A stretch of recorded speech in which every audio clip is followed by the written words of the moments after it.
Okay, I think we're back online. Welcome everyone to another NMRAx for the 27th of June. Well, that's what it is here at the moment. I think it's probably still the 26th in the States at the moment, but anyway. We're going to kick off the evening. The Aussies are opening the batting like we do in most of these. We've got Jerry's got a nice collection of layouts for us to have a little look at. And I think there's a couple in there that may be familiar to a few Americans, and there may be a few people online whose layout may even appear in there. So, anyway, how you been, Brad? I've been very cold down here. I don't know about you up there on the sunny Gold Coast, but it's nice and chilly down here tonight. Well, it is nice and chilly, but I thought I'd just fly the flag for Lionel first before we got going, and then I'll put my jumper back on. But it is a bit cool up here. To all the people in North America, our cool's probably about 65 degrees, 70 degrees Fahrenheit. So anyway. So Jerry, you've got another selection here, and if everyone online sits back with their cup of coffee, I see there's a couple of people in the chat here. We've got Dwight's there. He was asking where that location or that video we used before. That was at Caliente in Nevada when I was there last year, heading up to Ely. Craig Mackey's here. I hear he's stirring up. Apparently, it was someone's birthday a couple of days ago, so we may have to announce that later on. But yeah, we've got a few here anyway. Let's tee up Jerry's video. And how you been, Jerry? Pretty good. Quite cool down here. It's about 11 degrees at the moment. That's centigrade. I don't know what it is in that funny stuff. Okay, well, we'll hit the video and we'll come back for a bit of a Q&A at the end.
How's that? That's better? Yeah, I'm coming up to Locomotive thing. Just turn the TV off. I'm going to play.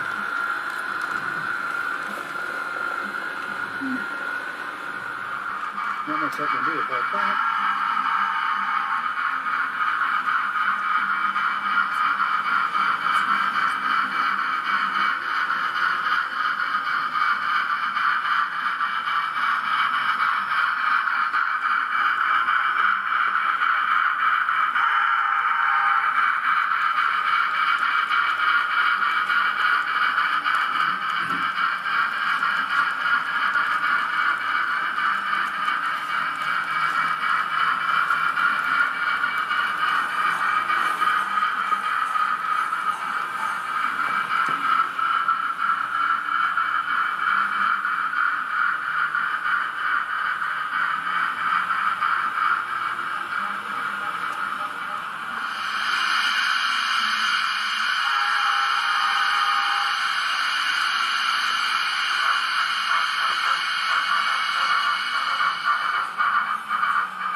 Welcome to the Great Western Railway in 1959. With the end of an era for many of these private owner wagons, there's one from my hometown. And they came in many colours, many styles of lettering, with the typical chocolate and cream coaches of Great Western, known as God's Wonderful Railway. Many of the buildings are card and paper, which is typical on a lot of these British layouts. And this one is running on DC. And you can see the control panel in the background. And our first passenger train of the day.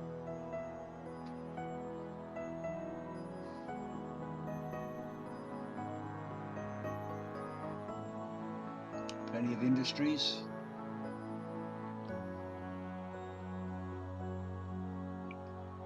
typical British villages, many of these alongside the railways.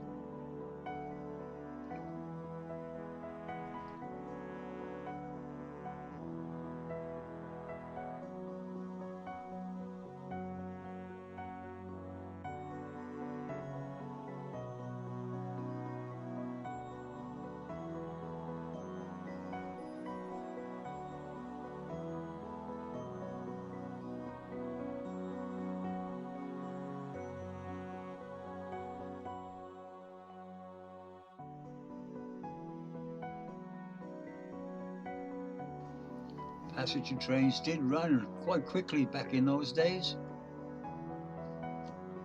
80, 90 mile an hour was not unusual.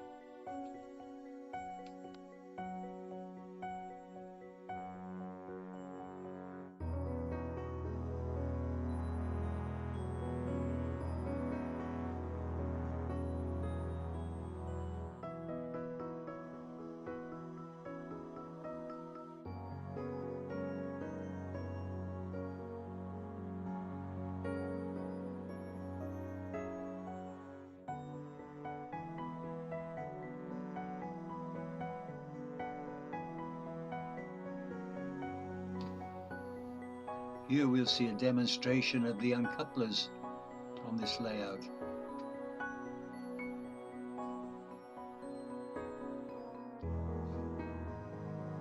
They're very unobtrusive and they seem to work quite well.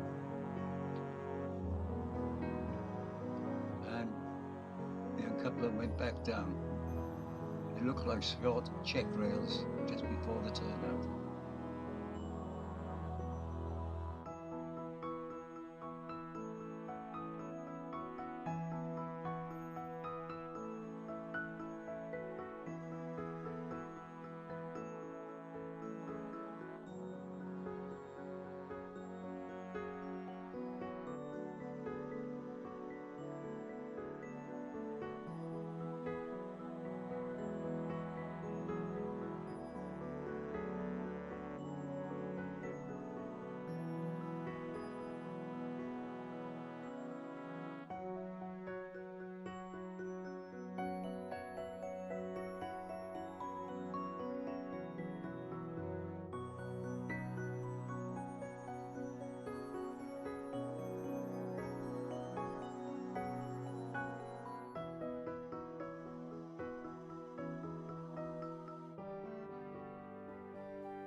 This is the terminal town of Germiston.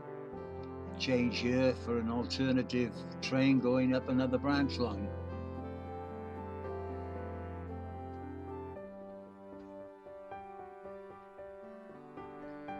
A nice variety of rolling stock on the trains,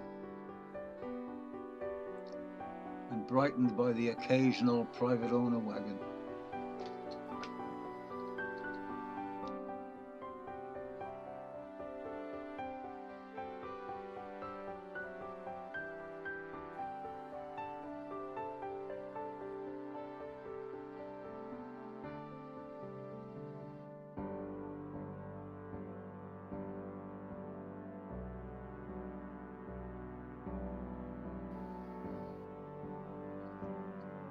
Of course, no Great Western Railway is complete without the pannier tank.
Welcome to the Southern Pacific of Jim Gifford. As you can see, it's completely different scenery down in this part of the world. Plenty of attention to detail and plenty of bridges to cross, and a very large helix with different levels of takeoff, all viewed by cameras on the wall. A lot of electronics in the control and monitoring of the station, although the trains are not automatic, they are run by operators.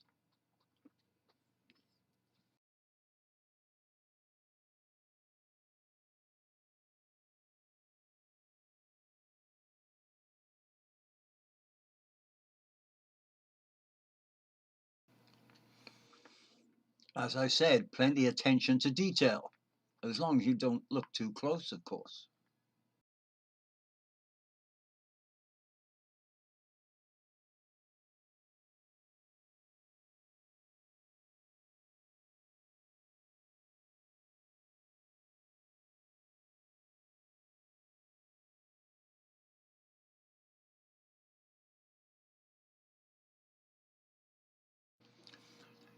Here we have a few of the bridges, the far trestle and this big one, which is yet to be painted and weathered, but all hand built, very, very nice.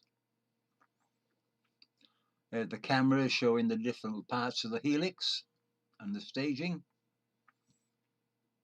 with control lights and panels and switches.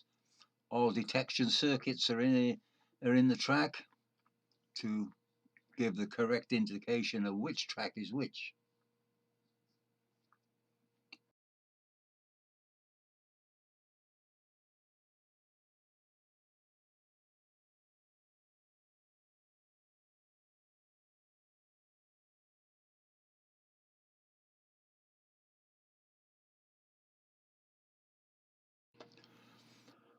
The scenery and buildings and the general finish are typical of Southern California.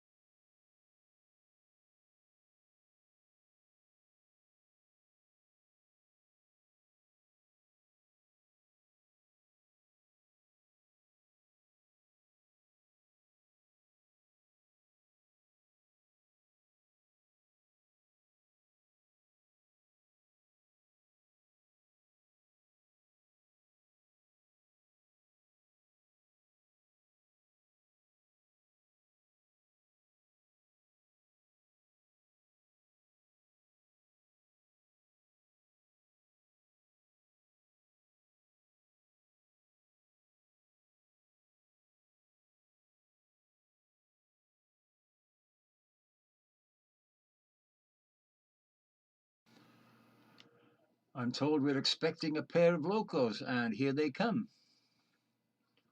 We have an SD Southern Pacific on the front and a cotton belt RSD 15 assisting. Not often you see those running.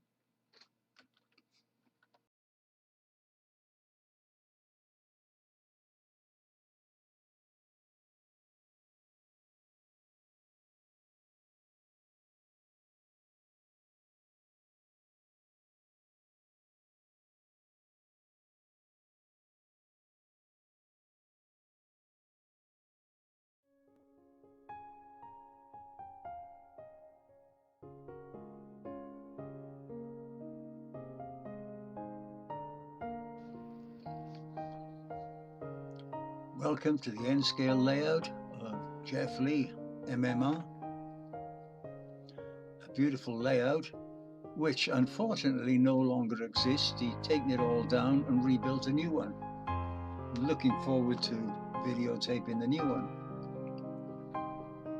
There are no sounds in these particular locos, although they're running on DCC, but you can open the window and you can hear the Pacific Ocean, which is less than a stone's throw away. So it's in a nice area. beautiful scenery, and everything runs well. Jeff has regular operating sessions with a bunch of other end scalers from around Sydney and the Central Coast.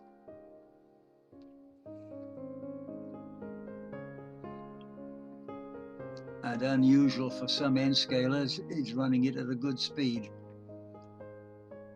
without cricking your neck trying to follow the train.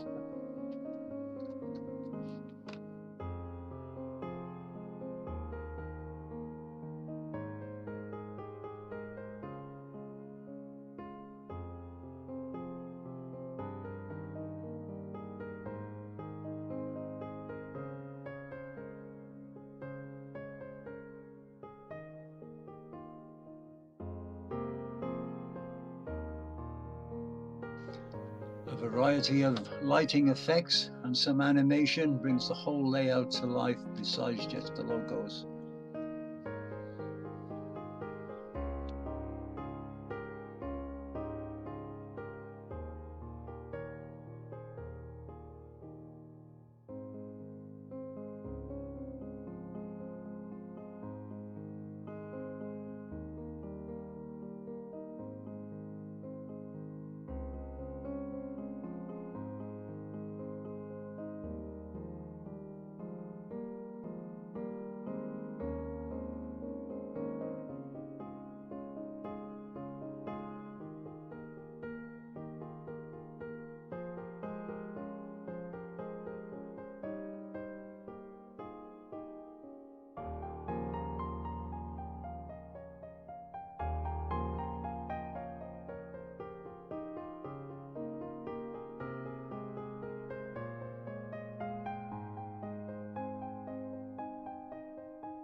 The extra lighting in places brings it all to life as though there's somebody actually in the buildings.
just dropped over.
Coming through the tunnel now.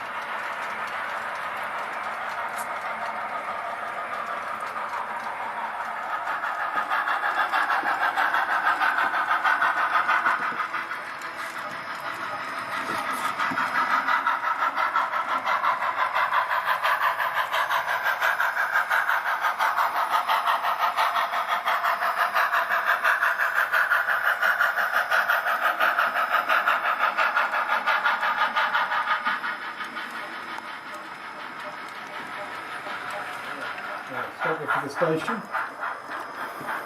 Yep.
Welcome to the Branbury Connection.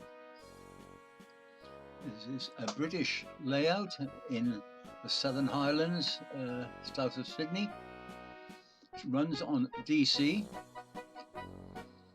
Each control panel controls a section which in theory is each region of the British Railways. Currently we have the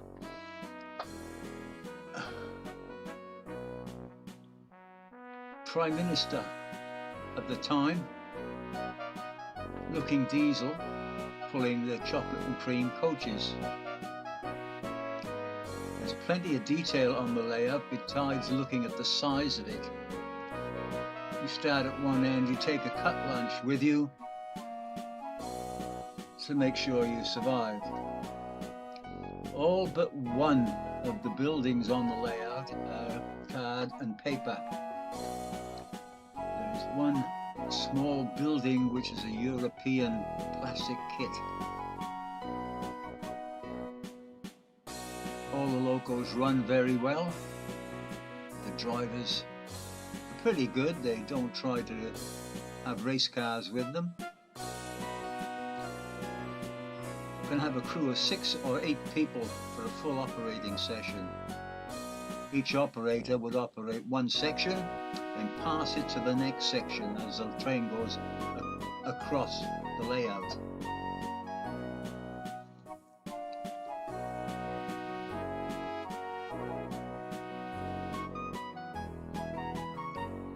At one time a tree fell down on one end of the train room. caused a little bit of damage. So when it was rebuilt, it was extended another section, I think about 6 feet, to add a bit more room.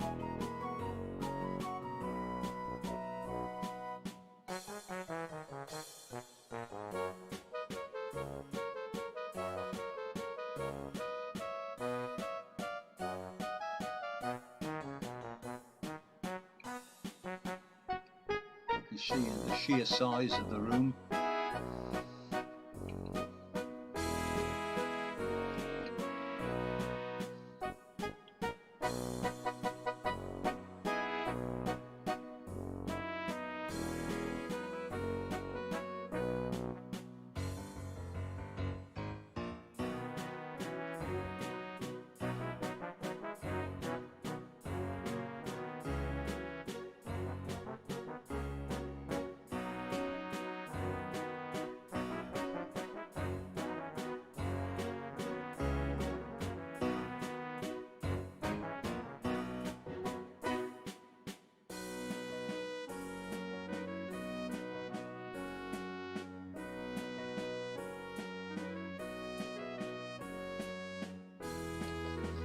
As you can see, there's plenty of detail around the buildings and around the yards.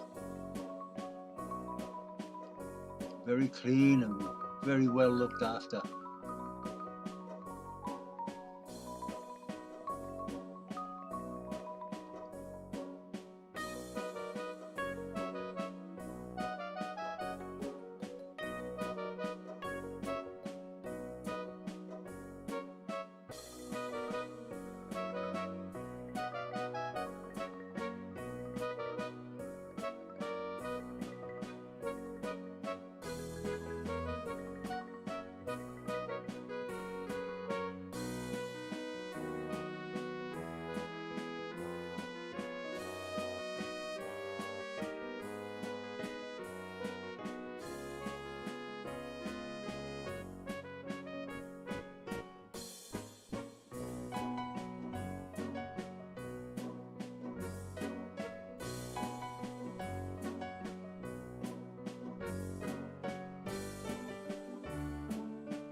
Plenty of room for switching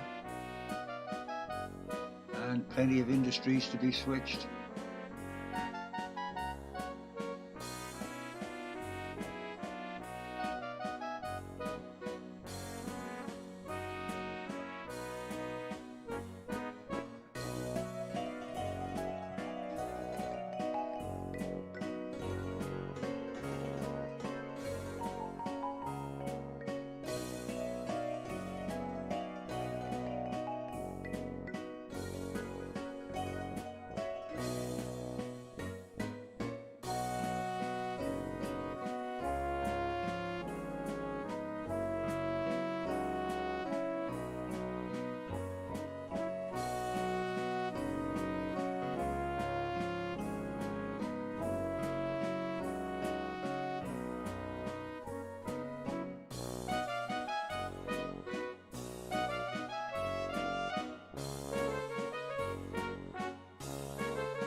Biased towards the Great Western Railway. Born and raised within spitting distance of the main line through South Wales.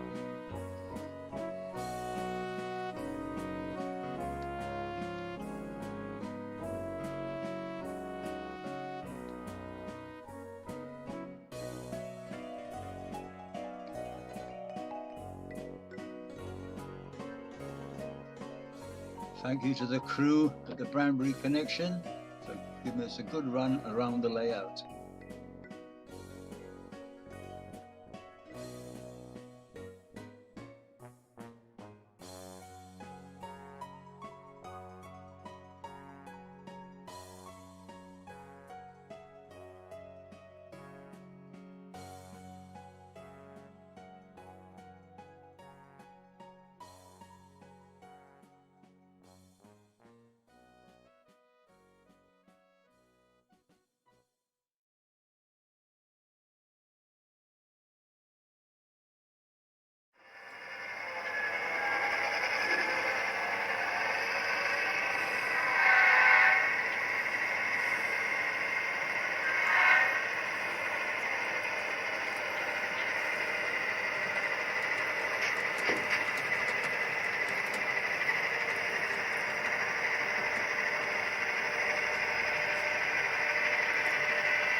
Okay, Jerry.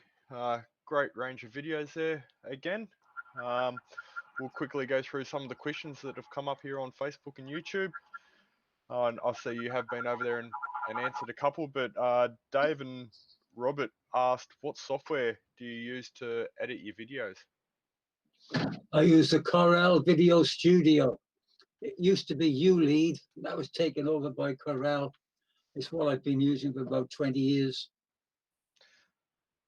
Okay. I'll keep these questions rolling fairly quick so our kilt wearing headman doesn't have me and Marty's heads on the chopping block. So Dan asked what the percentage of DC to DCC layouts that you film are. Okay, of the 44 layouts I've got on my list here, 8 of them are DC, the rest are DCC. Of the 8, 6 are British layouts and 2 narrow gauge layouts. Okay, that's good. Yeah, it's definitely a good range of layouts and good quality. I even just got a message on Facebook from Dwight saying that he loves these layouts from down under. So we always enjoy and look forward to your segments here. David over in the chat asked, do you use autofocus or manual focus when filming your layouts? Autofocus all the time. Okay, I'll just have a quick browse through here to see what other questions, because I'm sure you're going to jump over into either the Facebook or YouTube chat and answer anything that people have coming in. Oh yeah, just a quick run of locations for some of those layouts just to help refresh at the end here. Okay, of those layouts, the first one, Ballasting, is on the central coast of New South Wales, just south of Newcastle. The British layout, or the first British layout, was in Adelaide. That's 1,500 kilometres.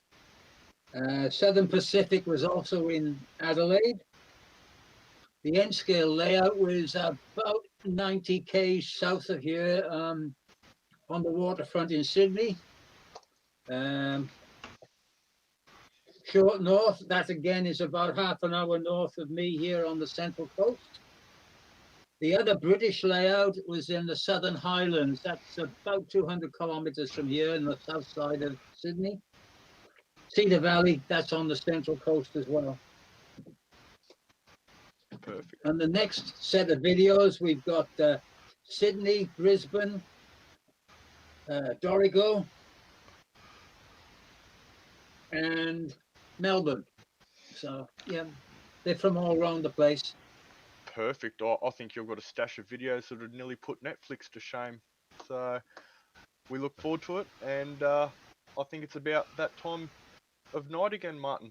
I reckon it's the first time we've done this tonight. Let's see if it all works. But we had the wheel of chat last week, so we're going to spin the wheel of chat now. It's going to come up with a subject, and then all the people in the chat can answer that question or talk amongst themselves about the subject while we get the next guest ready. So we'll hit the wheel.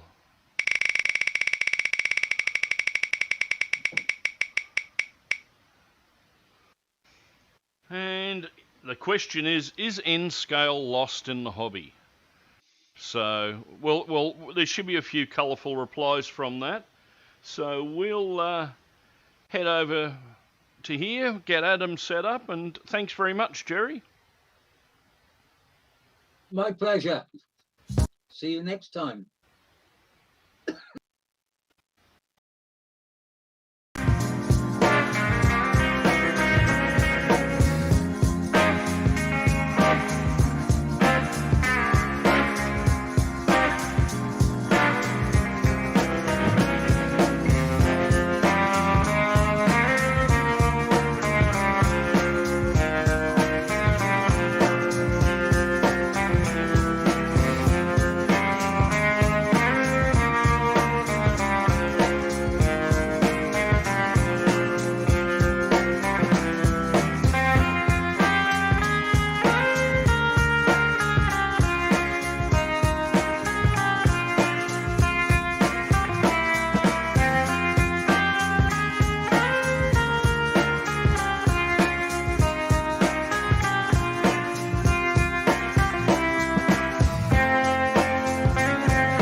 Okay, welcome back, guys. We've got our next clinic here lined up, ready to go. Some say our next guest could be closely related to Ned Kelly. He's a straight shooter from Outback Australia, well known around our model train shows for having a good chin wag. Here to share how he went from a narrow-minded Australian narrow gauge modeler to an outstanding Queensland rail manufacturer. Straight off his bike to you is none other than Adam Whiskey. Take it away, Adam. G'day all, how you going? Cheers heaps for that, Brad. I really enjoyed all of those lies. They didn't even cost me, so that's good. I like that. So yeah, as Brad mentioned, yep, I'm basically bush class bikey scum, I suppose you'd call me. So effectively, I was asked to do this talk on how I got roped into becoming a manufacturer because yeah, it wasn't intentional. I've been to model trains ever since I was about that big, and basically just sort of gone from there. So let's get into it. So how I model railway manufacturer. Now, the working title for this, of course, is a rambling guided tour of the River Styx, including scenic hotspots, fine dining locations, and passage points. Effectively, the company I own, Whiskey Models, we started back in September 2002 by accident. So there's my ugly mug there, models we produced. And so, rightio. Effectively, we started as a complete accident. I'm an architectural model maker by trade. So, you know, used to make boring blocks of units and ships and all sorts of things.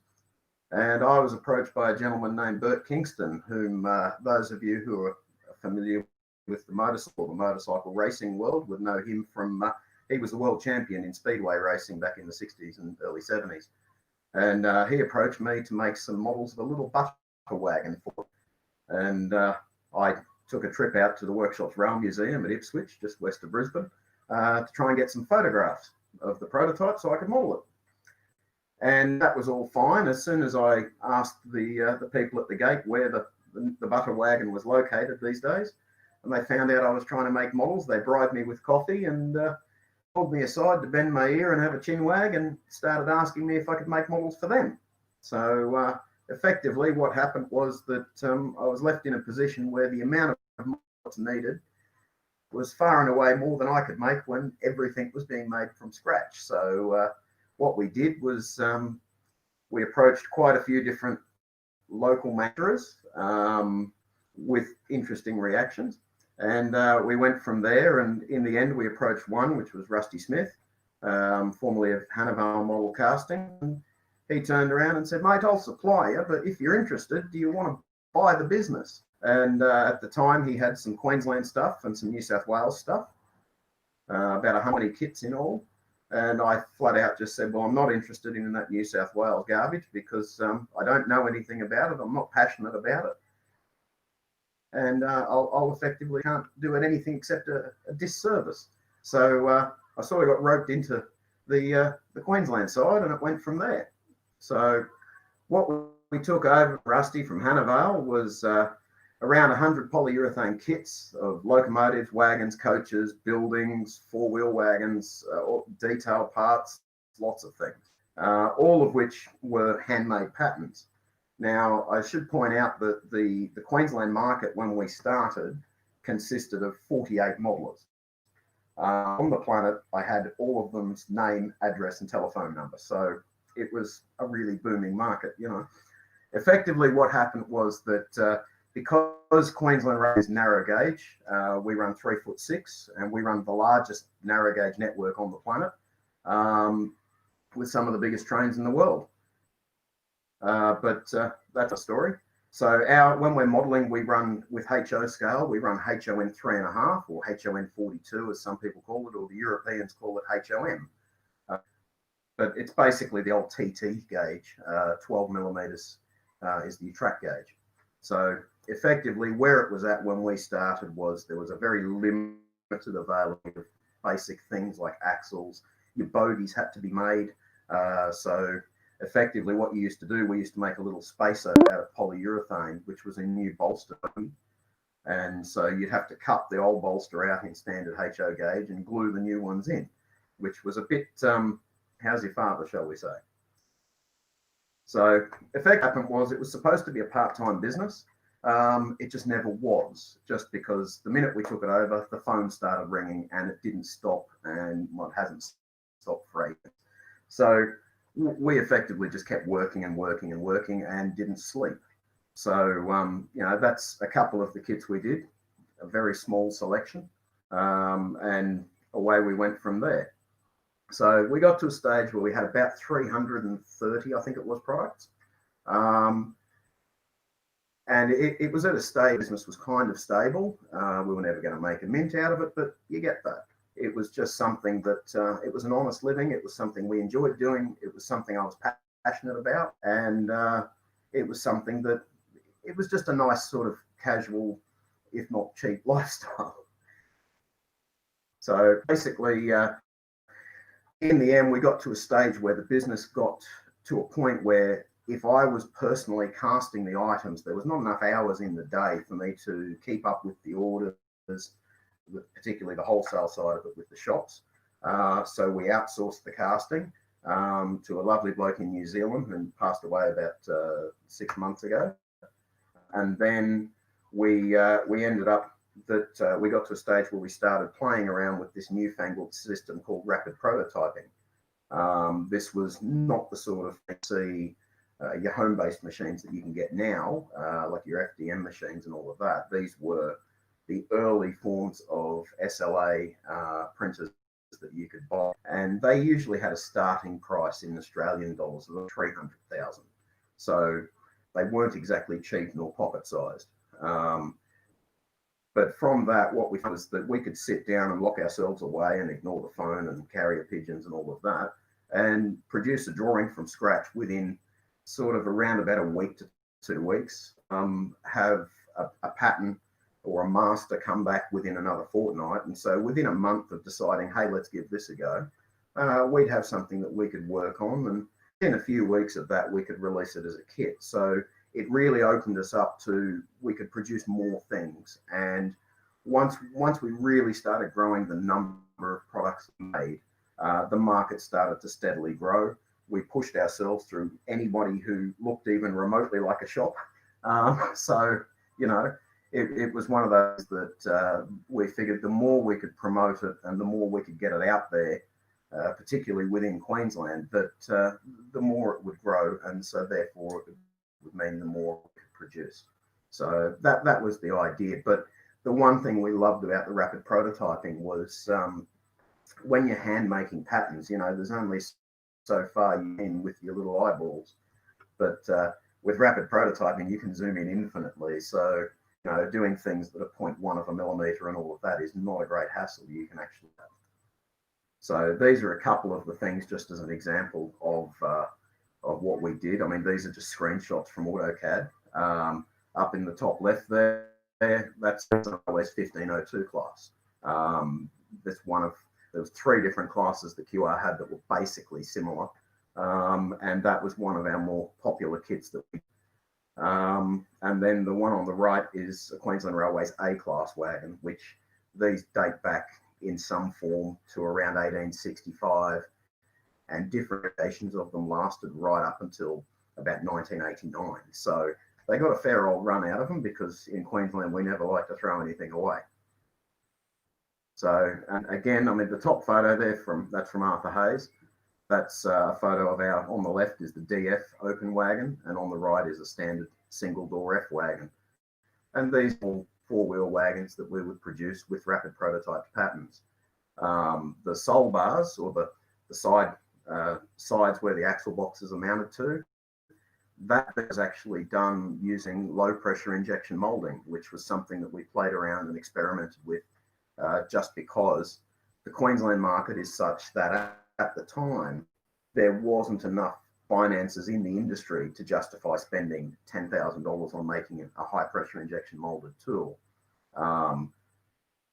But you could $1,000 to make a low pressure one and hopefully get the right detail out of it. So that's the sort of thing we could produce, and we could pump those out en masse, which reduced the cost. We can sell the kit a lot cheaper, and I get a lot more of them out there. And in the end, I think we ended up with about 25 4-wheel wagon kits.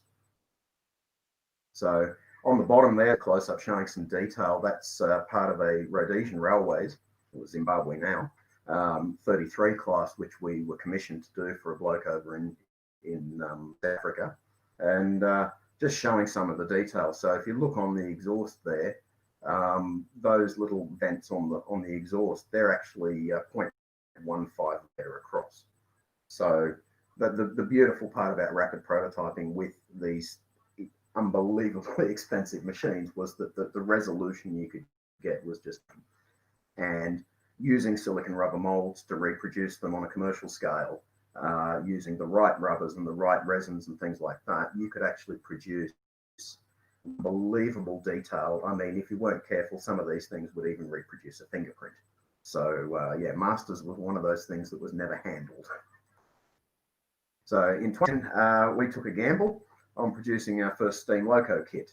There'd been a few steam locomotive kits produced for the Queensland market with mixed success rates. From a dollar perspective, they were never really massively successful, but it was sort of enough that would just, the people who produced them would say, oh, we'll produce another one and see what happens.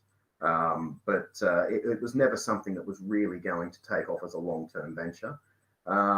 We decided that we would give it a go. Now, to ensure that we had minimal problems, we decided to go with DJH in England, which was a blessing and a curse. A curse due to the fact that very expensive, and a blessing in the fact that at the end of the day, anything we didn't know what we were doing with for us steam locomotive kit, DJH could pick us up and guide us along with that. So it just sort of limited the chances of it being a complete stuff up. So, and yes, I developed a very healthy hatred for engineers. I've always hated engineers, being an architectural model maker. Architects and engineers are my favorite people on the planet. I look forward to the day we can hunt and kill them for sport. But that aside, yeah, it was interesting because the locomotive we produced was somewhat small. So as I've said there, even their shoelaces annoyed me, which is about right. But after 10 months of work, swearing, hair pulling by zero, sacrificing tennis balls and sleepless nights, we released the A10 kit. And that's the A10 there. Now, this is the type of locomotive that Queensland Railways ever had. They were built in Glasgow in 1865. And there's still two of them around today. One is running, technically, and it was the oldest continuously running steam locomotive in the Southern Hemisphere. So now to give you an idea of that locomotive, and its is about 3 14/16, so 3 7/8 inches long over buffers. It's very, very small. The motor, an 8mm diameter motor, and it's driven on the rear set of drive wheels. So very small locomotive, not overly complex in details, but an absolute nightmare to get it to run right, just because balancing it and everything else. So effectively, it's kind of, it's the equivalent of taking your driving test by entering in a Formula One race. You know, it's sort of one of those things. It was probably not the best thing to start with, but we had a go. We did it. And so, yeah, we did a run of those. They sold out, and we might look at revisiting them one day, but at this point, no. And DJH has basically wound down a lot of their operations. So in 2002, we partnered up with Kieran Haskell of Haskell Co. Now, for those who haven't heard of Haskell Co., he's in Taiwan, in Kaohsiung in the south of Taiwan. He's a mad Aussie, former West Australian, who lives there, and he's completely insane, much like ourselves. So we get along quite well. We fight quite well, but we work well together. And basically, he's the Bachmann agent for Taiwan. He has done a lot of work with Frateschi, with Bachmann themselves, Bachmann China, and he does his own products over there for the Taiwan market. And he's also been involved in half a dozen or more brass models for the Australian O-scale market in both New South Wales and Victoria. And he approached us after we did the A10 and said, hey, I like that. I think you're a bit insane. Do you want to do some stuff together? And it kind of went from there. So rightio, we would talk at great length. This is one of Kieran's models, the CPH from New South Wales. This thing here is, there was only, I think, 100 of these, and they sold out within a very short space of time. It's an insane model. I mean, I personally, I'm not an expert or a fan of New South Wales stuff and all this other standard gauge thing. It's just weirdly fat track to me. But basically what it is these models, they have a truss. So if you picture like a Warren truss bridge, picture that underneath it, and drive shafts running from the center of the unit to each bogey, just like the prototype. It's an insane level of detail, and it's one of those things you can do in O scale. So yeah, just stunning model. So basically, between Kieran and myself, excuse me, we produced the first ever mass-produced ready-to-run wagons for Queensland Railways. The first two were the QLX, which is what's on the screen now, the most common louvered van. And we also did the QSC, which is on the next screen, which is the same body, but with a curtain side. It's a taut liner body. Now, we produced these. It was one hell of a gamble. It was very expensive.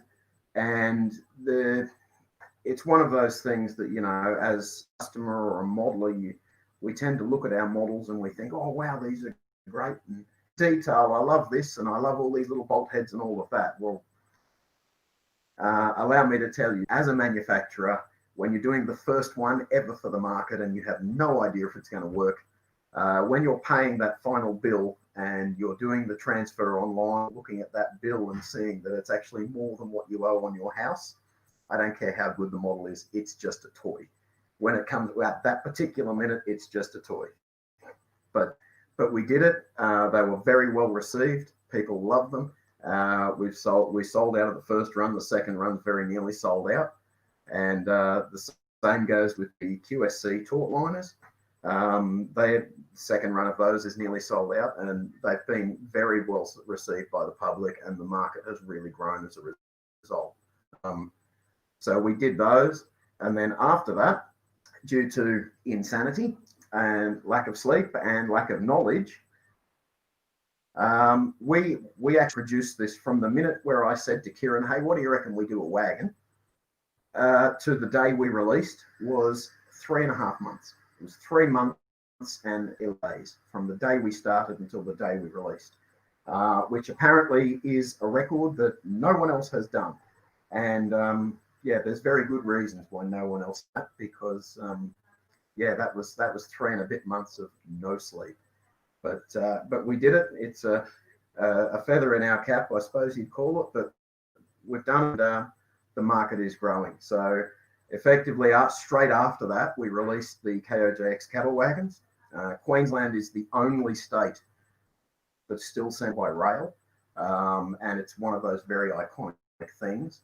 These wagons are actually the same underframe as the QLX and QSC. So it was a bit of a note to produce them, because all we had to do was make a new mold for the actual cattle container, which is a 40-foot container. So as well as that, I released the OLO tank wagons, which were made in conjunction with Steve and Andreas at SDS Models. So again, they sold out very quickly, and we were there.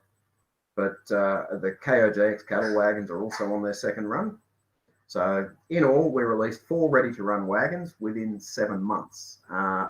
Again, this is a first.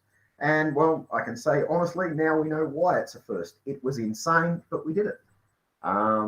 So, yeah. In 2020, released the 1550 class locomotive. So this was the first ever mass-produced ready-to-run loco for the Queensland market. So that's the 1550s there. Now, we did them with Queensland Rail. They have multiple liveries and versions.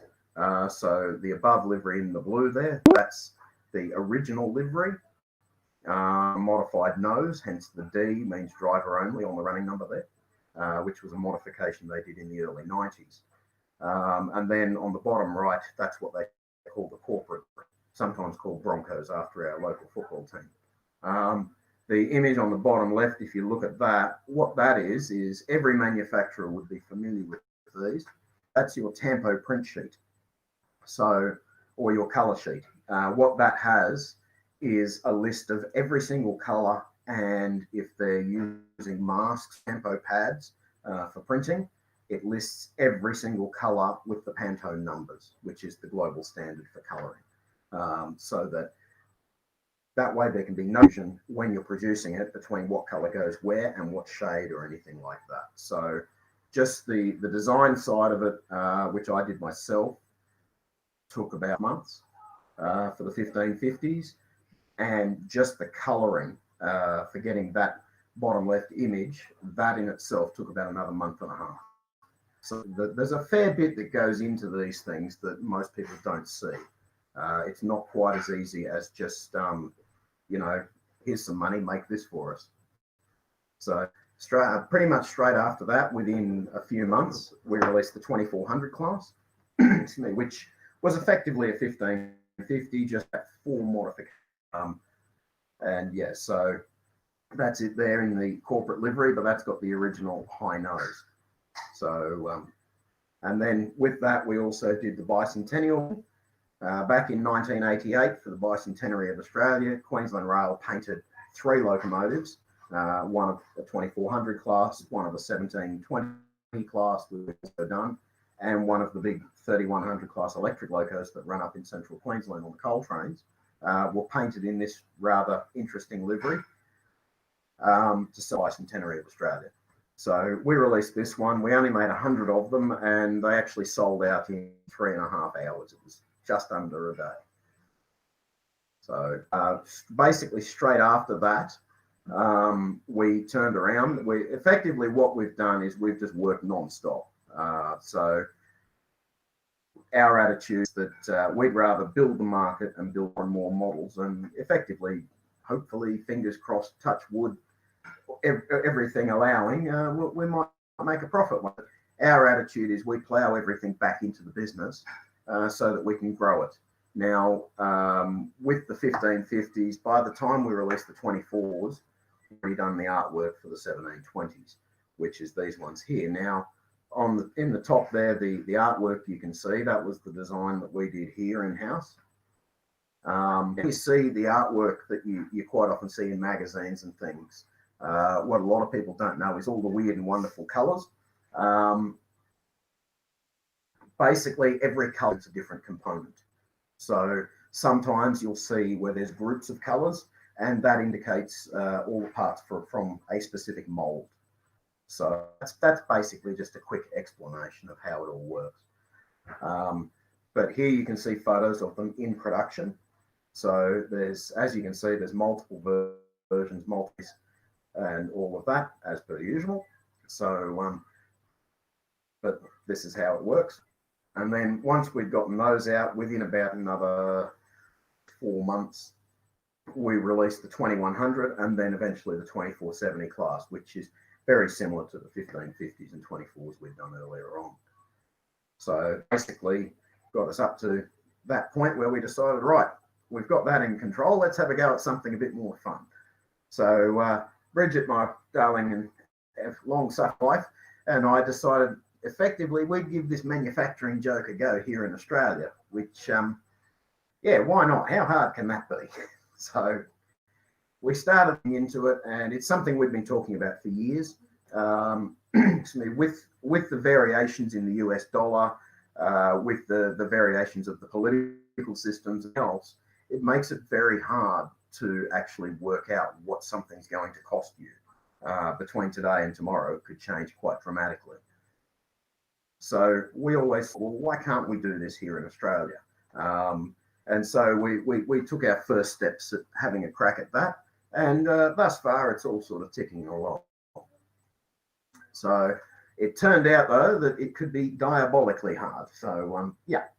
But as always, we decided to stick with it. And this is a snapshot of the first test shots of one of our first product that we produced here in Australia.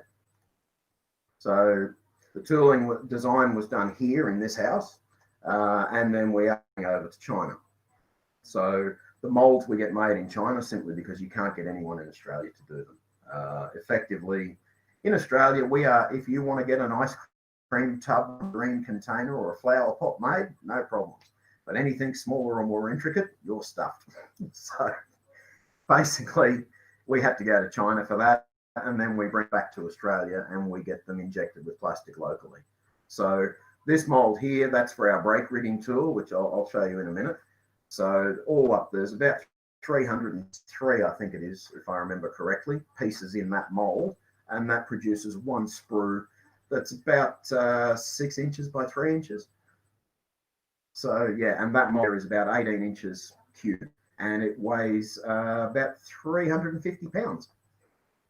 So that's the mold, and that's what you just saw the draw. That's the sprue that comes out of it in black, and that's what they call the cavity in the mold. So that particular part is called the slide, and what you'll find is that you'll see that there's a big hole in the center of it.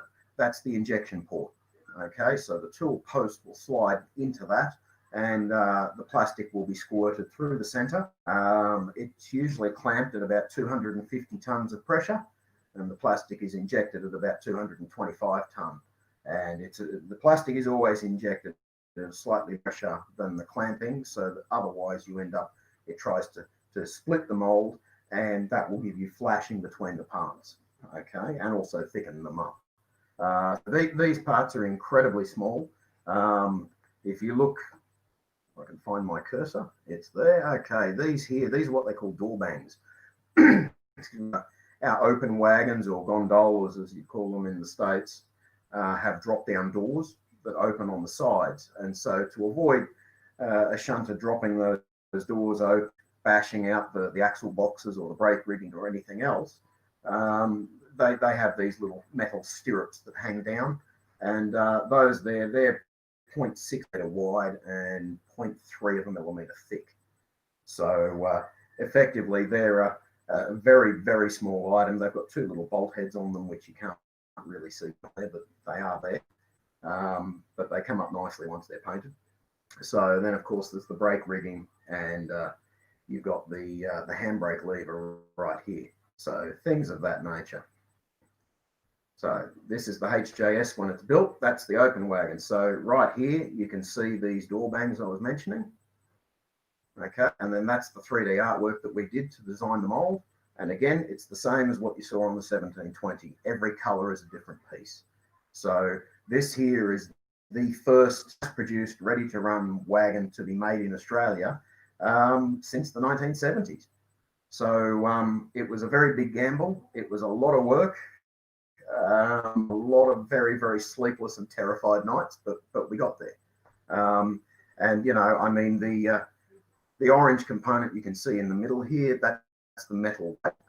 We have those made down on the Gold Coast, which is about 4 hours from us. You know, the actual plastic is shot down in Brisbane, about 3 hours from us. Yeah, we try and get everything done in Australia just on principle, really. And mostly because every bugger out there said we couldn't do it. So yeah, we got to the point where there it is in their pretty little boxes. And even the foam inserts came from Brisbane. So yeah. So as I said, it was mass-produced, ready-to-run model trains ever produced in this country for the last 50 years, or nearly 50 years. So straight after that, we thought, okay, well, we've done it. Let's try something a bit harder. So we thought we'll have a go at another cattle wagon. So these here are the KSAs. They're an earlier wagon. They're only 32 foot long, which is the standard length from the 1890s through to about 1950 for Queensland wagons. They're a steel framed wagon with timber floorboards and slats along the side. And cattle wagons always had timber slats for years, purely and simply because cattle would kick them out. And it was very cheap and easy to replace them. So with steel, you had to make sure there were no burrs for the beast to catch itself on, whereas with timber, you had no problems. It was just easier. So these were our second mass-produced wagon we produced. The assembly of them was pretty much the same as the HJS, but what we did with every product we're producing here, excuse me, we're trying to increase the complexity of it for ourselves and our guys. And what we did was we played around with Tampo printing, which again had not been done in this country for model trains since the early 1970s, and was last done by Hornby when they used to have a factory here.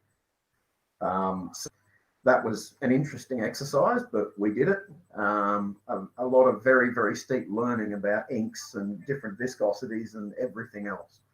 And effectively what you can see in the bottom right is that's the line down in Dalby, which is about 50 kilometres south of us. And so that means it's 50 kilometres closer to being away from the middle of nowhere. Something along those lines. I'm not exactly sure geographically, but it's somewhere there. And so the boy, what you can see is the black printing on the blackboards there. And if you look at the photo on the bottom left, you'll see that what we've got is we've got blackboards, and then you've got a whiteboard next to it. Now, the two blackboards are done with a rubber pad, and then the white is done at the same time as the white lettering. Now, the way it works, and then the spot comes after. So the way it works is you have what's called a cliche. It's basically a piece of 0.25 millimeter stainless steel that's highly polished. That gets etched to a depth of about 5 microns. And so we draw our artwork for the lettering, and it gets etched into the stainless steel. And then you have a ring around an ink pot.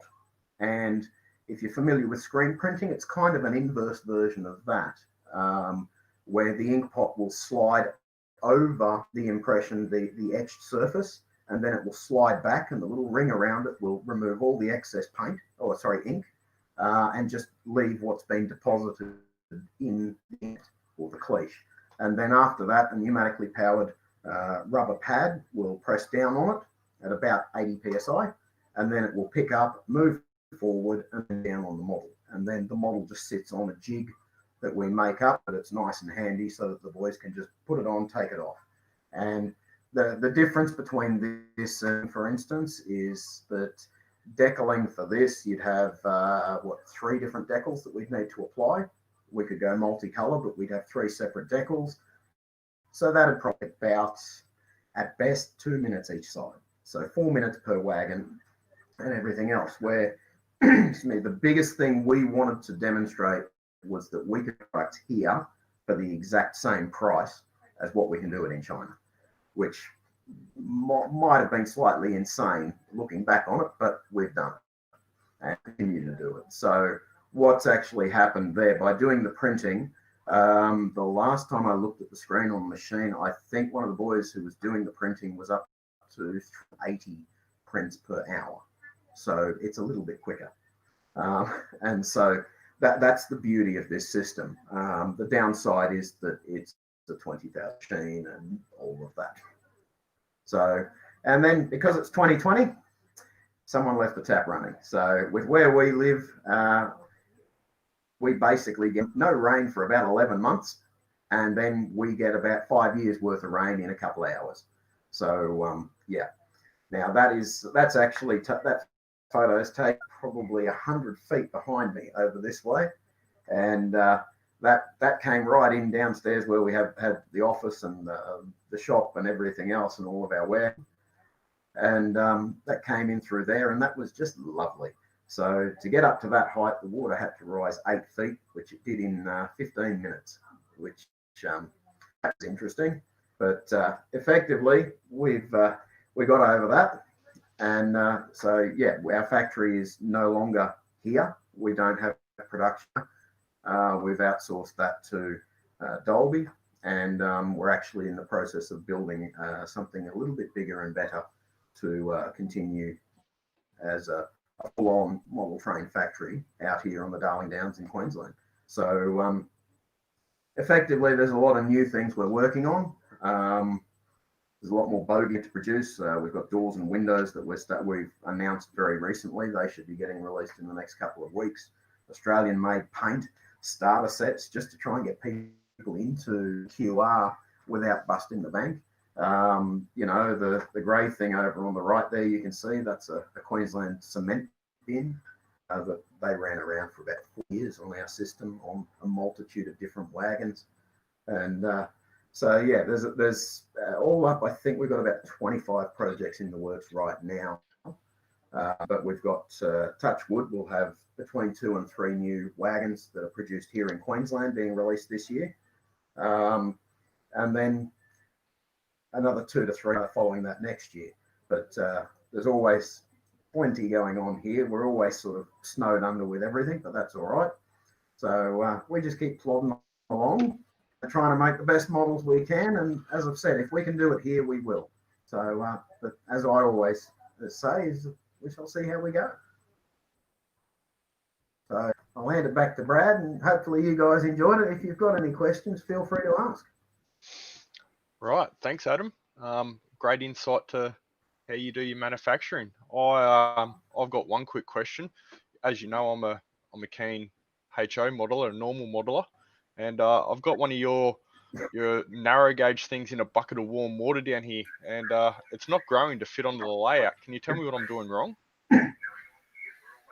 Mate, the problem there is that it sounds like you're going for what some people, you know, maybe they've had a head trauma, maybe it's a mental disability thing, but they do refer to it as standard gauge. I mean, I don't know where it comes from. Up here in Queensland, we tend to call that fat gauge. And then, of course, if you're like Marty and you do Victorians or broad gauge, we tend to call that obese gauge. So, you know, it's if you keep it in water, mate, look, it'll keep growing. But I have been told from an unreliable source who had a genuine certificate of some sort of accreditation that was sponsored by Kellogg's, that narrow gauge is actually the best model. It does actually increase your libido. It decreases taxation, increases property values. It's just fantastic. It's great. Now on to some serious questions. I see our sandpaper salesman's joined us here out of the blue. And G'day, young Gordy. How are you, mate? I'm very well. Let me just provide a bit of advertising there for Australia. While I join you all this morning or this evening in Australia. So there's been lots of questions, Adam, in the chat. I was just turning my camera off. There's been lots of questions in the chat about we'll just transition the advert off for now. Lots of questions about has the current pandemic affected your manufacturing or sales during this period that you can divulge to us? Yeah, of course. Not really. Effectively, it hasn't as such. Sales haven't really been affected. They've just changed a bit, which is fine.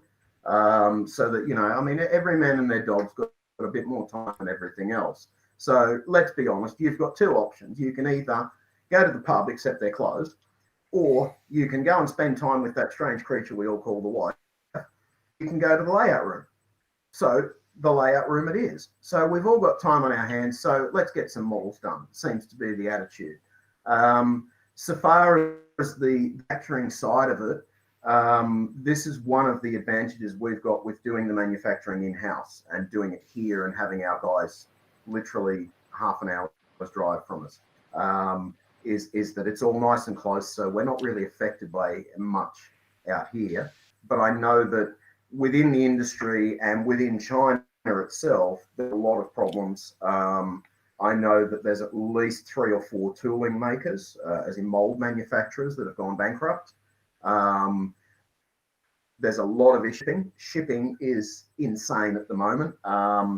You could either, something that could take 2 weeks to get to you, previously, at the moment, could be on your doorstep in 4 hours or within 24 months. Nobody knows.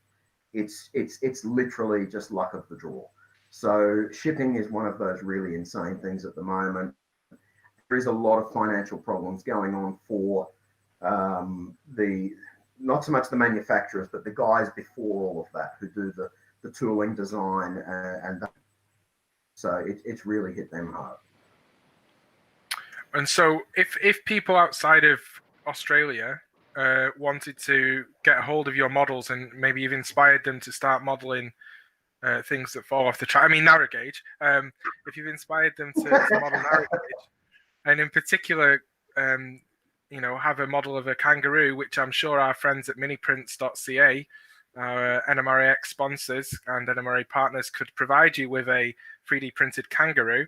How can people get hold of your models if they're outside of Australia? Easy. First of all, if you're outside of Australia and you do wish to get hold of our models, that's just fantastic. As I said, decreasing taxation, increasing property values, all of that. It's important things to remember at these times. Basically, just go to our website at www.whiskeymodels.com. I'll ask one of these lovely chaps, he said knowingly, to put it on their page or something along those lines, because that's just stuff that I just can't do. But there is a full online shopping cart, so yeah, there's no problems. We've got a few hundred customers outside here, and it's no hassle.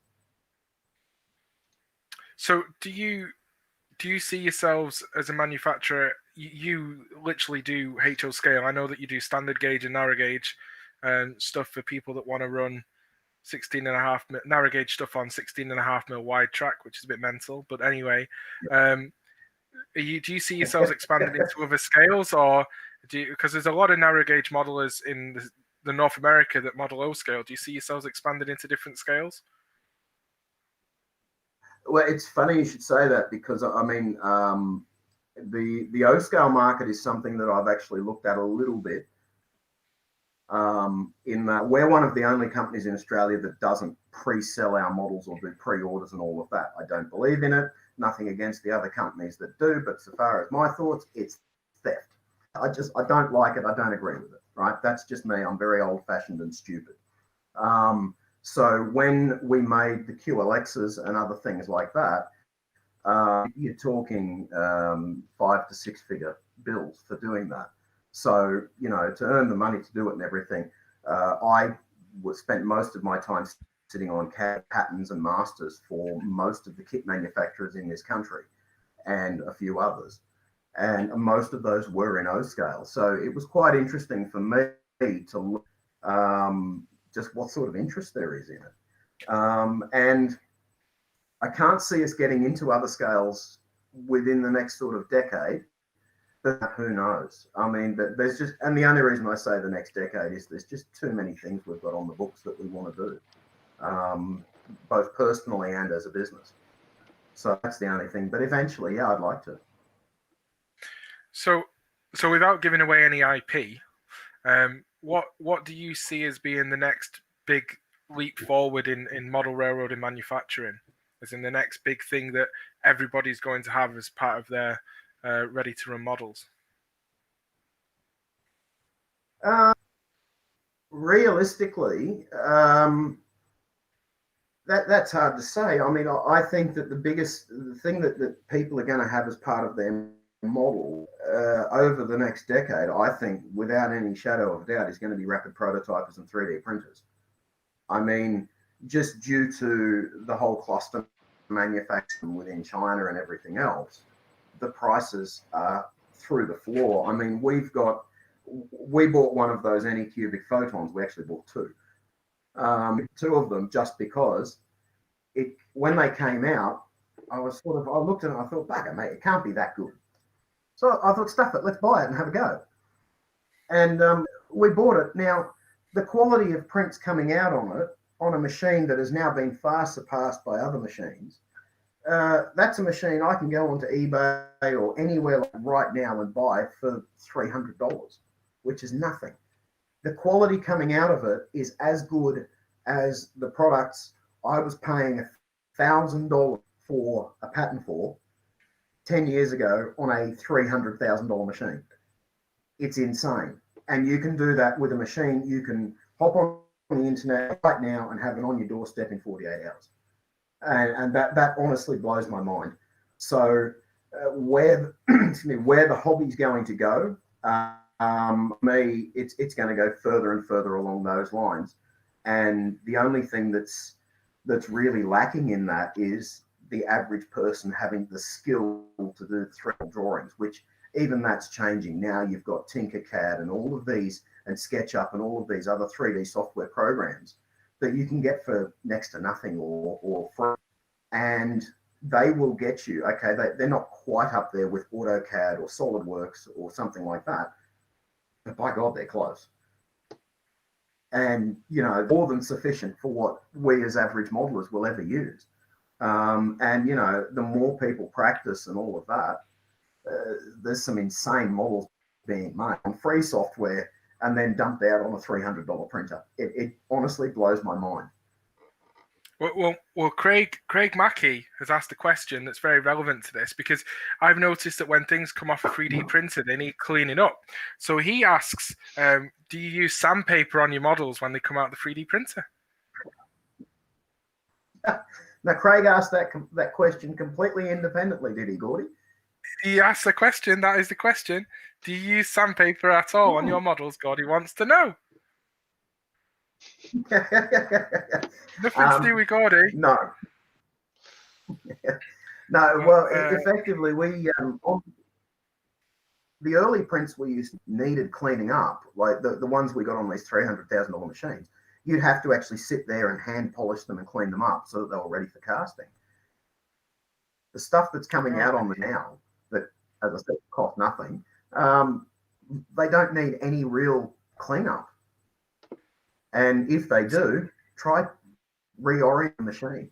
And yeah, it's insane how good the stuff is. Oops. So that's cool. So I have one little win to announce to everyone. I need to just change my background for this, just to put something a little bit appropriate up as England win the Ashes there. But I have to tell you all that Mini Prints have said they will do kangaroos and they're working on it today. And Craig has asked them to do wombats, koalas. For anyone outside of Australia, that's a drop bear, not a koala. Snakes, crows, and something else. So that's all really cool. I think that's great.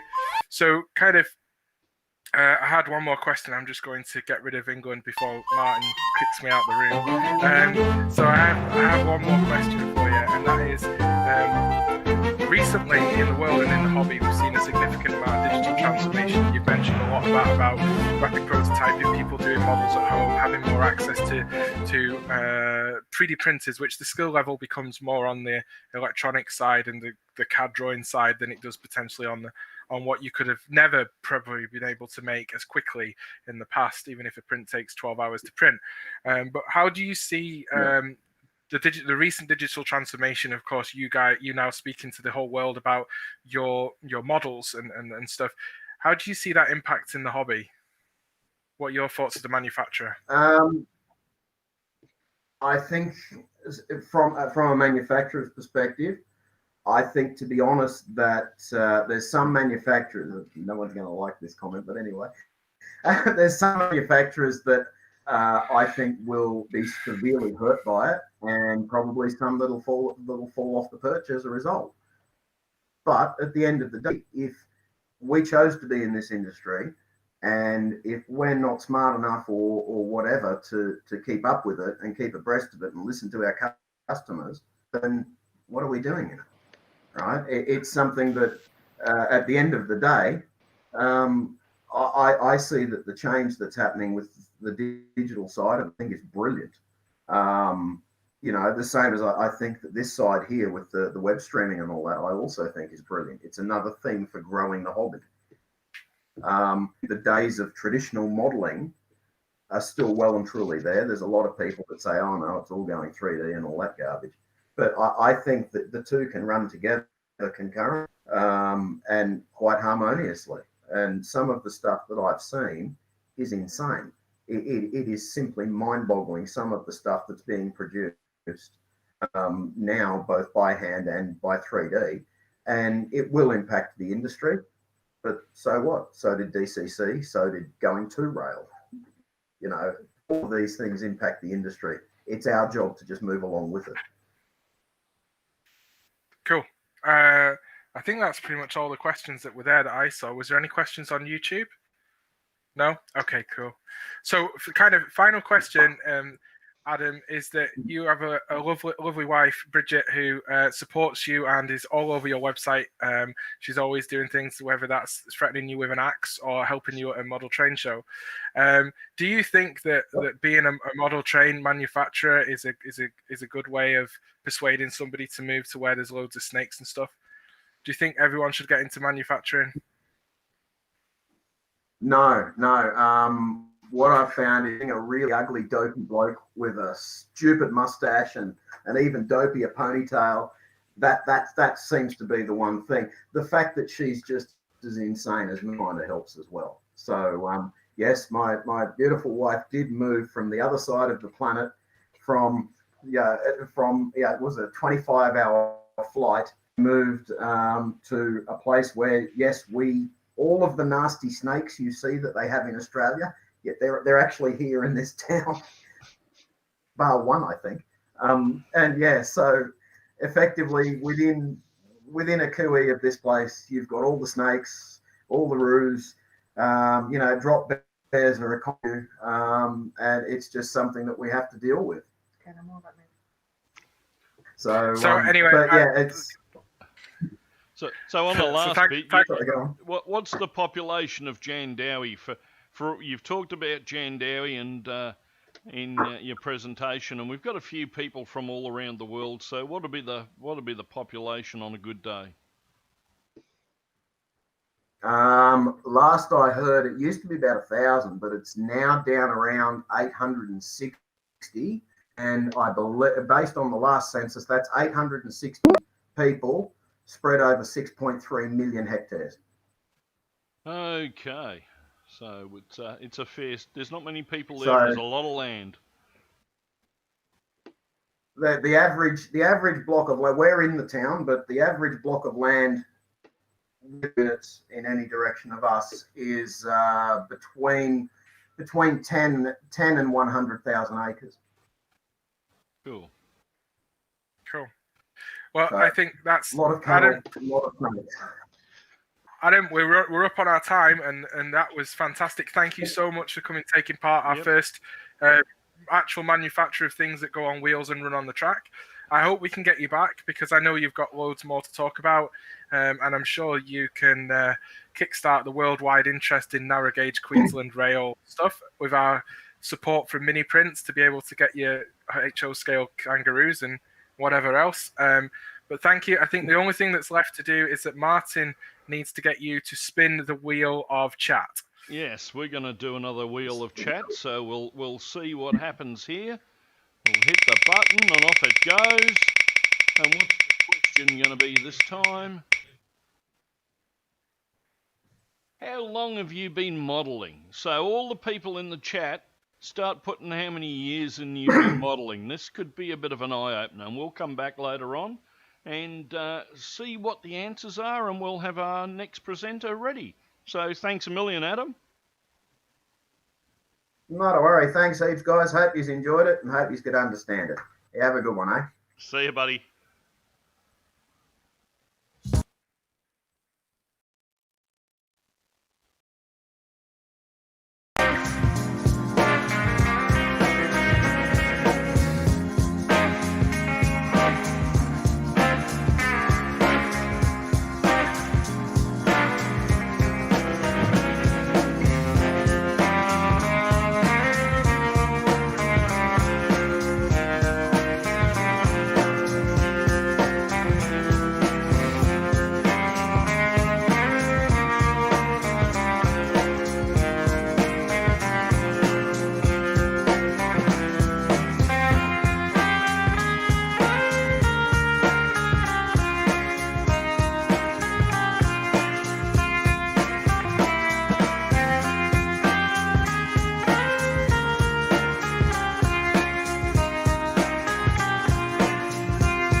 Good morning, everybody. We are back, and we are back in the United States for this one, and this is a very interesting clinic we got going on. It is about little tiny Lego bricks. I'm sure you have all seen them. Our gentleman's name is Monty Smith, and he is a music teacher from Northern Virginia. Mr. Monty Smith, take it away, please. All right, good morning, everybody. Hello from Fairfax Station in Virginia, and I'm really excited to be here, and I'm happy to share my Lego trains with you. My goal for today, I'm going to play a video, or at least we're going to try. I've just been told it might not work too well, but we'll try. I'm going to share a tour of my show layout with you, which is set up behind the camera today, and then I'm going to talk through kind of the technology of Lego trains and the advancements in the hobby in the last few years. So let me get the screen share going here and see if we can get that video to cooperate. We're going to have just a little bit of video feedback. I open that up. I'm going to get that super long tunnel. Come on, where's my share? Let's share that. There we go. Open the video. And let's see. Where's my play button? There we go. Come on. Come on, computer.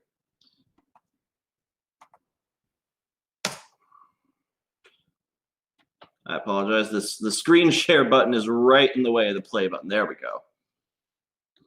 The first thing to say about my layout is that this is not set up in my house. Can you guys hear that audio? Fairfax Station Railroad Museum in Virginia, where I got my start on displaying my Lego trains at public shows about 18 years ago when I was only 11 years old. Do you have that audio, guys? We maintain a very good relationship together, and when I asked to set up here to video my layout for live streaming, they were more than happy to oblige.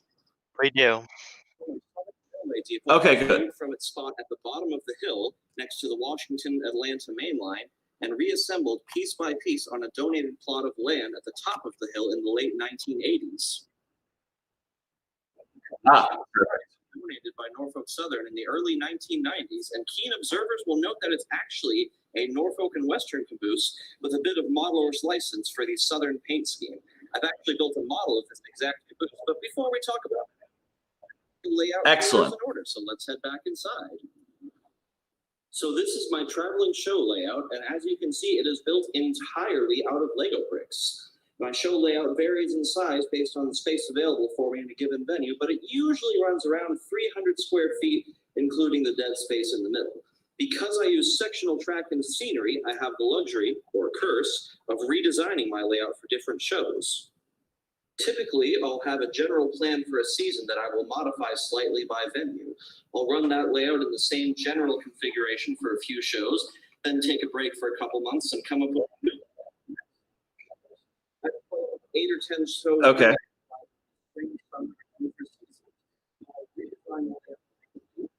Many of the same general elements, such as tunnels and bridges, though they all get renovated and improved on a regular basis. So let's get started with the tunnel.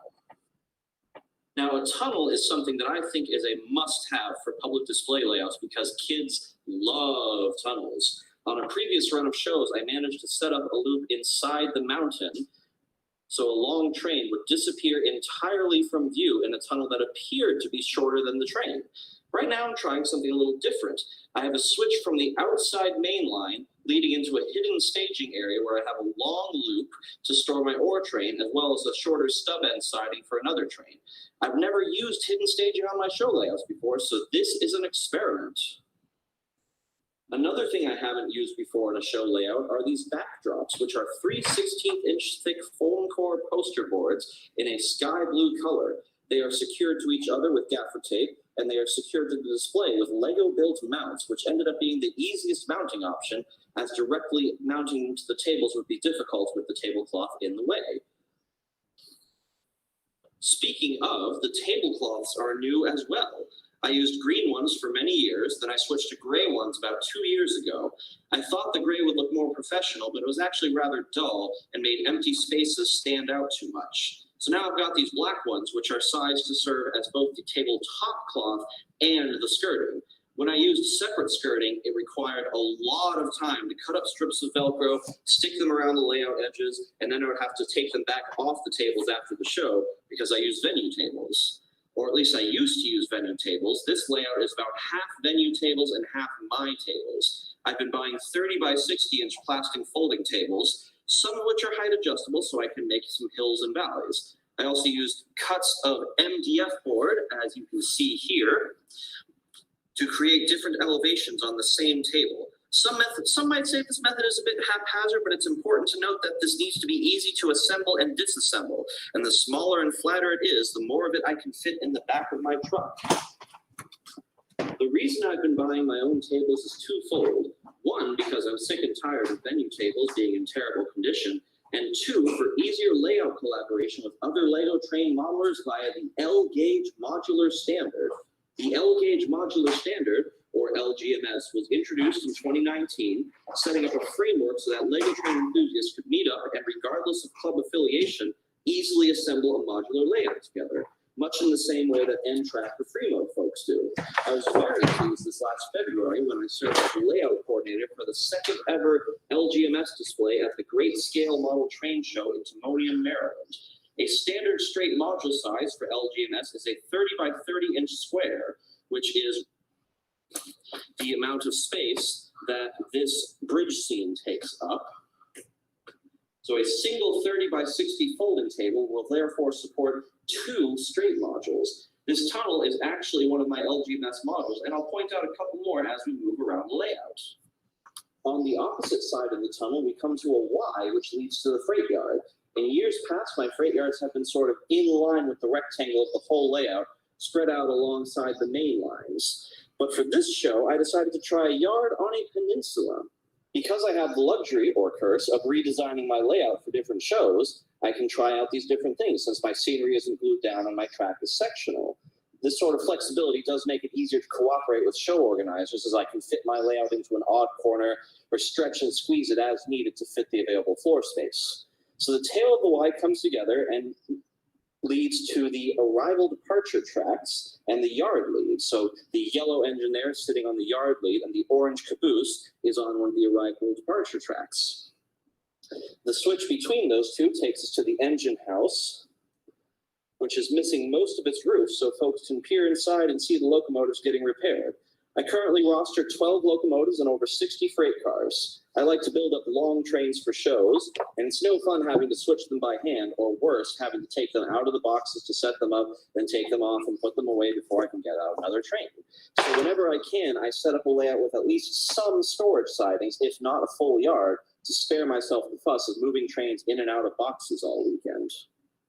Moving on from the Y and freight yard, we come to the industrial area of the layout.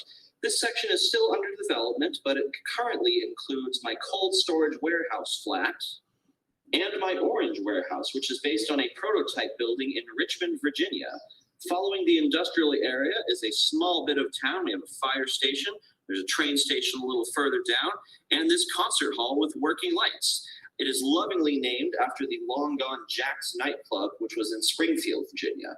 My road vehicles are a mix of official Lego sets, third-party instructions, and some designs by colleagues, as well as, of course, my own designs. On that note, I'll point out that about 90% of my layout is my own design. I design all the scenery and most of the rolling stock by myself, but lately I've been getting into third-party train instructions and collaborating with friends on designs. We'll talk more about third-party instructions later, but for now we'll continue the tour, where our next stop is the low trestle scene. On Instagram, I made a favorites folder called Scenespirations for scenes that really inspired me to model. And after a while, I realized that the vast majority of that folder was made up of photos of low trestles. So here's my low trestle. This one is double tracked, but I can rearrange the components to make it single track. I can make it shorter or longer as well. Most of my show layouts are double track, and while I'd like to keep 2 independent loops, I'm experimenting with having the main lines split away from each other for part of the layout, giving me the opportunity to model some single track scenes. For this weekend, that didn't really work out, but we'll try again next time. The last stop on our round the layout tour is easily the most popular thing I've ever built, my double track bascule bridge. This bridge is over 5 feet long, spans a gap of nearly 40 inches, and yes, of course, it works. The whole point of building this bridge was so that I could get in and out of the inside of my layout without having to crawl underneath the tables all the time. Although that was back when I was using a different power system, and I had to stay inside near the throttle to operate the trains. Nowadays, I'm running on battery power and remote control. Speaking of the trains, they're the last topic to cover in this first portion of my presentation. I very specifically modeled the 1980s. Second generation diesels are the order of the day, and pre-graffiti era means that the freight cars still sport big, interesting logos and railroad names, as well as cabooses. As I will explain in part 2, I recently dismantled my entire collection of Lego trains and began rebuilding to a different scale, so all the rolling stock you see was assembled within the last 15 months. Among the many reasons I switched was the fact that I wanted to run longer trains with bigger engines. Therefore, the first train I built was my ore train. It is led by a Cartier M636 and a BHP iron ore C636U, which is a bit of a modeler's license. The Australian Mining Railroad, for BHP, rebuilt their C636s to have a more comfortable cab and replace the prime mover. But I chose to only put the cab on here, so this road number doesn't actually exist. The ore train is 24 cars long, and the design of the ore gondolas is an amalgamation of Canadian and Australian designs, which I simplified to make it easier to build lots of them. Once I had scratched that long-awaited itch, I moved on to general freight equipment. I have my Southern SD45, which I like to lash up with my Southern SD24, and sometimes the Norfolk and Western GP30, a consist signaling the impending Norfolk Southern merger of 1982. I have a Southern Bay window caboose and a cupola NNW caboose that matches the prototype caboose outside of the museum.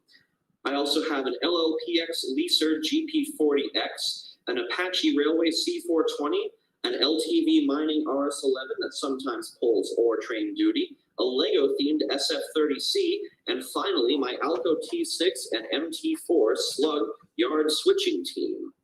I could talk about my freight cars all day, but the clock is ticking, so I'm just going to point out a few highlights. This is my Virginian and Ohio hopper car in honor of the pioneering work of Alan McClelland. I have a whole series of incentive per diem box cars, which will give some color and uniqueness to my rolling stock. All my stickers are done by OK Brickworks, who does most of the decal work for most of the Lego train builders out there. I have my Thrall Door box car, which I recently completed. And then we come to a perennial crowd pleaser, the aquarium car. Now this car, I actually was inspired to build this by a member of a local O-scale club who built one that had actual live fish in it. Now, I don't think I could pull off the actual live fish with the Lego. The water would just leak out all the time. So I've just got the Lego sharks in there, the Lego octopus, that sort of thing. But kids love this car. They're always calling it the shark car for good reason. Now, I mentioned earlier that not all of my rolling stock is designed by me. Instructions for this Procore tank car are available from Brick Train Depot. My colleague Cam modified the instructions for this car to produce this monstrous thing, which I don't think is even going to fit in frame. Let's see. Nope, it doesn't fit. We'll have to take it to another cut. All right, here we go. So this is the 8-axle tank car, and yes, these did really exist. The real ones are about 94 feet long, which makes this one about 26 inches long in 1/48 scale. And it is so large, it had to be designed to come apart in 2 sections just so I could fit it in the boxes to bring it to the shows. And again, this was designed based on modifying the Brick Train Depot tank car design. And the other major producer of Lego train instructions is Brick Model Railroader. They also provide some journalism for the Lego train community in the form of interviews, show reports, and articles about modeling techniques. I have a few of their models on the workbench. They're waiting for parts orders to arrive before I can finish them. And at the moment, I do not have any official Lego train sets on my layouts. I'm going to finish the layout tour with a demonstration freight, a long manifest trundling by nice and slow so we can all have a good look at some of my freight cars. And then once the caboose is past the camera, we will switch over to the live side for the second half of my presentation.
All right, so let me turn off the screen share here.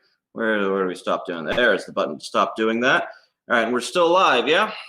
So let's pick up where a little bit of Lego train history. So Lego trains actually began over 50 years ago with battery-operated trains. They had track that had separate rails and ties that you had to put together. Unfortunately, I wasn't able to procure an example of this. And then in the 80s, they moved on to track power. So much like a conventional model train, you could plug it into the wall and it would run. They had a center rail system, much like Lionel. And then in the 1990s, they came out with the 9-volt system. So you have this kind of sectional track. As you can see, it's got metal rails on the top of it. And let me turn my camera over here, get my circle in the view. Yep, there we go. So this is a circle of 9-volt track, and again, just like a conventional model train, you can plug it into the wall, and it goes. So for that system, this was indeed the entire motor. Let me pull that up here so you can get a look. All you had to do was stick this underneath your train, and it would run.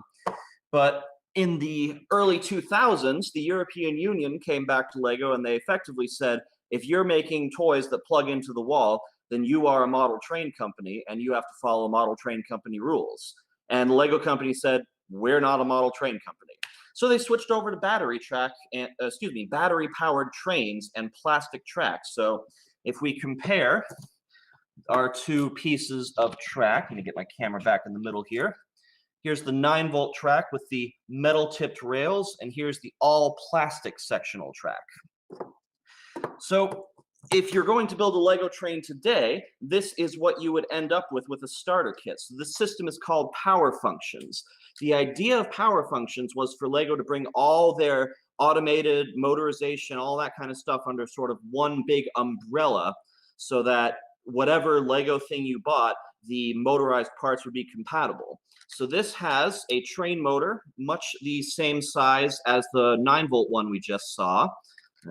Go on, back in there. Then it has this battery box for AAA batteries up top, and it has an IR remote receiver. So we just turn on our battery box, and oh goodness, what channel did I leave this on? There we go. And here's my controller, and the train goes. So then all you have to do is build whatever you want around this configuration, and you have a Lego train. So if you bought a Lego train set today, you'd get that, or you'd get the newer system, which is called Powered Up, that is effectively the same setup. It just happens to run on Bluetooth. And then we get to the wheels. So this is a Lego train wheel set. Once again, if you bought a Lego train today, this is what you would get. It's perfectly adequate for building small Lego train sets and that sort of thing. And here is a freight car that represents the general size of official Lego trains. So when we compare that to the track gauge, there we go. So we compare this to the track gauge, you can see it's a little narrow because real trains, they overhang the track, don't they, by a couple of feet or so. So that is where the 8-wide system comes in. So Lego train enthusiasts basically figure out, what if we started building our trains a little wider to the track gauge that would look more realistic? So here's a tank car built in 8-wide, and we'll set that on the track here. We can get a look at just how wide that is. Oh, go on, get on the track. I'll pick that up here so you can get a better look. So you can see it's a little wider, and therefore it's just a more realistic proportion of train to track. And 8-wide, when I say 8-wide, what I'm referring to is the Lego studs. So the studs are the characteristic little bumps up on the top of a Lego piece. So when I say that this train is 6 wide, I'm saying that it's 6 studs wide from side to side. And then 8 wide, when you build to 8-wide scale, you are building an almost exactly 1/48 scale. And then, well, sorry, I lost my train of thought a moment. There are other widths of Lego train depending on what scale you want to build in. So in Europe, for instance, they build in 1/45 scale. There are also people who build in 7-wide, which is closer to, goodness, lost my train of thought again. I think it's closer to like 155, something like that. And then there are people who build 10-wide, which is about 1/38 scale. And the trouble you have is that the track gauge and the size of a Lego figure do not complement each other in terms of what's realistic. So the Lego figure is far too short for his width. The Lego train tracks are a little too wide compared to the Lego minifigure. So whichever size you decide to build in, you kind of have to make some concessions based on what you want to do. So let me talk about the power systems for a moment here. So the official Lego train, again, uses a AAA battery box. So that's pretty small, and it fits nicely inside the Lego train locomotive. But for some of us builders, that box doesn't fit very nicely inside. I can show you an example here. So this is a locomotive I've been working on. It's not done yet, and no points for guessing what railroad it is. But you can see here, let me turn the camera right, I've got two motors.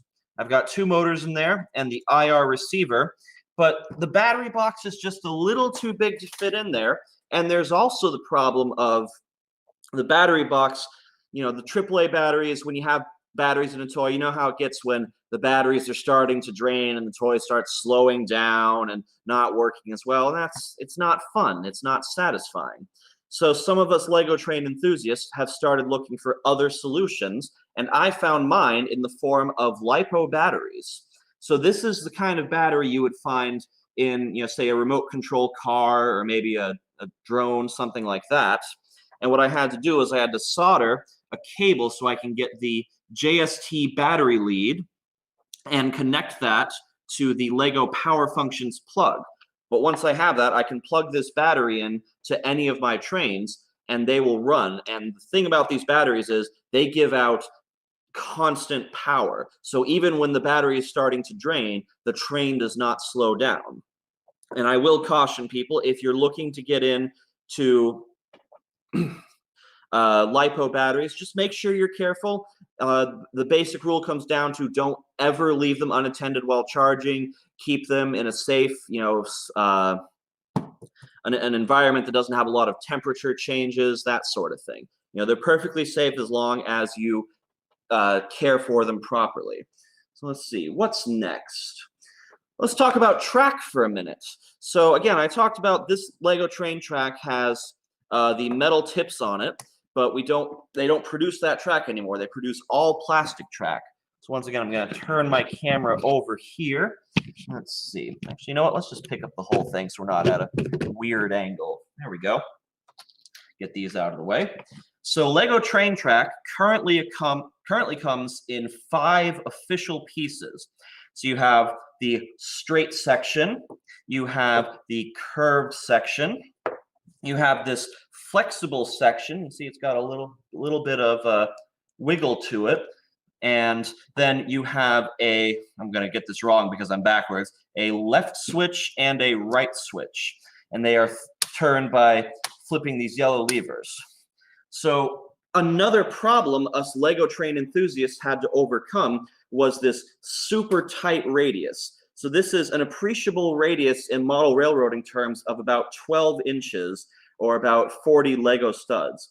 And, you know, for the regular size Lego trains, that's acceptable. It, you know, it doesn't look too bad. But when you start getting into these larger trains, come on, get on the track. No, don't have your pieces fall off. You know, it doesn't look quite right because it's just such a tight corner for such a large train. So what are we going to do? Well, the advent of the plastic track was a blessing in disguise for the Lego train enthusiasts. Certainly we lamented the loss of our track power, but the all plastic track made it easier for third-party companies to produce custom pieces of track. So let me talk about just a couple of those. So this here is what we call an R56 curve for radius 56 studs. If we compare that to the conventional Lego train curve, the radius of about 40 studs, let's see, get my camera angle. So you can see this one is just a little bit wider. And the radius increases every 16 studs so that, sorry, I lost my train of thought again. It's very early in the morning over here. I'm not much of a morning person. These radius increases by 16 studs, so it will fit on sort of the grid of Lego train tracks. So that solved our problem with curves, but what else are we going to do? We need switches that aren't quite so tight, because look at this. This is effectively a number 3 switch. If we talk about the number of a switch, what we're looking at is how far the diverging route gets from the main route when it goes a certain distance away. So it's for every this far forward, how far forward does it get away? And this is a number 3 switch. So for 3 units this way, it goes 1 unit that way. And for reference, you know, most model trains start with, say, number 6 switches, maybe number 4s if they're more toy-like. So those switches didn't work for us. So then we enter the R104 switch. So this is a 3D printed piece of track made by a company called Trix Bricks. So it comes apart in all these sections so they can print each piece nice and small. But as you can tell just by looking at it, the appreciable radius of the switch, oh, come on, a little tricky to get it back together there. There we go. The appreciable radius of the switch is a lot more gentle than the conventional Lego switch. I will also observe that, you know, you might be thinking, looking at this super tight circle here, you say, oh, well, if you run the Lego train at full speed, won't it just fly off the corners? And the answer to that is yes. And Lego describes this as a feature, not a bug. Certainly, if you look up Lego train videos on YouTube, you'll find plenty of videos of Lego trains crashing all over the place. Let's see, where do we need to go next? Oh, and I should point out, so again, this piece was 3D printed. This piece is injection molded. So of course, injection molding is more expensive, but the quality is much higher and in terms of you know, how well the track is made. This piece is made by a company called Brick Tracks. So let's see, who's next? We talked about 6 wide. Let's talk about the wheels. Let me get this wheel off of here again. So this is a conventional Lego train wheel. We saw that earlier. And if I take these wheels out, this is what I end up with. See, I just have this metal axle with 2 wheels on it, and the wheels actually come off. So I can have these in 3 pieces. This is how it comes, and you have to assemble that when you get your Lego train set. Now, the problem with this is that, you know, it's good enough for a kid playing with toys, but for us adults who want to play with toys, there's a lot of friction in here. This is a friction-bearing wheel set, so the trains don't roll very smoothly. So what can we do about that? Enter the bearing wheel set. So let me hold this up nice and close to the camera. So this is a Lego train bearing wheel set. Oh, come on. There we go. Nice and easy to see. And it's going to be a little tricky to notice. I'm going to get it real close up here. So you can see that metal axle is going through a roller bearing. There we go. It's focusing for me now. The metal axle is going through a roller bearing, and the roller bearing is kind of jammed into one of these special Lego Technic bricks that has the holes in the side.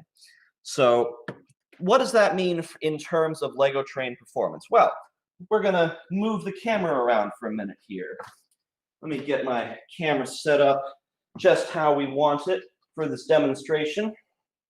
I'm going to turn it around. This might be a little unsmooth. Bear with me if you'd be so kind. So here's my show layout behind me. There we go. All right, so on the inside track, I have this official Lego train size train with the friction-bearing wheel sets. And what we're going to do, we're just going to give them a little push. So that's not great performance. You know, it could be better. So what happens when I push this gondola car that's sitting on roller bearings? I'm going to give them the same sort of little push. And there it goes. It's gone. It's just going to disappear. So the roller bearing wheel sets also will take much more weight. Part of the problem with those friction bearing wheel sets is that they won't take a lot of weight. If there's too much Lego pushing down on them, then you get even more friction. But the roller bearing wheel sets will take pretty much any weight of Lego train. Adjust my camera angle here. There we go. Let's talk about couplers. So the Lego trains use these magnetic couplers. Let me get one off of here. So if I hold these up close, I'm making a mess of everything over here. So here is the earlier style of coupler. Let me hold that up so we can see it. So what you have is a magnet that flips around. So when the trains get close to each other, this magnet will flip around so the correct pole is facing the opposing magnet, and they'll couple together. And once again, that's pretty good for a kid's toy, but for those of us who are out of our minds and are trying to build more serious Lego trains, it's not enough. Here's another example. So the newer models have a magnet that flips around inside this casing. Come on, you want to focus on that? There we go. So the magnet flips around inside this casing here rather than being exposed because, choking hazard. But the problem with that was these magnets are not terribly strong, especially when it comes to these big, heavy freight cars. So what are we going to do about that? Well, rare earth magnets. So let me hold up another coupler here. Don't get it too close. I don't want to ruin my webcam. Come on. There we go. Yes. So if you can, I don't know how well you can see that. It wants to focus for me. Come on, focus. Focus. Focus, camera. All right, it'll focus in a second. There is a silver disc attached to this coupler. So when I put this silver disc on there we go, we've got some focus. That increases the magnetic strength of the coupler by quite a lot. So I can run a 24-car train without problems. The record that I am aware of, I'm sure someone's going to tell me after this, they're going to say, oh, Monty, you forgot all about this other awesome record for Lego train length. I can run about 23 cars. A friend of mine ran a 40-car train at another show using these kinds of magnets. And you could probably go even further. I think the motors and the engines would give out first. And let's talk about the motors for just a moment. So once again, this motor here, this official Lego train motor, all you have to do is stick it underneath your Lego train and it'll go. But the trouble with that is those motors aren't terribly strong, and they're also unrealistically fast. At full speed, that motor is in 1/48 scale going about 90 scale miles an hour. And that's just a little ridiculous if you're running, say, American freight trains. If you're running a high-speed train of some kind, that makes sense, but doesn't always work. So Lego makes a range of other motors. So this is the one I like to use. This is a Power Functions L motor. So you see that orange bit in the middle is the actual bit of the motor that turns. And what you do is you plug a gear into that. Let me get out my example half-built locomotive here. You want to focus for me, camera? So you can see I've got this big old gear here connected to the motor. And then what will happen is I'll stick another gear underneath it to an axle that goes through the locomotive and comes out the bottom. And then that will drive the train. Now, you want to say, well, how much stronger is this motor compared to the Lego train, to the conventional train motor? Well, this motor, if I'm remembering right, has a little less than 1 Newton-meter of torque. This motor has a little less than 7 Newton-meters of torque. So that gets us a lot farther in terms of strength and pulling power. The only trouble is this motor is a little slow. So what I've done is I've geared it up. So my trains at full speed run at about 40 scale miles an hour, which, it's not great fast, but it's enough for my purposes. So about 2/3 of my locomotives use this type of motor, and then the other third use this train motor, just because, first for the sake of variety, and also because kids say, why isn't that train going fast? All right, what have we not covered yet? Let me check out my script over here. Ballasting. So these tracks, they're perfectly good, if you want to throw them down on the floor for an afternoon of fun, running your train through all the rooms of your apartment. I'm sure we might have seen the viral videos of that happening. But it's not terribly realistic. What's going on here? The rails are the same color as the ties. The ties are kind of an unrealistic thickness. So what are we going to do about that? Let's go to our next example. So we will ballast the track. So we build up Lego bricks around the track, and we use different pieces for narrower ties. So this is still this same piece of track. All I did was I built up some gray bricks around the sides, so it looks like light colored ballast. And then I have my dark brown ties here. And as you can see, they're a much more reasonable thickness compared to the size of the track. And this is still sectional track. It will still connect it together just like that. And then you have this nice realistic track. And once again, I can connect it to a regular piece just like that. All right, is there anything we haven't covered yet?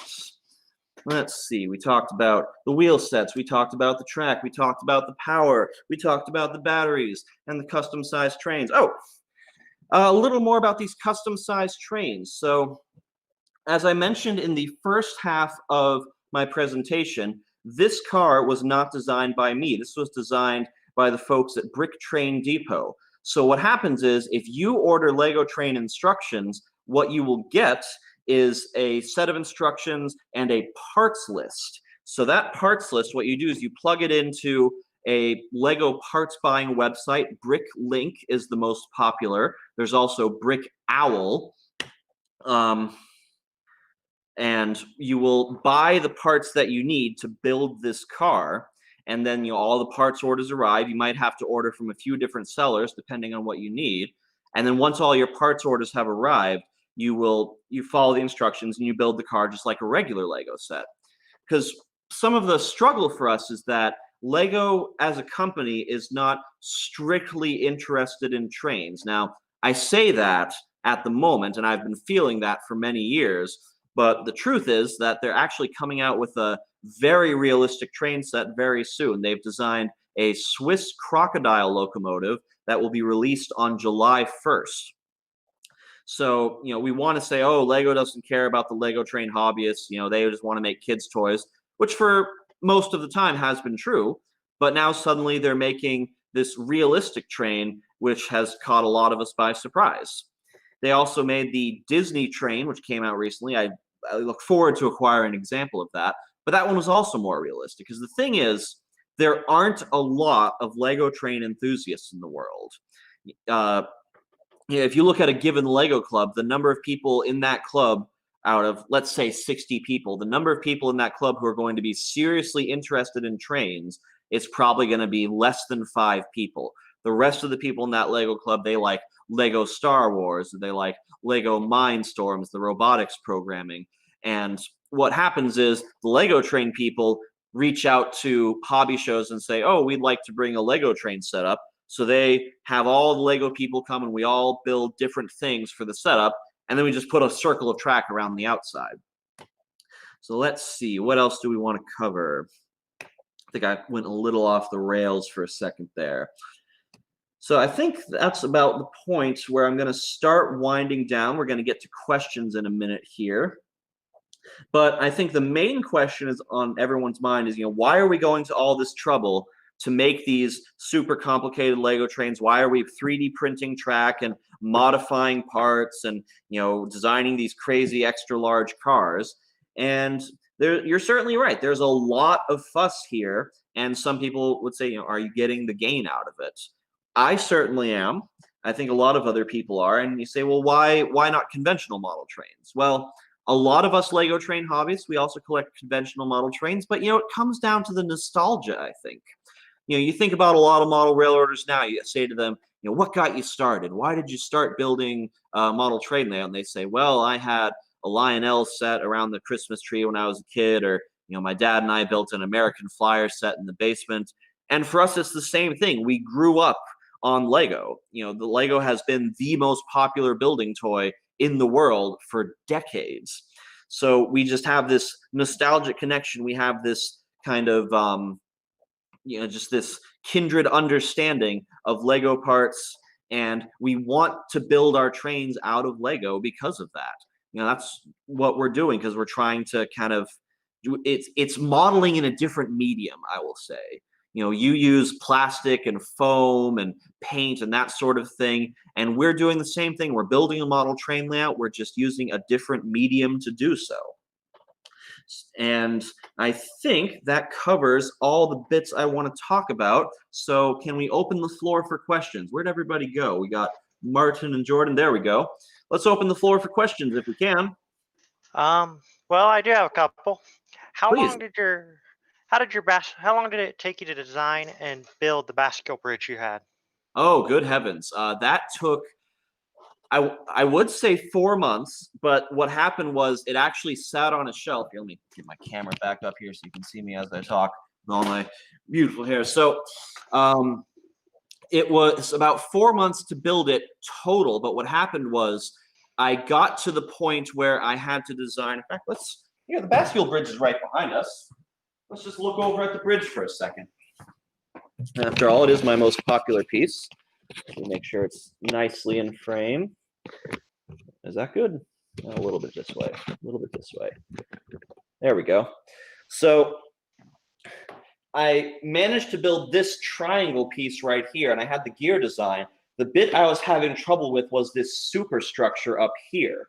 So what I ended up doing was I had to shelve this project for about 2 years before I finally understood how I was going to build this and this shape here, like getting these proportions right so the bridge would function properly. I actually found the answer on an N scale form. Someone had drawn an extremely rudimentary sketch of a bascule bridge, but it had just enough information that the light bulb went off, and I saw, oh, this is how you need to do. This is about 1.5 times as long as this side. So this rectangle, right now it's a rectangle. When I lift the bridge up, it'll kind of squeeze into a parallelogram. Is that it? I don't remember all my elementary school geometry there. So yeah, about 4 months with a 2-year gap. Next question. Where did you get your decals? I've dabbled in the Lego train stuff. Okay. Where did you get your decal / stickers for some of your rolling stock? So pretty much all of my decals come from OK Brickworks. So it's a gentleman named Andy. He operates out of the United States. I think he's in Ohio, but he produces the decals for the vast majority of Lego train builders. So, if you wanted to make your own decals, you can buy some like clear vinyl to print on. But the problem is most home printers don't do a great job of that. So he actually ended up investing in a very nice printer that can print on clear vinyl, and it prints whites really nice. So then we get these lovely realistic decals. So the way he works is you send him your model. You say, this is what I built a model of. Here's the prototype photo. And, can you make me the road name and the road numbers? And, I know he's pretty backed up right now because everybody's building Lego trains in quarantine. But, after not several weeks, some amount of time measured in weeks, he gets back to you and says, here's the stickers I've got that for your build. Is this what you want? And you approve it, or you say, I need to fix this. And then once it's approved, he will print them and mail them to you. And I believe he does ship internationally, but lately it's been troublesome with the whole COVID thing. So he hasn't been doing a lot of international orders, or at least if he does, he's like, yo, it's going to be a while. It's going to be a wait. So next question. So you've mentioned that there's several other third-party kit designers. Yes. I know Brick Model Railroader's one from the AML podcast. Yes, Brick Model Railroader. I have a couple of their kits on my workbench. I haven't finished them yet because I'm still waiting on parts orders. Yeah, it's Brick Model Railroader, and then this tank car was designed by Brick Train Depot. Okay. So those are the two major producers. There's also like all kinds of websites and other independent producers. There's a gentleman called Tony Sava who produces instructions. You can go to a website called Rebrickable that has different instructions on it. That sort of thing. There's a lot of options out there simply because Lego isn't very interested in producing Lego train sets, simply because they don't sell as well as Star Wars or a fire station or something like that. So next question, please. Well, one of the things that I was thinking was, now when you get an idea in your head to design, I know some Lego builders use one of the Lego designing softwares. How do you go about it? Personally, I prefer to just build in bricks. Part of the appeal of the model railroading hobby for me is that I can get away from the computer for the most part. So, I just sit there with my bricks. I have a workshop where all my parts are organized in little tiny drawers, and I'll just build by hand. And it's the same process that somebody on a computer would use with Lego computer-aided design software. It's just trial and error. Do these pieces fit together like how I'm thinking? Does it look right? Yes, no, it doesn't look right. Let's try again. Let's build it again. So, I come back to this locomotive I'm working on. This is an Illinois Central GP10, and it's about halfway done right now. I'm still working out how I want to do the details on the roof, fit the cab in right, just all kinds of little bits and bobs like that. But, it's mostly for me designing by hand. Other people design on the computer, and that works well for them. I tried it, just wasn't quite for me. Have you ever used plans like actual scaled down plans? Close. I found technical drawings of some of the locomotives I've built, so I can get the right, or at least get close to the right proportions of, length, height. The nose should be this long, the cab should be this long, the hood should be this high. I've used technical drawings like that, and I've scaled them down. There's a great website. If you look up Lego Stud Calculator, I think it is, or Lego Unit Converter, it'll give you the instructions, or not the instructions. You punch in your numbers. You say, okay, I need 70 feet, and I need it in 1/48 scale, and it'll tell you how many Lego bricks long that will be. All right. So the whole roller bearing idea, where did that originate in the Lego community?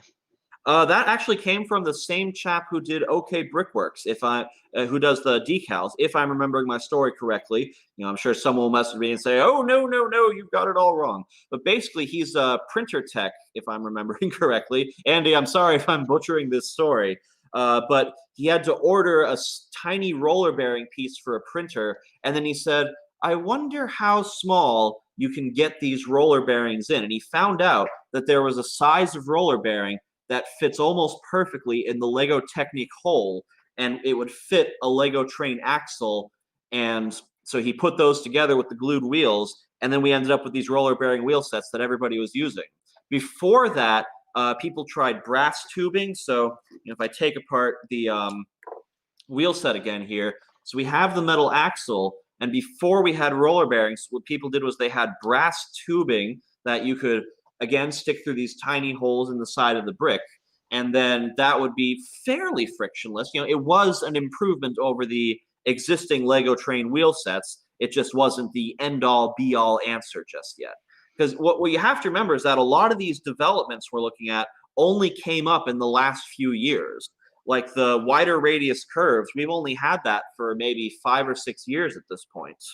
The same thing with custom control systems. I forgot to talk about, there's things called S-Brick or PFX Brick, buoys. They're different versions of smart bricks. So, this IR remote receiver for a Lego train is, it works, and you can plug in a motor, you could plug in something else, like maybe some lights, but it's an 8-step speed controller. And, some people say the IR remote system doesn't work very well for them. So there's an advancement, not just for Lego trains, but for all kinds of Lego hobbyists, where you can get a different variety of smart bricks. You can control it from your phone or from a computer or something like that, or a special remote. And then you have better speed control. You can have faster speeds. You can control lights. You can add sound, all kinds of different options like that. Okay. Now here was something that I know I've seen somewhere, but they've talked about with the advantage of dead rail coming into the model railroad industry. Is there a chance you guys could eventually get DCC decoders?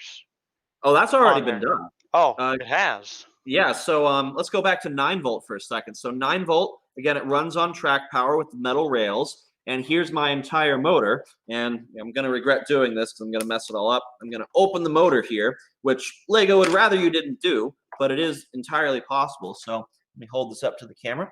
Come on, camera. So there's the entire motor system. You've just got a little motor in there and some gears. And what some people started working out was that you could jam a DCC decoder in there, like an N-scale one or something. And then you can hook up a DCC transformer to the 9-volt tracks, and it'll run. Now, the only problem with doing that, oops, get the camera fixed there. The only problem with doing that is the 9-volt system, again, 9 volts, and I think DCC puts out like 12. Now, I have done some experiments with friends. You can up the voltage on these. I think the highest I've heard of is like 24 volts. So these motors will do it, and they'll zip off at 300 scale miles an hour. But yeah, DCC with Lego trains is possible. Personally, it's a matter of preference, because I used to use the 9-volt system for my show layout. So I was running on track power, and part of the disadvantage of that was I had to sit there at the throttles all day inside the layout so I could control the trains and, more importantly, stop them if something went wrong. So when I switched to the remote control system, I was suddenly able, I can walk around the layout, I can talk to people, I can control 2 trains on the same track. So, the dead rail, at least for me, it's what I want. For the metal track enthusiasts, which there are still plenty of, there's a company called PFX, and they're working on coming out with a new metal track system. So you'll have the same, wider radius curves, custom switches, roughly the same motors, but it'll run off track power. And people are already talking about, can we add some DCC to that? Sorry, I should be looking at the camera. I'm looking over here at my laptop at you guys. We got time for a couple more questions if there are any. One is, how do you affix the roller bearings into the Technic brick? Let's see that. You need an arbor press, basically. Some people have had luck with like pliers and that sort of thing. You can just buy them from Brick Model Railroader or Brick Train Depot. If you're only building a couple of freight cars, or you're only building like one car every few months, I would say it's much easier to just buy them pre-made. But if you're like me and you're doing this big crazy layout with dozens of pieces of rolling stock, you get an arbor press and you can jam them in there. And I get my roller bearings from overseas. So, little tip, if you look for a roller bearing at a hobby shop, in the United States, for instance, they're going to be expensive. But if you order some roller bearings from overseas, from China, from the factory where they make them, you can get them pretty cheap. The only downside of that is, say a bag of 100, there might be, 5 or 10 duds, ones that just don't work right. Yeah, that's how we can get the roller bearings in there. It's amazing the size of roller bearings you can get today. I do a bit with 187 scale RC cars, and the roller bearings we're using have actually got a 0.8 millimeter internal diameter. That's pretty small. They're really tiny, yes. Yep. So we got any more questions there, Jordan? Or we do have one. So one was, how much would a typical boxcar, we'll say a 40-foot boxcar, cost? Yes. So Brick Model Railroader does put out an instruction set for a PS1 40-foot boxcar, and it kind of depends on the color. So, brown is probably the most common color that people build in, and I'm told that if you build the Brick Model Railroader PS1 40-foot boxcar in brown, it'll run you about $100. It varies a little bit, but about $100. And, then that number can skyrocket, because the trouble is some pieces are very rare colors. Like getting this tank car in teal, I had to place 5 different orders to get enough of these teal slope pieces. Let me tear one off here so I can show you if I can. There we go. Just go ahead and ruin all my models. So like to get enough of this teal slope piece, I think I needed about 200 of them to make this car happen. That took 5 separate parts orders to find people that had enough of them. And I don't remember how much it was. I actually try not to keep track of how much it cost for my Lego trains, because I'm very afraid of that number. But I will say I work multiple jobs. I'm not just a music teacher. I work in a warehouse. I'm a stagehand. I had another job in retail until recently. It's an expensive hobby for sure. Regular model trains or Lego trains. All right, we've got a few minutes left. Got one more question, maybe? Anybody got anything? Okay. I believe that is it. That is all. About it. You're more than welcome to head over to the chat. The only thing we're going to do now is we've got this thing called the Wheel of Chat, which is about to come up. So what we're going to do is spin the wheel. It'll come up with a subject, and then all the people in the chat can answer that question. while we get our next presenter, Miles, up and ready for his clinic. So, Monty, thank you a million for a very informative clinic about Lego. Well, thank you for having me. I'm happy to share my trains with you. You know, if you see us Lego train guys at a show, we'd love to chat trains with you all day. Not a problem. So you all have a good one. I will see everybody next time. Okay, so let's hit the wheel of chat. Let's hit the spin the wheel. Let's see what we get, what the question's going to be. And the question is, what is the current time with you? So everybody out there in the chat, put in your current time and probably where you are as well. And we'll be back in a little bit with Miles Hale.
Okay, we're back again.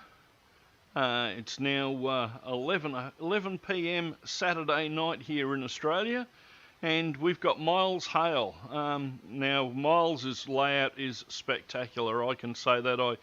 I actually went there when I went to the convention in Kansas City a couple of years back. It seems like an eternity back now, but it was only a couple of years ago.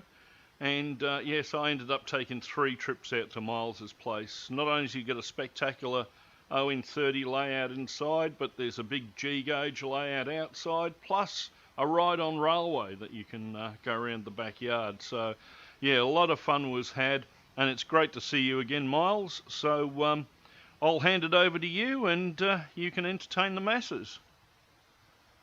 Well, I want to thank you for putting all this together. As you may know, I came down to Australia for your narrow gauge convention about 4 years ago, and I had an absolutely fantastic time. Great area around you, and it was great. Had a good time. Excellent. At any rate, I started this railroad in ON30. I used to be in ON3 for almost, I guess, 40 years, and always wanted to model Colorado narrow gauge. And so the first question you probably would ask is, why did I change to ON30, and why am I sitting in the middle of the big city? Well, my best friend John Lawrence, who's down in San Antonio, is going to do the next hour clinic with me on signage. He always had a saying that I was modeling the canyons of Colorado while he was modeling the canyons of New York. His railroad was called the New York, New London, and Western. It was a fictitious railroad running out east of New York. Anyway, so that saying always kind of stuck in my mind. And when I moved back here to Kansas City, I moved away right after I graduated high school and went to college. And when I came back, of course, the city had changed dramatically. But one thing that they did not change was the bottoms area of Kansas City. That's down by the Missouri River, where it comes down from the north and then suddenly turns and runs actually from west to east, headed for St. Louis. And that whole area is a river bottom area that's many miles wide.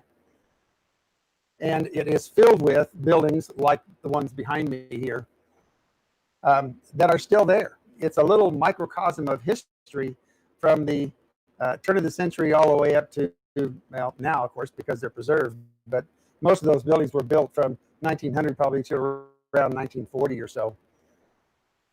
So I wanted to model my home city. And I know that they never had any 30-inch or probably never had any 3-inch running in town that I know of. 3-foot railroad running here in town. But nonetheless, I made the switch to O30 because Gil Freitag, who I've always considered to be an expert and a genius in model railroading, he and John Armstrong, I think, are really forward-thinking individuals in the terms of model railroaders. And Gil's thing was that he had a whole bunch of brass engines out on his railroad down in Houston, Texas. And he had operators coming over every week. And he was running the journals literally out of those brass engines. Well, at that time, and this has been 35 years ago, that was ruining a $300 engine every time those journals would go out. So he changed to ON30. He bought a whole bunch of the Stewart F7s, which were some of the forerunners of the HO engines that came out.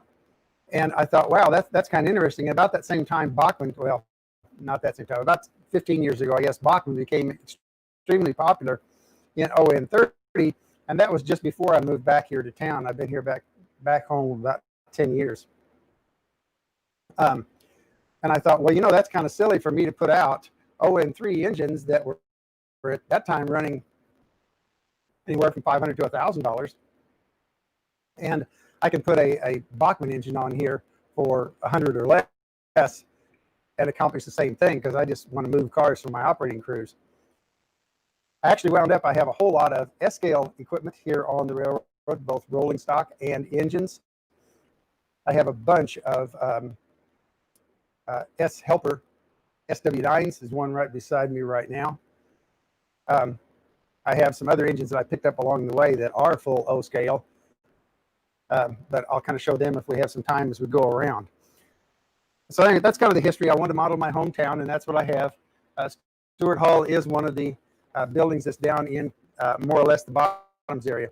All the buildings here are either from the bottoms of Kansas City or from the Kansas City downtown area. And this is another scene over here. This is the building that I've been doing a bunch on my website with. And it is the Kansas City Stockyards building. If you've been watching my YouTube channel at Model Railroading University or Model Railroad University, you've seen me working on this building. It is almost 6 feet long. And it has about 600 windows, or will have it in it. You can see here I've got another couple hundred windows to cut on this wall and another 50 or 60 on every one of the other subsidiary walls around the way. But I've been talking about how to treat windows and all that kind of stuff. I have the Golden Ox Steakhouse down here, and that actually is a restaurant, a steak restaurant, that was in the bottoms in the Kansas City Stockyards building from its inception back in 1900 whatever. And my front entry here for the model was copied from the actual building itself. This section is 3D printed, as are the bricks, as is all of as are all of the windows. Here, everything is 3D printed. However, this material is Sintra, and I'll talk about how I got to using it along the way. The medallions are all 3D printed. The cornice up here is all 3D printed. Everything's 3D printed. But what I want to do is, you can see that entryway there that's 3D printed. I want to walk you into the building. So what I have here is this little guy, and we'll go inside.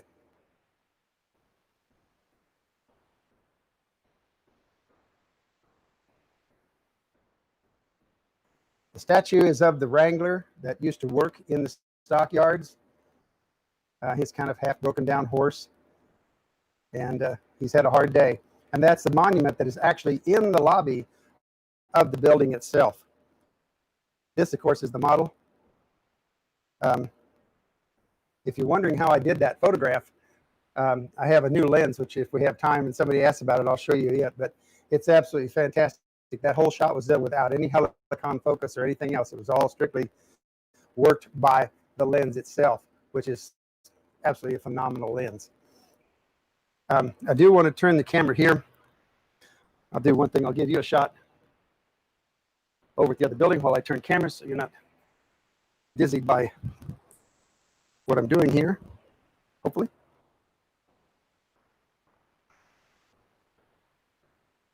Because there's a couple of things I want to do, if I can get the camera to cooperate with me.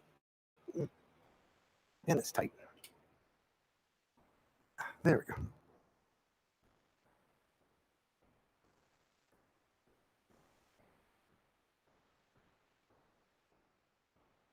Okay, if that's not too dark, put you back up on that camera. Whoops. That camera. There we go. So this is the stockyards, what was called the hog hotel. Hogs cannot sweat. So, I'll get the camera locked down here. Hogs cannot sweat. Cameras can't sweat either. Hogs can't sweat. So what they did was they built this concrete structure. And this is all laser cut wood, so that I got precision alignment on all of the uprights. Then all of the railing here on the front and all of the fences inside were all 3D printed. There's some about 200 fences in here. And then, of course, this was printed in about 8-inch sections and then glued together for the outer railing. And then everything scenic. And this is some of my 200 or so windows up above here. Let's tilt you up a little bit. You can see that some of the windows I don't have. The window treatments in here, obviously, this is just the background that you're looking at, the gator board that I use as an underlayment. This is the cornice that goes up at the top. This is the way I was making it, and this actually has several sections here that are printed about 5 inches at a time. And then I printed my lower piece the same way. Every one of these corbels is individually printed, and then every one of the squares here was individually printed. And that way didn't really work too well because I don't think you can tell here, but after a while, because of the glue that I was using, which was Weld-On 4, I love Weld-On 4 and Weld-On 3. For some reason or other, it seemed to attack this plastic, and I got a warpage. This is actually bowed. So I've gone to, and I know people are going to criticize me for this, but I don't care. They make good products. I don't work for them anymore, but I did it one time, and that's Woodland Scenics. And Woodland Scenics makes their Hobby Tack glue, which is actually a latex glue. So there's no solvents or no active agents in it. But anyway, I've come back and I've redone these now so that this piece prints all in one piece. And my background, which I have down in here, hopefully we can pull one out. My background slips on there, and there's my piece all done. So I can literally glue this on and then apply glue to this and glue this on the front, and that will go, then, let's tilt the camera up a little bit. That will go up here because that cornice continues all the way along this entire section. So I keep parts that are going to buildings. I keep them underneath the railroad in the section that they're in. So this shoebox with all the cornice in it goes right below the Kansas City Stockyards it's going into. Next thing I have over here, and I goofed up, I should have had the, there we go. I'll give you that view, but I'm going to give you a little video on this thing. Oh, I should have had this turned on for you ahead of time. but I didn't, of course.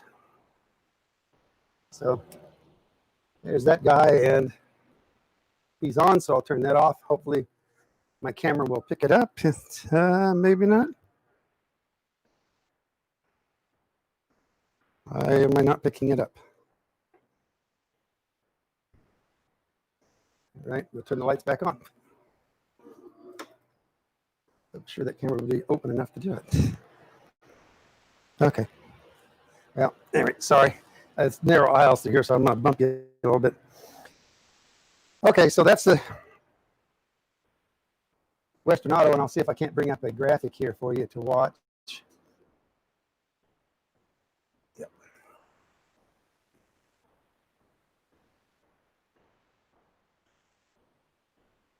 Sorry, it takes me a minute to bring things up here. There we go. Oh, come on.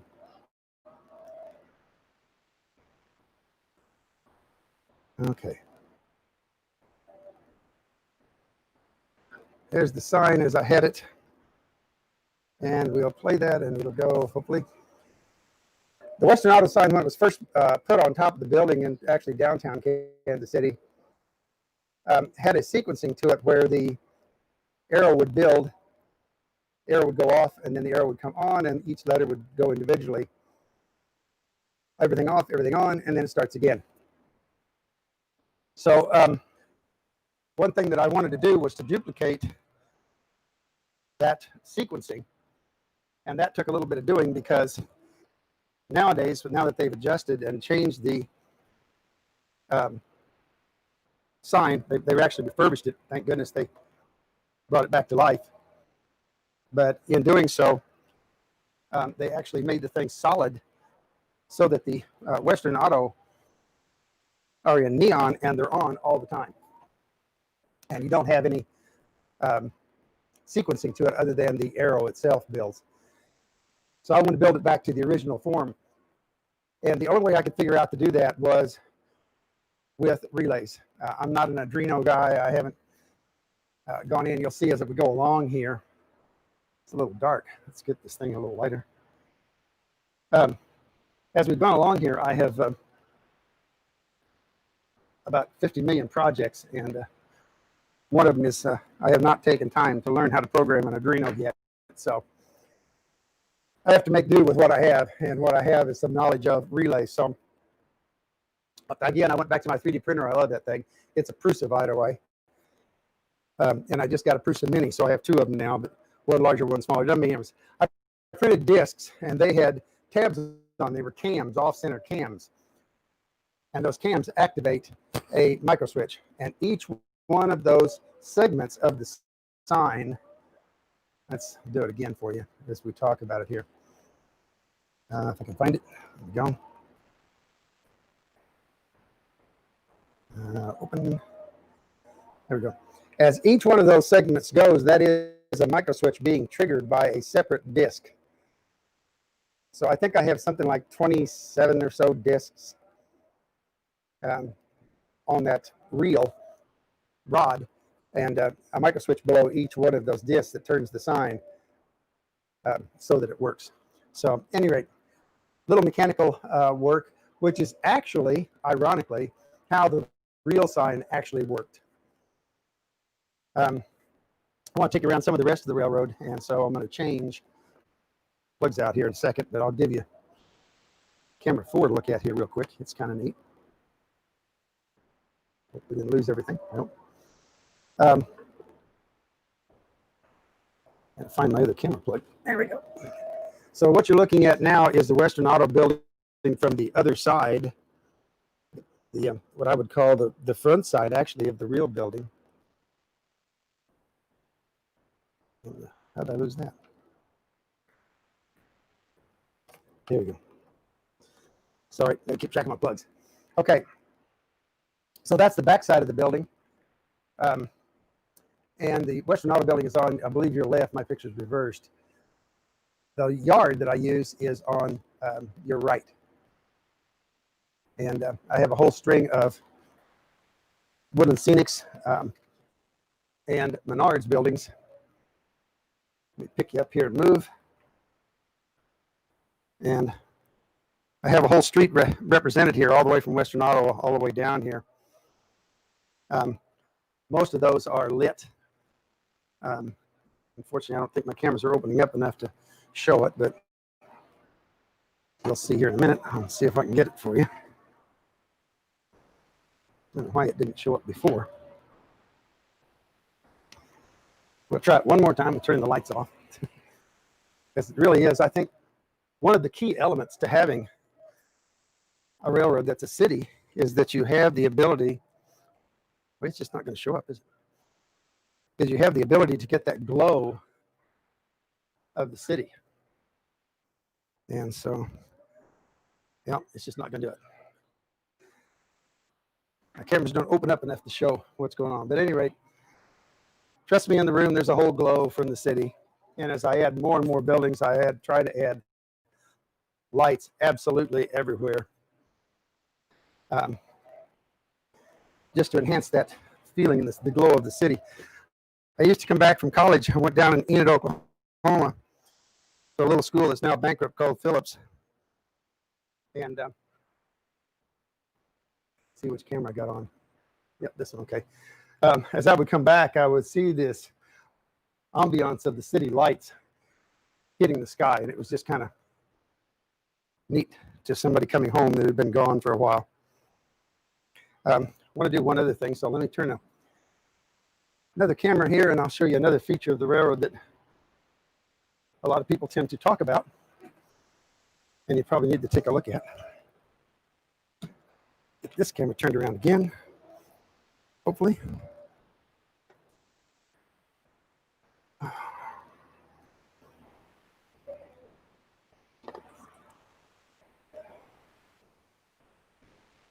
My apologies, I'm having.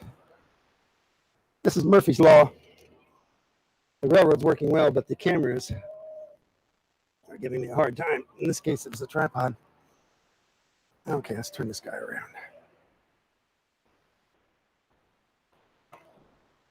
I hope I have a wide enough shot here to show you. Here we go, and okay. So here's my entryway. I had gone to a great deal of work, and I'll talk about this in a second. I promised a minute ago. This is my background buildings. And the only thing that destroys the illusion here in the railroad is this doorway, because I have those buildings, as I'll show you in a minute, all the way around here. You are literally in the bottoms when you come in here. But I had this pull down shelf here, which allows, is my camera off? Say again.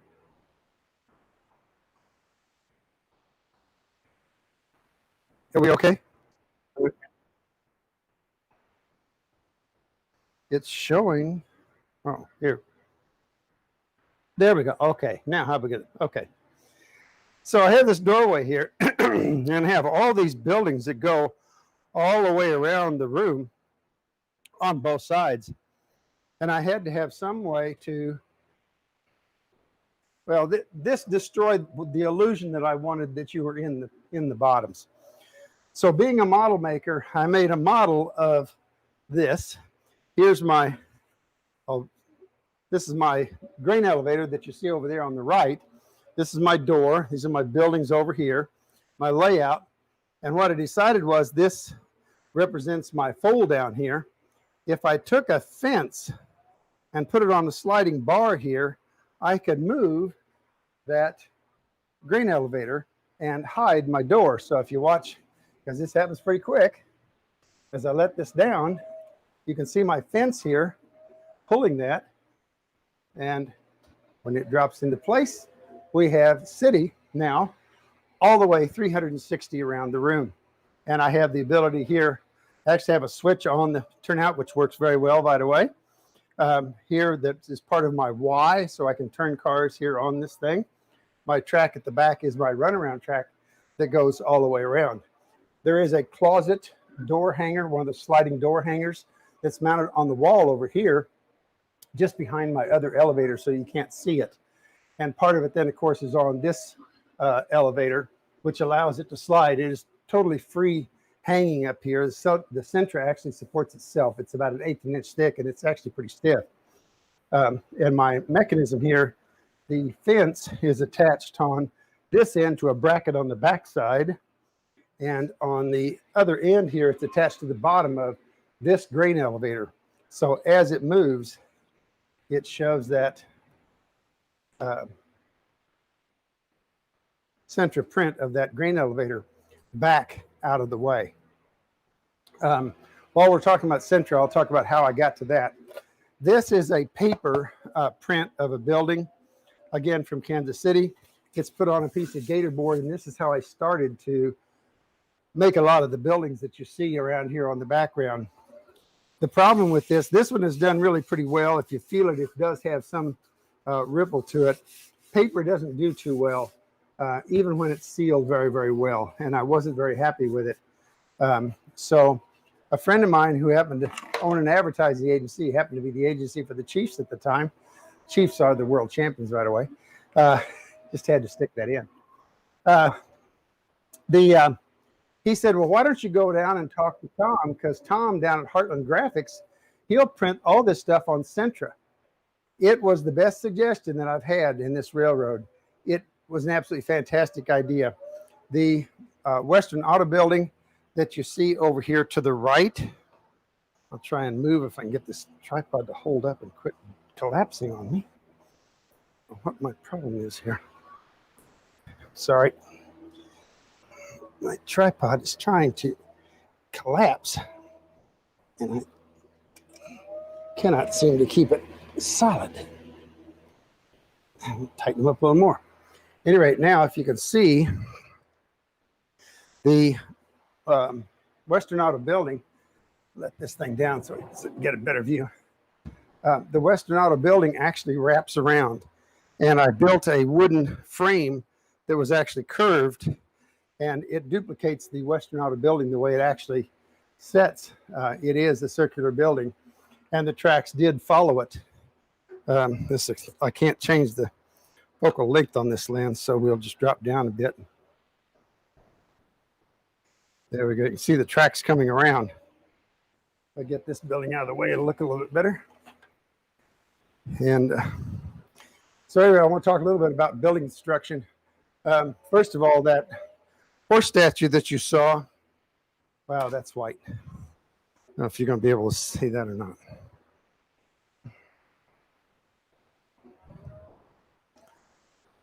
Darken that down a bunch. There we go.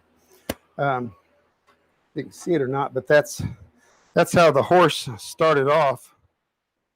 It was a roper. You notice the cowboy's got his hand up and around a rope, and the horse is the thoroughbred.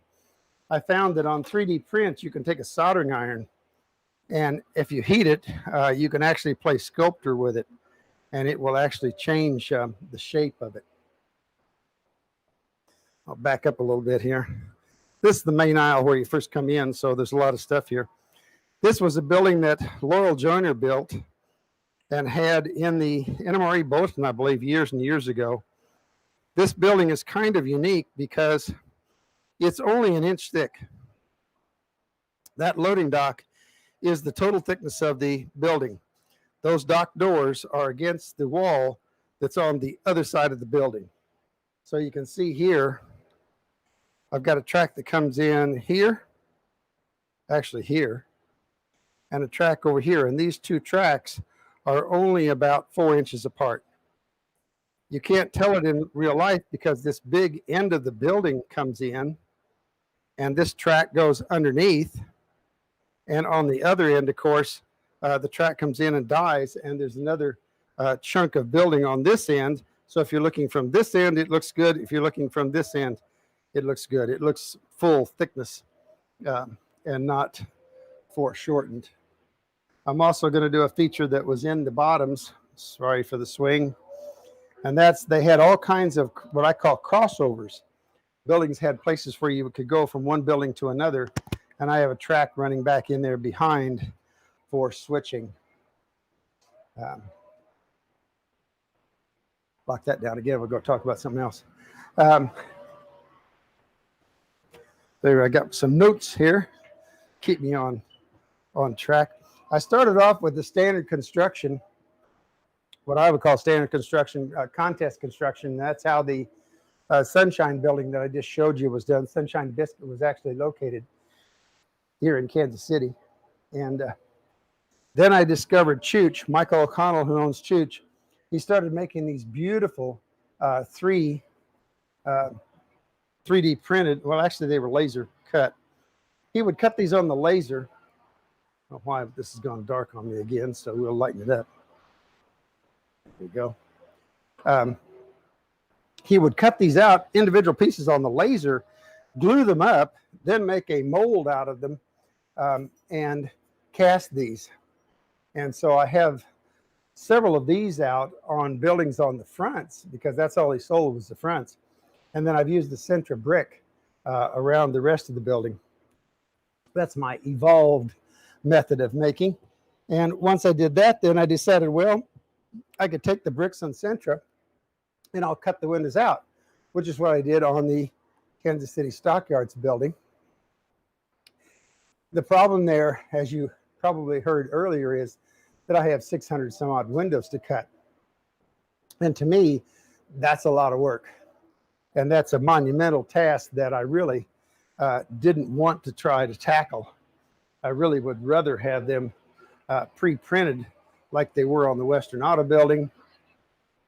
I'll spin you around here and show you another piece of the background and how much more we can do if everything is pre-printed. So hopefully that changed. It did, good. All of this is pre-printed. And the advantage here is that once I have it in Photoshop, then I can come in here. If I did not change these names, they are names of actual businesses, because these are actual photographs of the businesses in the bottoms. Excuse me. But you can see that the brick detail comes through on these.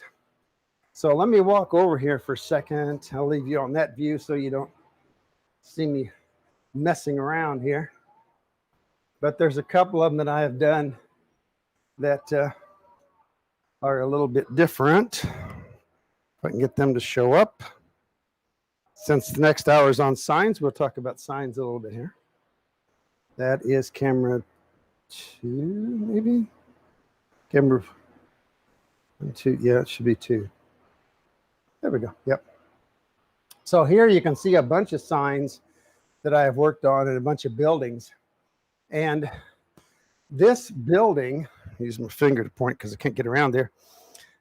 This building here, the Mueller Soap, I'm not sure what building that was. It is a building from the bottoms. I'm not sure it was really Morris Butt. I will tell you that Morris Butt was a real manufacturer in Kansas City. All the names here are taken from a list of businesses that were in the business directory back from anything from 1900 to 1940, because I want to label all my buildings correctly. But at any rate, this building was not labeled when I photographed it with that. So I went in on it, put it in Photoshop, and then in Photoshop, you can actually change the opacity so you can see through the letters. And I did that, and it allows the bricks to actually show through. Same thing was done on Moline Plow. Changed that around so that its name was changed. Casey Ice was changed. Stowe Hardware, which is behind the ice company there, that was not changed. That is Stowe Hardware from Kansas City. But you can see how I can match signs by changing the opacity. I make them look much older than what they were. I have to show you, the Woodland Scenic guys came by at the National Convention and toured the railroad. Yeah, it tilts you down out of that light. And they saw that H&H feed store, which is kind of over to your left center. And if you look very closely at the sign, you'll notice that it is upside down. We think there are only 2 of those buildings that slipped by Woodland Scenic's quality control. Both of the buildings exist here in Kansas City. One's at my friend's house, Larry Alfred, and one here. And the CEO of Woodland said, "We got to change that. I'll send you a new one." I said, "No, you're not. I'm keeping it as a collector's item." So I keep it there as kind of a novelty if people notice the sign is actually upside down. In the midst of all this, it's kind of hard to pick out one thing that isn't maybe 100%. In the foreground, however, though, I have a building here. I think this is from MTH. I went inside and put an interior in it and raised these doors up so that we have interiors in them. And I've done that with a lot of these Menards buildings. The green building is a Menard building.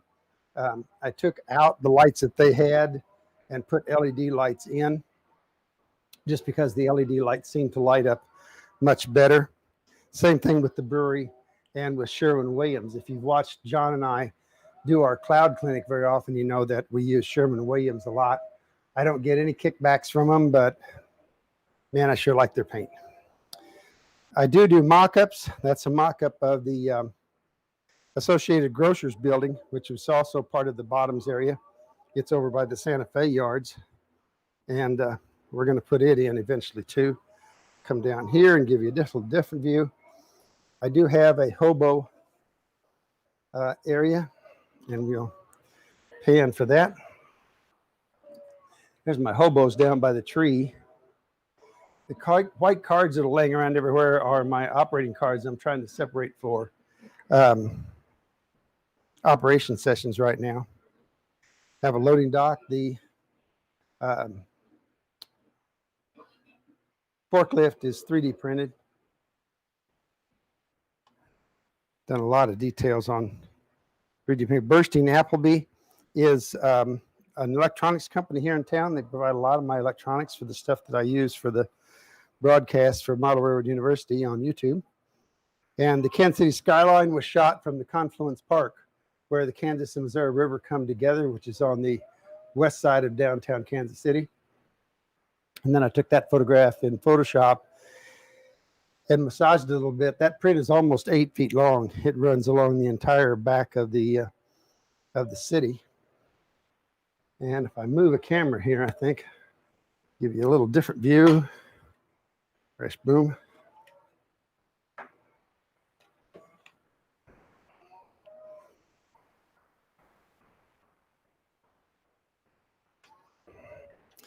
Oh, come on, camera. Okay, let me go switch cameras so you're on the right one. Gonna be a little different view of that same thing. That should be camera 3, I hope. Voila. So this is a little bit of a scene from my grandmother's neighborhood that I tried to recreate here. Kansas City has a lot of the stepped houses like this one. Let me get around here and I'll get, hopefully if I can get a little cord. Yeah, there we go.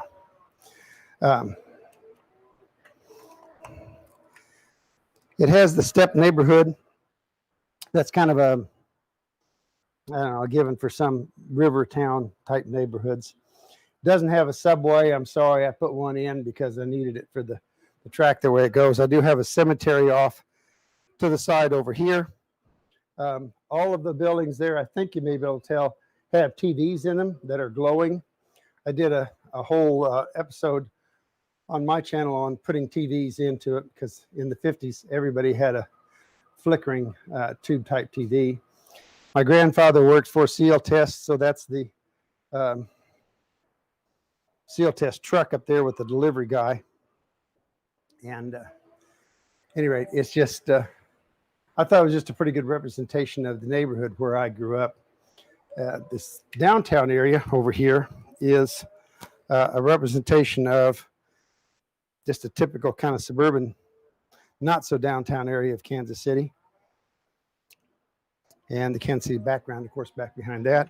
And the beautiful clouds that everybody should have on their railroad, thanks to John Lawrence and his innovative technique for using stencils. Sorry, I have to give him a plug. He is my best friend after all, and fellow model railroader. I'm going to give you a view, a little bit different view on another camera. And we'll talk about some of it.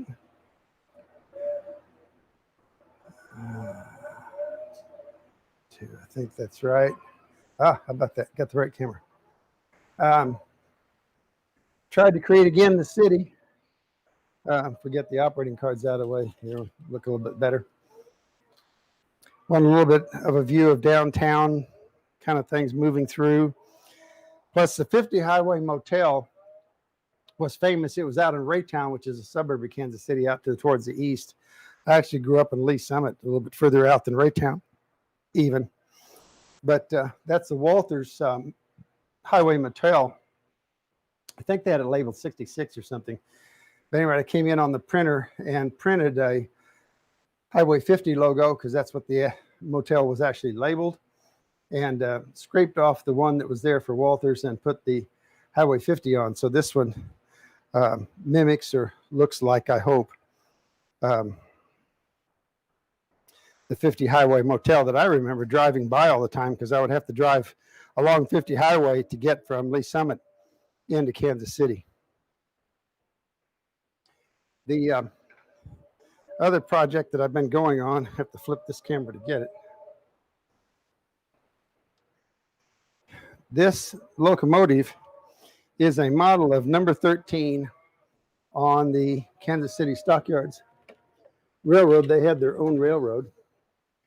And I'll see here if I can get this guy to run, and then we'll talk about systems that I use. Oh, come on, do the thing for me.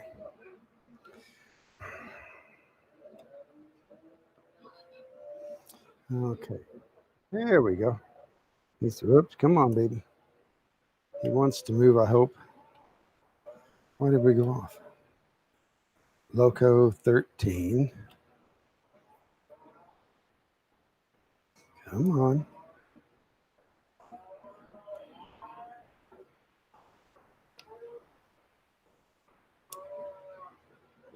There we go. Okay, now it took off like crazy.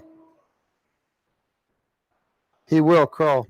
He is powered by a S-cab battery decoder, but that engine is 100% 3D printed. Everything on it. The only commercial parts I used were 2 trucks and the motor.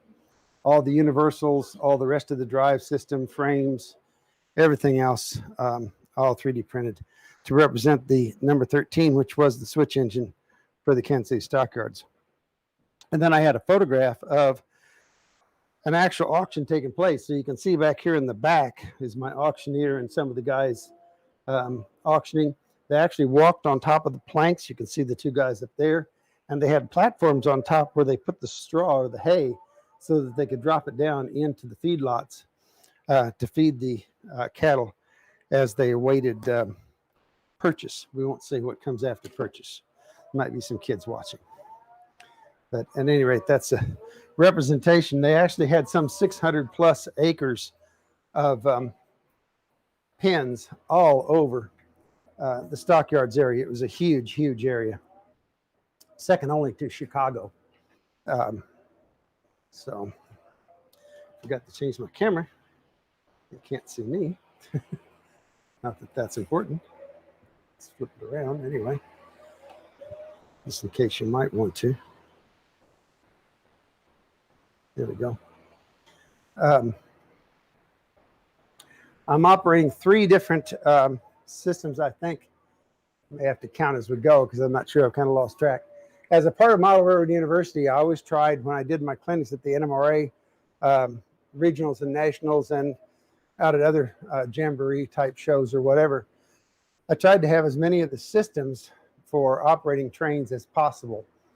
I used to have, I think, one of almost every DCC type system that people could come up and try out. For the layout here, I settled on NCE. I think they're extremely reliable. They're usually beta tested long before they're released, which I think is absolutely fantastic. Makes it a little bit more user friendly. And since I really was a PE teacher, I'm really not an electronics expert. I figure everything out kind of as we go. So I wanted something that was reliable and that I could understand. And NCE was my best choice as far as I was concerned. Then I decided, well, that's all good, but one of the big problems with any of the systems that get their power through the track is that they get through the power through the track. You have to rely on that wheel contacting that rail to get electronics or to get electrical power, signal, whatever's being transferred. It all comes through that wheel touching the rail. So I looked at dead rail, and SCAB at the time was coming in very, very, they were really coming on strong. And I can't remember, but there was another one. I can't remember if it was Tam Valley or whatever. There was another one. I think it was Tam Valley coming on at the time. Both of them had their attributes. The SCAB reversed engineered. He took an NCE decoder, put his thing on it so that it would be a radio receiver, made that NCE decoder think that it was still on the tracks when actually it was getting a radio signal from the broadcaster or the controller, and it powered off the battery. So you could put it on a table and it would run. It didn't need any track or any power or anything. I thought that was really a good thing. It is somewhat limited in the number of functions that you have. So Tam Valley came along and said, well, we're going to take the decoder, we're going to do somewhat the same thing, but we're going to have full functionality on the decoder. The difference came in the fact that the SCAB one had what he calls a BPS, a battery power system monitor, whatever it is. It's a little board that goes in the engine, and it picks up the power from the track, and it does it continually. So all you need is a few sections of your railroad powered. I already had mine totally powered because of the NCE. So my batteries continually charge themselves back up. That was a great feature for me because Tam Valley required you to either have a separate plug and a switch to switch between the locomotive control and charging. You switched it over to charge and you plugged the battery into some plug that you put on the locomotive, and it had to sit there and charge, or you had to take the battery out and charge it. And to me, that was a lot of trouble. As you start to get to 5 to 10 engines, which I have about 10 on the railroad, once you get to that many, remembering after every operating session to take every battery out and make sure that you got every one out and that you're recharging those was a little too much for me. So the SCAB seemed to be a better choice. Then I heard about Deltang, which is out of England. And Deltang is absolutely fantastic because our decoders here in the States, I think the smallest one is probably an inch by an inch by maybe a 1/16 of an inch thick, or maybe a little thicker than 1/16. That's not bad. That's pretty small. But a Deltang decoder is smaller than your little finger nail. And it's only, well, it's probably less than a 1/16 of an inch thick. It is super, super small. The problem is, of course, it doesn't have the battery power supply to it and everything else. You have to figure out how to do that. So you need a good hobby store with a good RC department, and you can use Deltang. But I have Deltang in a speeder, which unfortunately I didn't get out to bring in here. But at any rate, it's in a little O-gauge Grant Line speeder, and you can't see the decoder or the battery or anything. I've got a battery in there that's half the size of the end of my little finger, and it will run for a couple of hours because it has so little draw on the little tiny motor. But that's another way to do it is with Deltang, and I have all 3 of those systems running at times here on the railroad. So that covers I think that. The only thing I didn't talk about was sound effects, and I don't know if you all have heard them because I've had the fan on here the whole time. It's a little warm. It's been near 100 plus here in Kansas City lately. This is really going to be bad to move my microphone around like this because you're probably going to hear it, but I'll try and give you.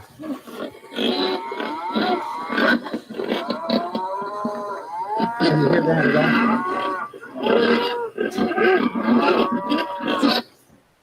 I hope you could. That's my pig sounds, and they are running rampant here. They go all the time. And then over here to my right where I'm walking, I have a sensor. And as you walk by that, it turns on the street sounds for this street scene that I had here in front of the Kansas City Stockyard. So I've tried to add sound effects. And sound is an interesting thing. I don't really have any locomotives that have sound in them, mainly because I went to one railroad down in Oklahoma years ago. I imagine, unfortunately, that mile roader's not with us any longer. But he had a bunch of locomotives in a rather large room, bigger than mine. And he had all of them turned up to full volume. And I was standing there thinking, wait a minute, I used to actually work for the railroad, and I did after I stopped teaching. And I could not hear the engineer most of the time if I was standing down underneath him. just from the cab to the ground. I was a switchman, he was the engineer. And certainly by the time I moved to the end of the engine, I could not hear him. By the same token, that engine was so loud, but by the same token, if I got a block away from work driving home, even with the windows open on a quiet summer night, I couldn't hear the engines. So if you stop and think what a block is in terms of distance in your scale, how can you hear engines across an entire room? It just doesn't make sense. So I don't use locomotives with sound. I do have ambient sound in the room, and those hogs and those cows are mooing and doing their thing constantly. It's white noise, but I want it that way because if you were in the bottoms in Kansas City between 1900 and almost 50 something, that's all you heard was those cows and those pigs going off continually because there were 600 some odd acres of them. So it was a lot of noise. And I just want that ambience of that cow and pig noise filling the room so that you get the feeling that you really are down in the bottoms. I don't know how long I've talked, but got to be getting close to questions, I would hope, as I'm running out of stuff to talk about. I did want to talk about the bad and the ugly, and I'll do that real quick. I have two big problems in this railroad that I should have known better about, but I didn't. And so we're going to do something about it here before too long. Let's see if I can tilt this camera down and give you an idea. Quieten that noise down a bit. There we go. There, you can see that this roadway, if I get it focused,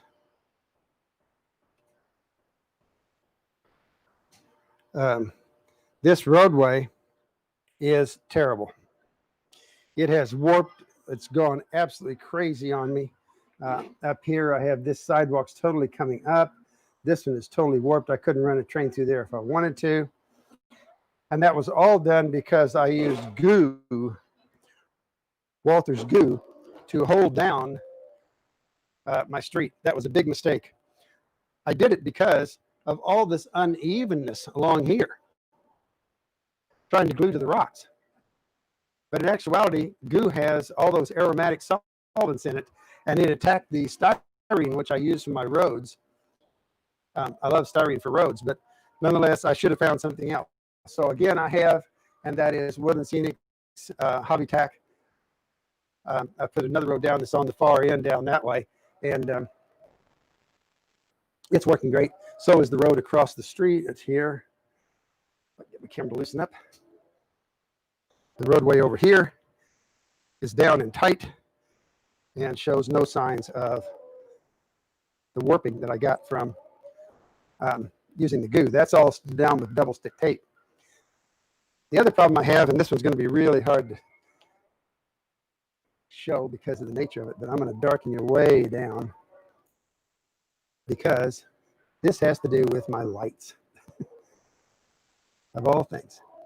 I think you can see there in between my plastic, I've used cracked ice, which is available from the hardware store, to diffuse my lights overhead. Now, one thing I always like to do, whether I was doing the Colorado railroads or, open me up here again, or even here in Kansas City, is I wanted to, there we go, that's not bad. I wanted to do the cyclorama. That's where this wall, which is coming in straight here, and this is another wall that comes back at 90 degrees, and then the ceiling comes in. This is a compound corner up here. And this corner here is curved, and it's curved to the ceiling, and it's curved in the compound. I just want to get the feeling that that sky is bending forever. And the only way to really light a cyclorama correctly is if you have indirect lighting up on top. If I were to put a light bulb here, it would cast a shadow, and you'd have a line right along my cyc here, and it would destroy that wrapped ceiling. So I went for the diffusion up here, and my problem with that became that they're trying to fall down. I cut them wide enough, but they're still trying to come down. So at each joint, I've come in and I've taken coat hangers, and I put coat hanger wires You can probably see them in there and there and there. And that has solved my problem. But just so you don't think that this railroad came off without a hitch and without a problem, we've had some problems that have been me extremely menacing. Had to solve it. So at any rate,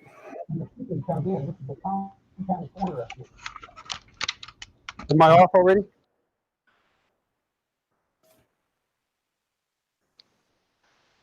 I have no idea what time it is. It is 9. Did I miss questions or nobody had any? Actually, we got a couple. Good. Okay. One of which was, what is the name of the UK decoder that you were talking about? Deltang, D-E-L-T-A-N-G. All right. And you said on one of the, on your one. And that's sold. Go ahead. Okay, yeah, we got a terrible lag, so I'm sorry. I don't want to talk over you. Deltang is sold by the O30 Guy, G-U-I, and if you type in on your browser O30 Guy, he'll come up. It's Mortensen is his name, and if he's not selling them right now actively, I'm not sure what the status is with him, but he did sell them. I think you can also buy them directly off of Amazon.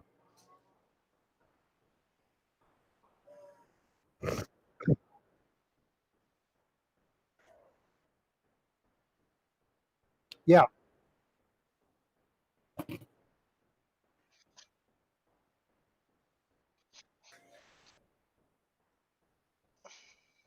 Yeah, they're absolutely fantastic decoders. They really are.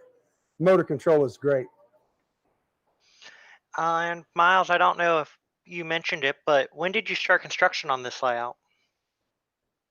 I moved into this house about 10 years ago, and I started, give or take, about 8 years ago. We were actually still building model railroads commercially at the time I moved in, so this is my construction room. And as soon as we delivered the last layout out of here, then I started the railroad. All right.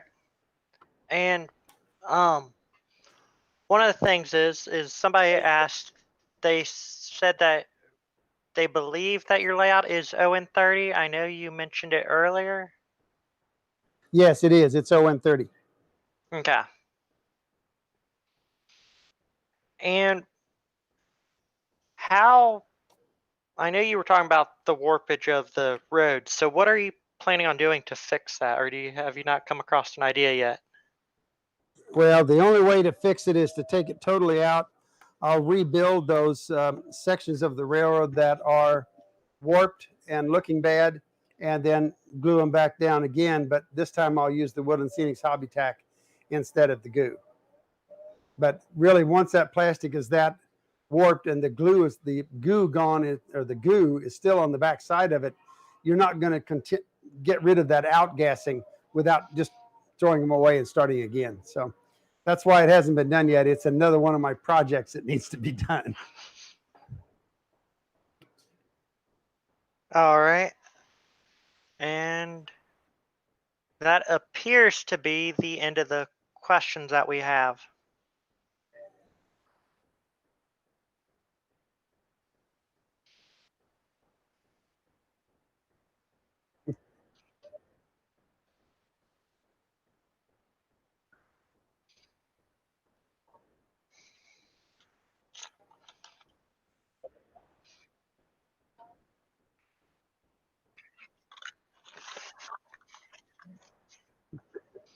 Yeah.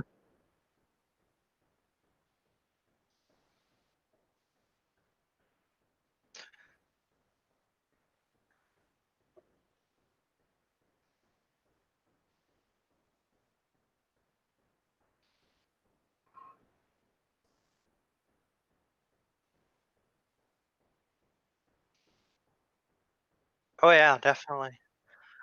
We actually do have one new question. It is, how do you control your turnouts? They're all controlled by Intuit switches. There's a man here in town who's 90 plus.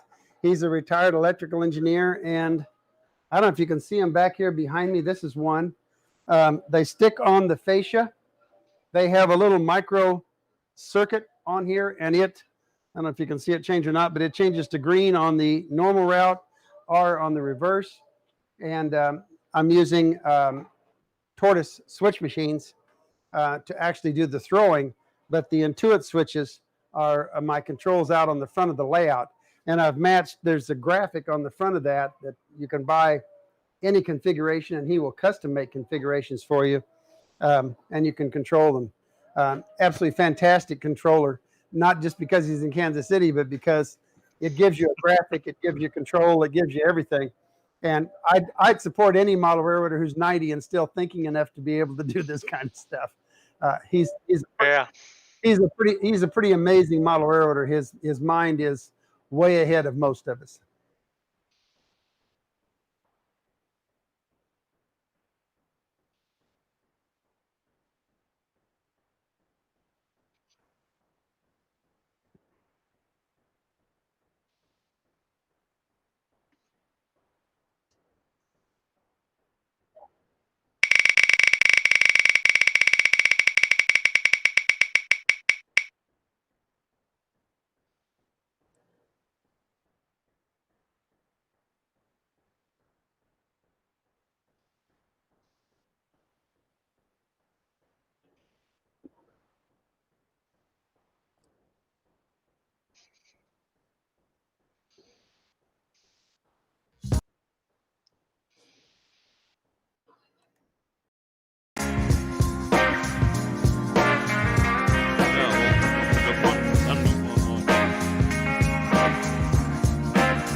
Hello, hello, hello. We are back, and joining us again for this next hour is Miles Hale, along with the guest John Lawrence.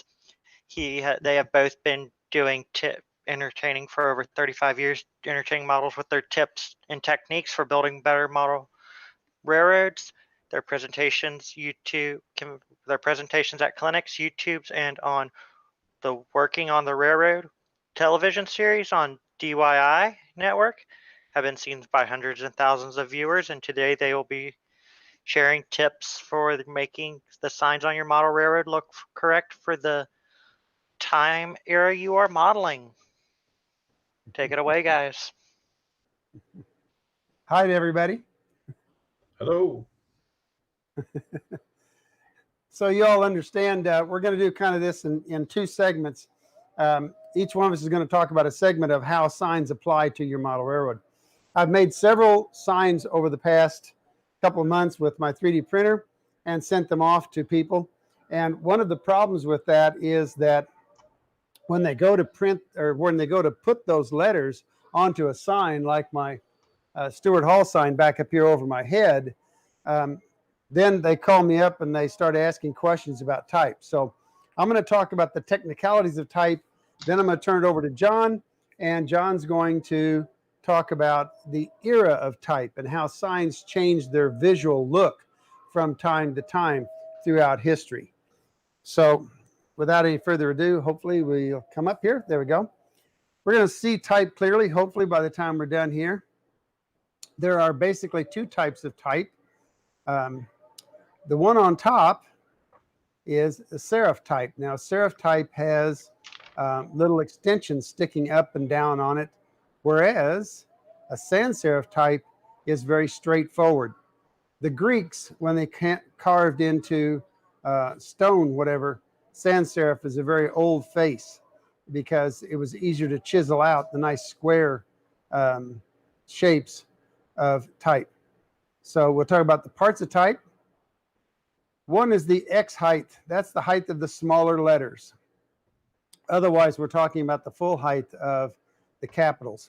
We do have a baseline on type, and that's what people normally line their letters up with, whether it's serif or whatever it is. The other things there, if you're interested, there's descenders and ascenders and capital and lowercase and all that kind of stuff. And some of that you may be familiar with. I'm more concerned about that baseline because we want to level our type. That's the main thing that we have to do to make letters and words look correctly. And in a little bit later here, I'll talk about spacing, but for now, we're going to talk about level.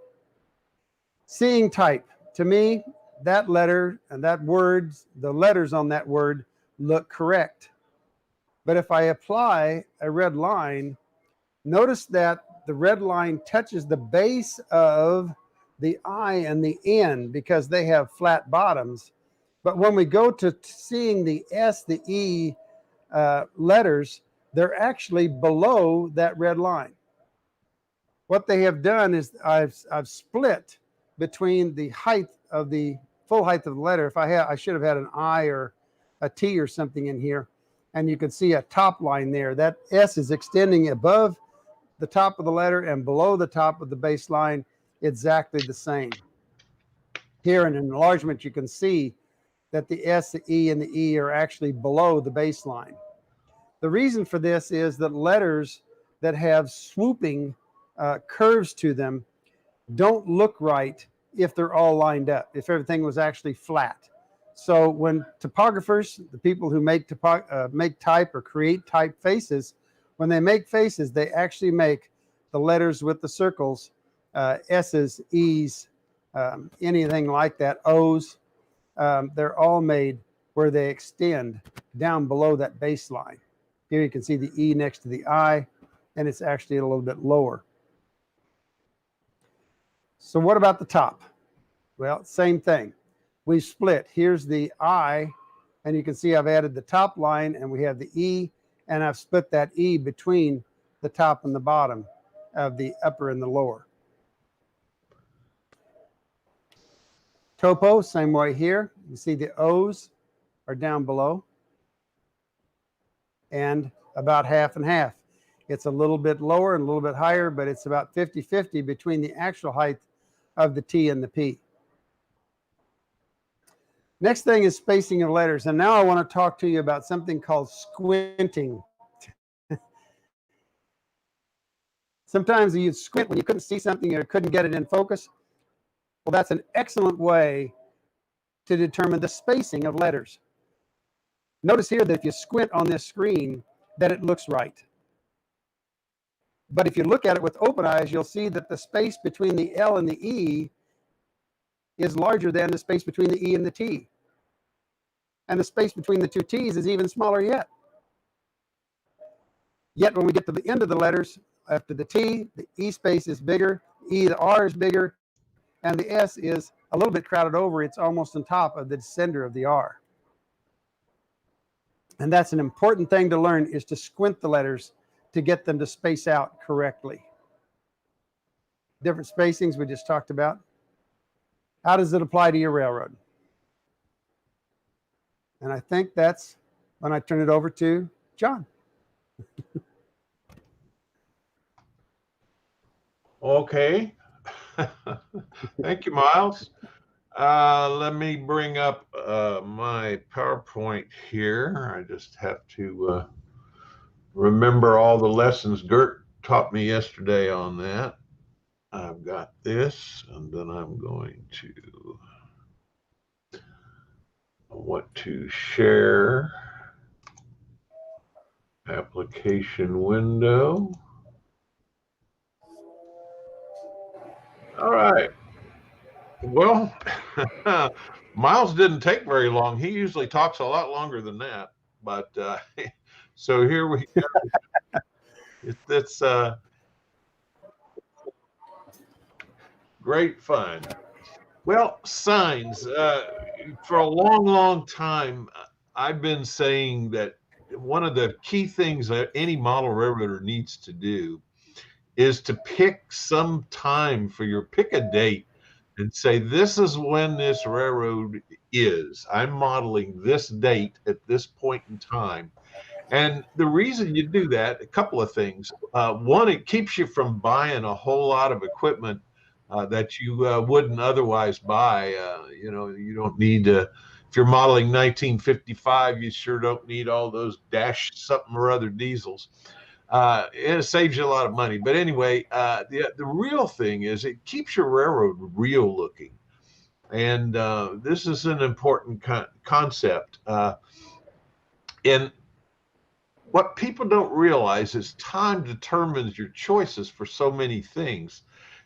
Everything from the equipment we just talked about, the figures that you put on your railroad, the clothing styles, the color, that sort of thing. I'm amazed, talking about figures for a second, all those good, beautiful HO scale Pricer figures that are out there. They've been out there for years. They've been out there so long that all of the clothing is practically 1950s style clothing.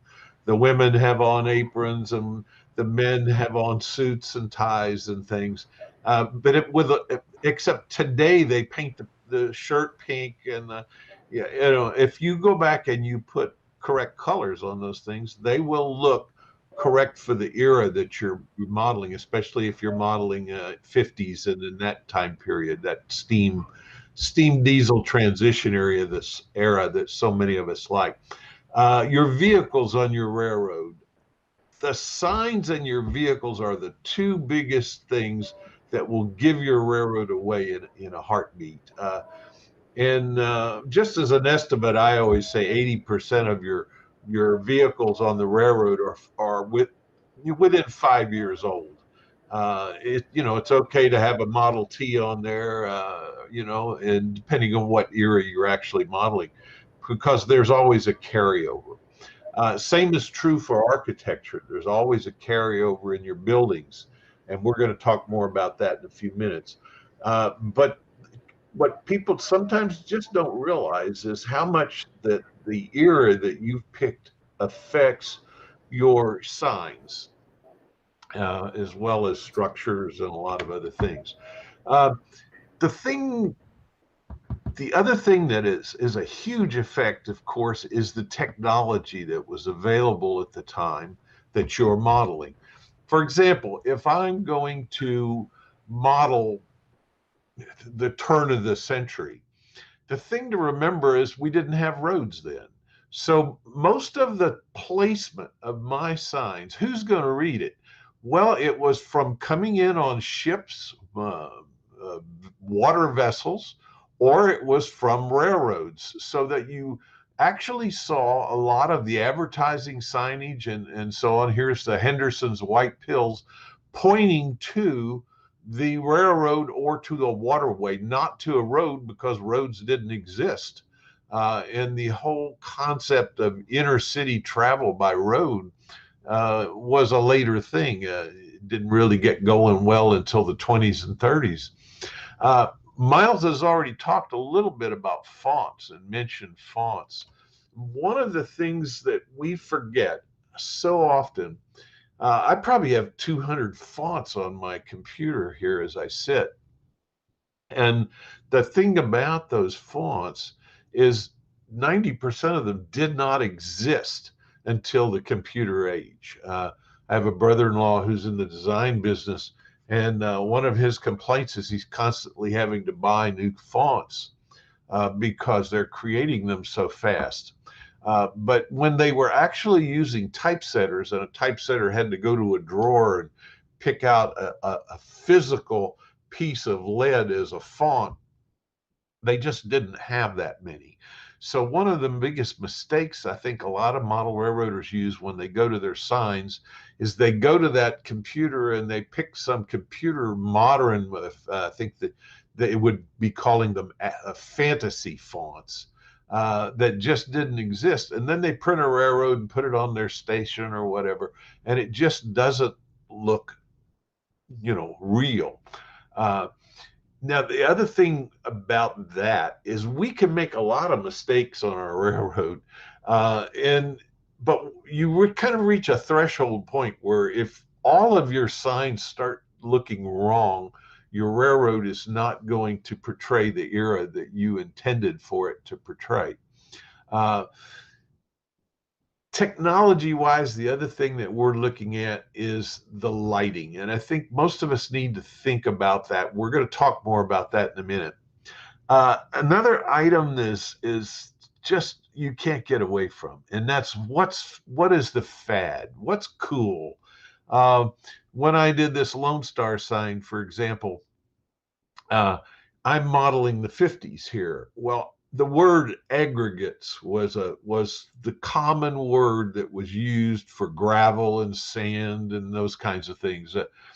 Today, that would, if I was modeling modern era, I would probably call that a materials. So it would be Lone Star materials rather than Lone Star aggregates. Both acceptable words then and now, but just a difference in the way people use them. So one of the things that you kind of want to do is do a little research on the era to see what was popular and what was the cool thing. The other thing is advertising guys, just like architects, just like everybody, they're like lemmings off the cliff. One or two innovate something new and the rest just follow like the lemmings. So once you kind of get that style down, what you see, if you're looking at an old picture from the 40s or something of a street, all of those signs have a family kind of look about them. And again, we'll look some more at that in just a second. Another thing that you kind of want to be aware of is what are the laws? Various laws take effect on certain things like signage. For example, in 1965, you had the Beautification Act, which eliminated billboards. When I was a kid, I used to drive along the little old 2-lane road that ran right next to the railroad track, so we could wave to the engineers and put do the old blow the whistle thing. And the thing, as you approached a city or a town, there would be just lines of billboards.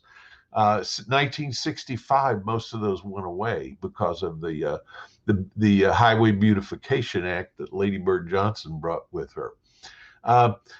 Cigarettes, for example, cigarette ads used to have the Marlboro Man out there all the time. They disappeared in 1998. So whatever era you're modeling is going to be influenced, the signage that you put on your railroad is going to be influenced by laws.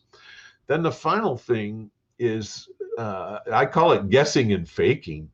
If I'm going to fake a sign, I'm going to make a sign for my buddy Miles Hale. So I've got Miles Hale's tennis rackets or something. If I want to fake that and make it on my computer or whatever, then I really need to, knowing the things that I've just talked about, knowing about my era for that will help me design a sign that will have that same kind of era family look that I want to get when I put it on my railroad. So let's take a look at some of these periods just very briefly.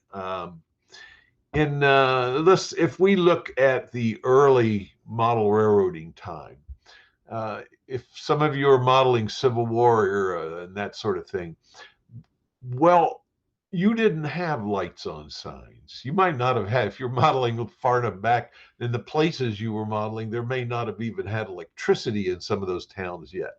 So there were no lights. Now, something to kind of remember in sign design is that the most visible signs after dark are the ones with the greatest contrast. So generally speaking, in these early non-lit signs, you had a dark background with light lettering. And you can see here, that's what we've done on the Scobie building.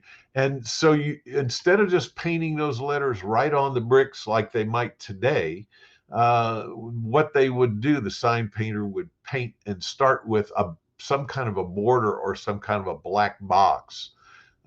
Maybe it might have been a very, very dark green or some other dark color, light lettering would be the way to do it. These, by the way, I'm using as an example so you can see the transition are from the Chicago L's. And this, even as early, the other thing they wanted to do very early is try to light these signs. And one of the earliest lighting method was those little glass reflectors like we used to have on the back of our bicycle fenders. So they would put these reflectors on the sign so that when the train car headlight came into the station, it would reflect and it would light up that sign to some extent. By the 40s, in 1910, 1940, we started, electricity wasn't the issue. The question was, how do we light the signs? So you started getting a number of things. Sometimes you had floodlights, a light hanging down on a bracket to illuminate that sign. But another popular thing was to put the light behind the sign. So here you have a continuation of the dark background, but it doesn't have to be quite as dark. And then they put the light bulbs inside the sign, and this is on glass, and let the light shine through the lighter letters. And so you had that. Now technology continued, so they developed the glass beads for the signs. So by the 40s through the 60s, you had a lot of signs, street signs, station signs, even a lot of advertising signs that were painted with the glass beads. Well, the glass bead technology made it so that now I really wanted as much of that light to reflect as possible. So they reversed it. They started using the light backgrounds with dark letters. And then this entire light background would reflect back at me when my automobile headlights hit it or whatever. So a total switch from dark backgrounds to light backgrounds occurred during this thing. Did not occur all at once. So if you're modeling 1950, you're going to maybe have more of the dark backgrounds, and if you're modeling 60, you might have more of the white backgrounds. By the end of the 1900 century here, we had the same kind of thing, but what they started doing now is adding more color. You know, the old black and white thing, the contrast was reduced for some reason. I think it was mostly fad. There was no special reason to do that. And now if we look at if you guys are modeling today, one of the things you're going to see a lot today in your signage is what I call the retro. They're going back to, just because I think they've run out of some ideas, they're going back to a lot of these early things, like some of these new signs are reversing and having the dark background with the light lettering, but they've left a little bit of color, that sort of thing. So it's very faddish, but it's also very technology driven. So let's look at advertising signs again. Let's look at each of those periods a little more closely.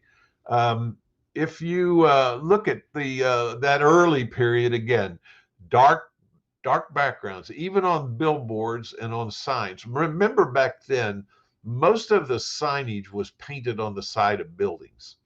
And so these sign painters were very, very good. The other thing you sometimes saw was fonts that didn't exist in printing, because the sign painter, if they were really good, could paint almost anything, like a Coca-Cola sign in a script. But at the same time, these guys did their best work in a few fonts that they used very frequently. And one of the things you see in advertising signs back then is a lot of, almost all of them were done in all caps. You did not see many signs that had lowercase.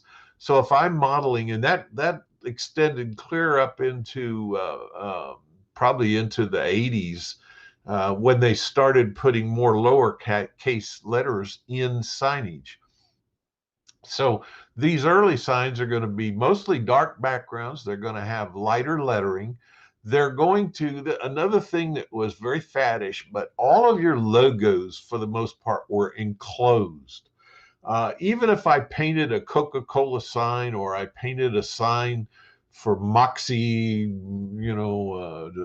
soft drinks or whatever on the side of a building, the sign painter would often encase that or put a picture frame around that sign. So if you're designing for those early eras, those pre-lit eras where there was no lighting on that sign, you might want to put that white line around that dark background to, kind of like a picture frame. They were painted directly on the structure, and they tended to be in the olden days. Remember, we're at 1910, you're coming out of the Victorian era where everything was very elaborate. They were busy and they were elaborate. And remember that those signs tended to face a railroad where passengers were coming into the city, or they tended to face a waterway where people might be coming in on a ferry boat or a ship or something like that. If we move to the next era, where we have the electricity era, we get into the big steam years, and here we've got a continuation. You still had the dark backgrounds with the lighter letters. So this was the continuation, even though you might have a floodlight on this. You still had borders. The logos tended to be bordered. All you have to do to test this out is look at your railway logos. The Great Western had a circle around it.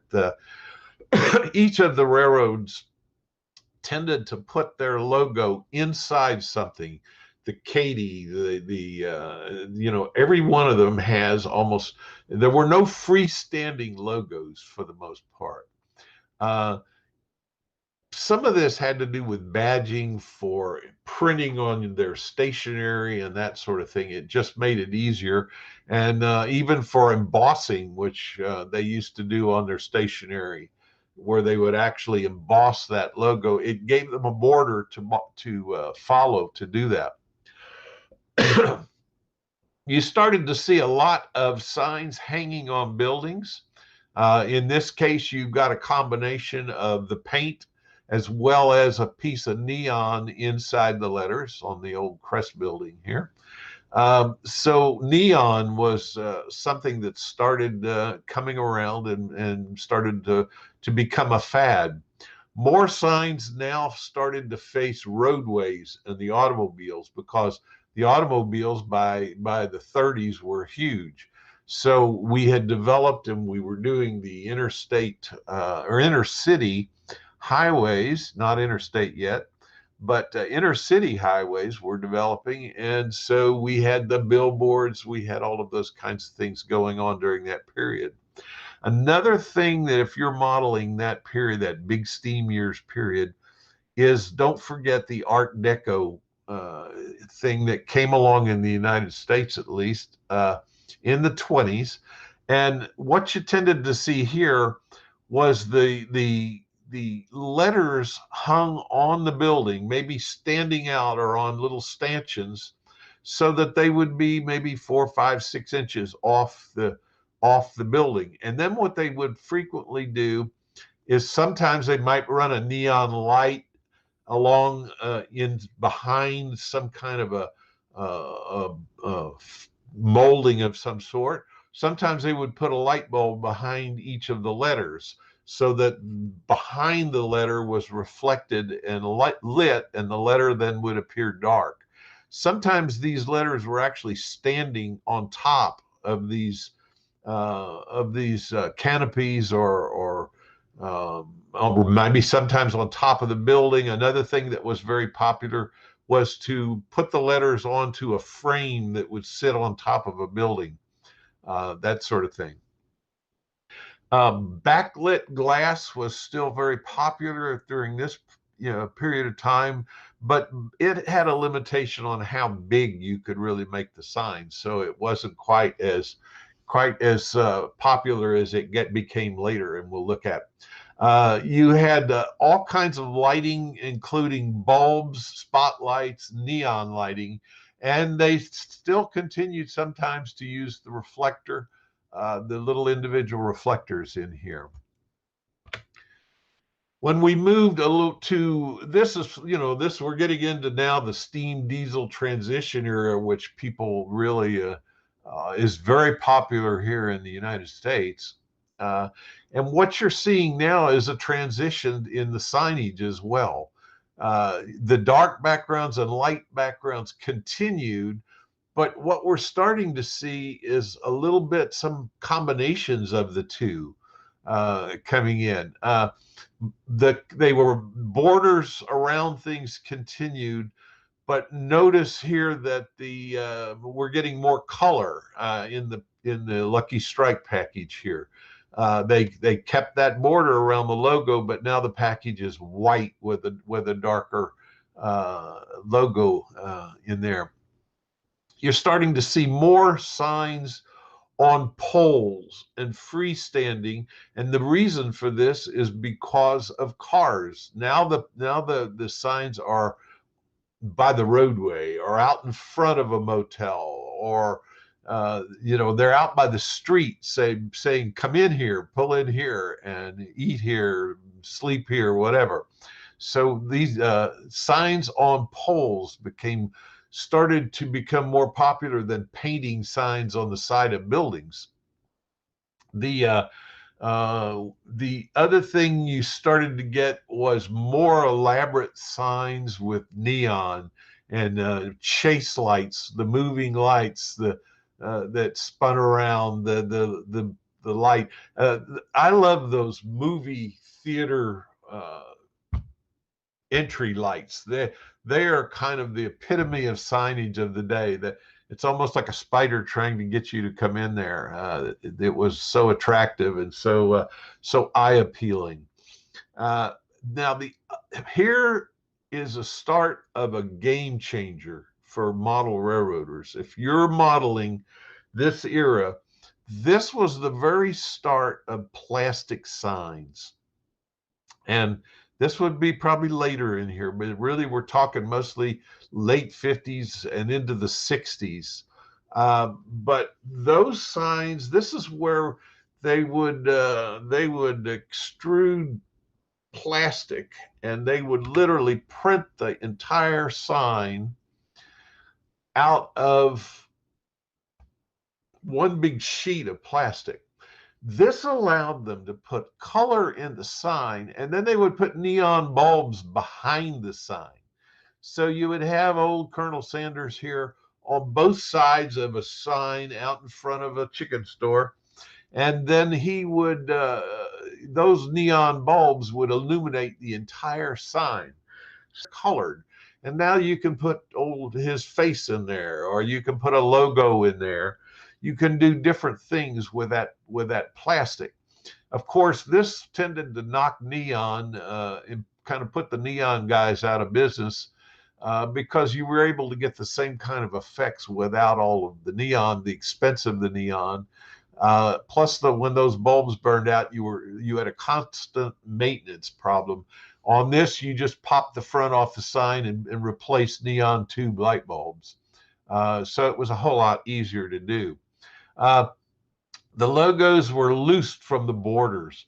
When I say that, no badge around Silva Pools here. The actual logo sometimes became the corporate image rather than Colonel Sanders, than a face or the 76 or something like that. So the logos were let loose and freestanding on poles just almost became the norm. Another thing you saw was a lot of lighted plastic letters. So what would happen is you had a metal casing around here with lights underneath and then plastic on the top. Very similar to this, only these could be freestanding on a building like the Piggly Wiggly thing here. A lot of these were floodlit. This is kind of I don't know what this is. This might have been a painted sign that they later replaced with the other, but you've got the floodlights here. More color because this plastic process allowed for that. Don't forget 1965 federal regulation on billboards. So what you had now is a change, and on the billboards around the country, they disappeared from the highways.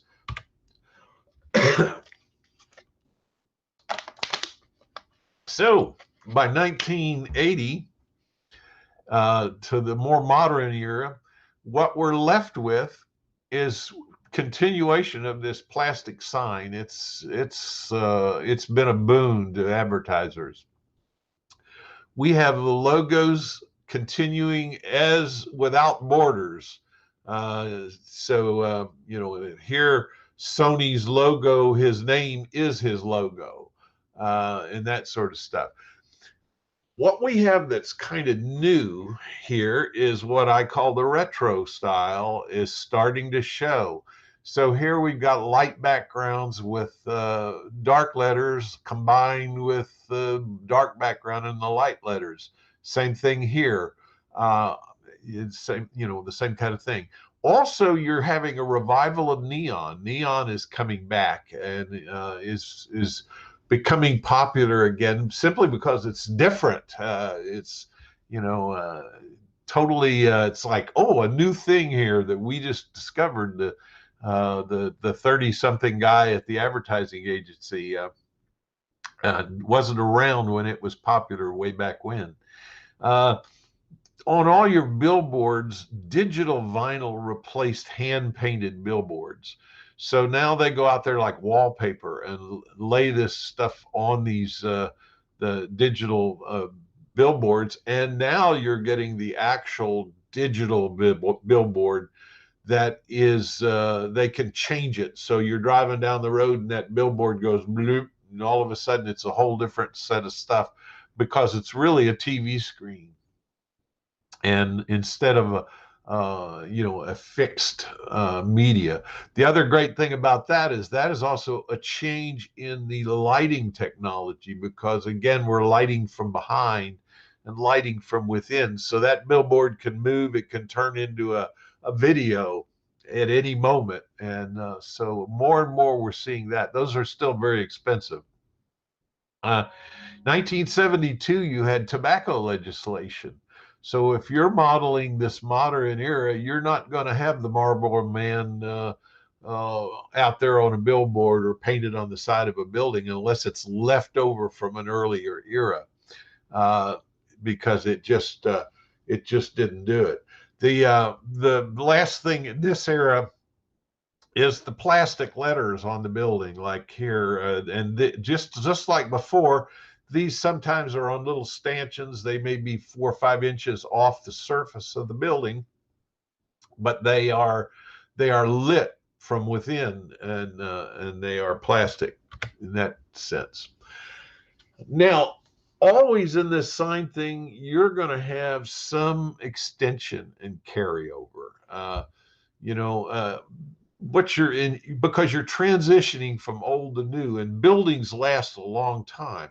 So what you tend to see sometimes is a building owner will transition from the old to the new. So you have Jim Dunny's here with the older dark background light letters neon sign, and then he adds this to his newer building with the opposite, the light building. Also, no borders around that sign, and no picture frame. The whole building is that. You're still going to see, even if you're modeling in 1910, you will see a few places where they would use a light background and dark letters because they still have the contrast. It wasn't as visible as it was in to have the black and the white letters. It wasn't as visible, but still sometimes people did it just to be different. And also in this little town, everybody knew it was Langley's anyway, so maybe they wanted to just be fashionable and do something different. Also in this retro thing, what you're going to see is a combination of things. For example, they're painting these signs to look old. Here's a record shop, but this didn't exist in 1910 because they didn't have albums and cassettes. Same thing here.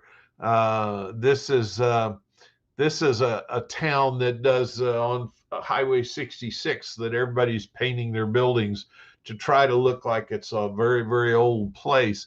But here again, Union Creek, but no border around that sign. And if this was actually painted back then, they would have almost always put that border. See the black lines around the sign? They would have put that border around the sign. There might have been 1 or 2 exceptions, and you can have an exception or 2 on your railroad. But if the exceptions start to outweigh the other ones, it's going to change the look of your railroad, going to change the era appearance of your railroad. So keep those exceptions to a minimum, and try to, for the most part, reflect the era trends like we've talked about today. If you want to accurately have your railroad look like that era. And just a couple other things to think about as we wind down. Back in 1891, all the way up to 1892, mail pouch tobacco used to go around to farmers in the United States here, and they would take those. They would go out and they would say, I'll pay you $1, sometimes maybe $2 a year if you'll let me paint my sign on your barn. Well, the main thing about painting the sign on the barn was the farmer also got a free coat of paint on his barn. So you had a tremendous number. There were 20,000 of these mail pouch barns scattered out over 22 of the U.S. states.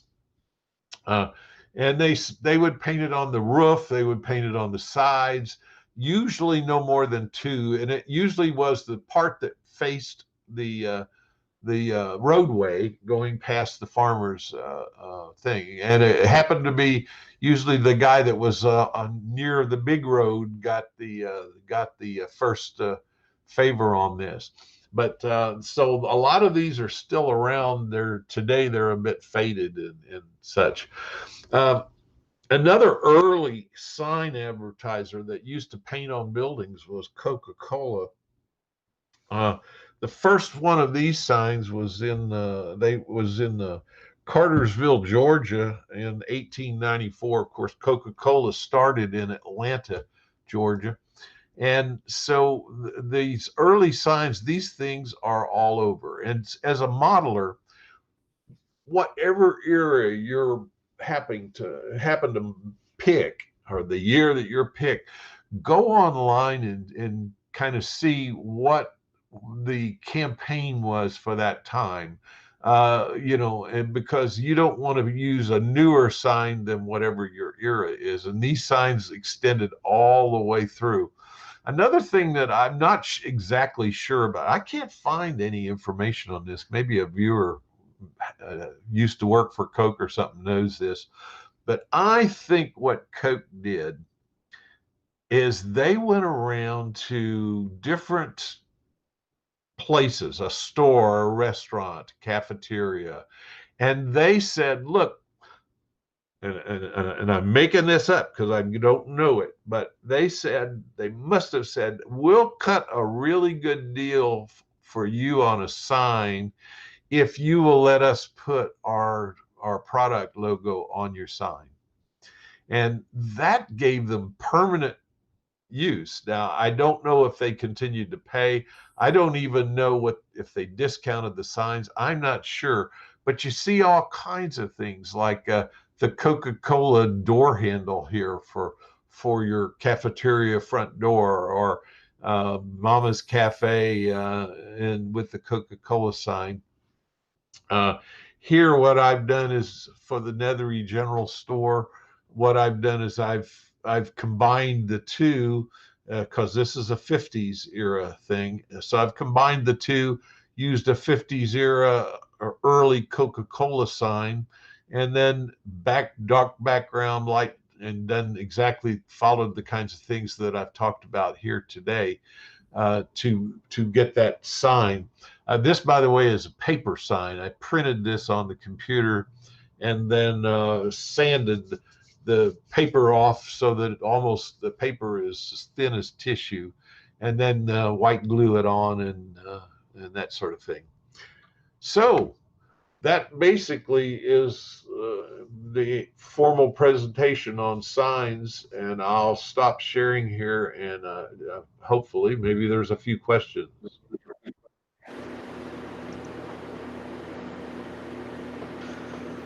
All right, we do have a couple that are up and about. One of which is, so the older signs seem to use all cap letters. Is that the contrast you were talking about compared? The contrast I was referencing is light contrast. The dark on light, or the light on dark.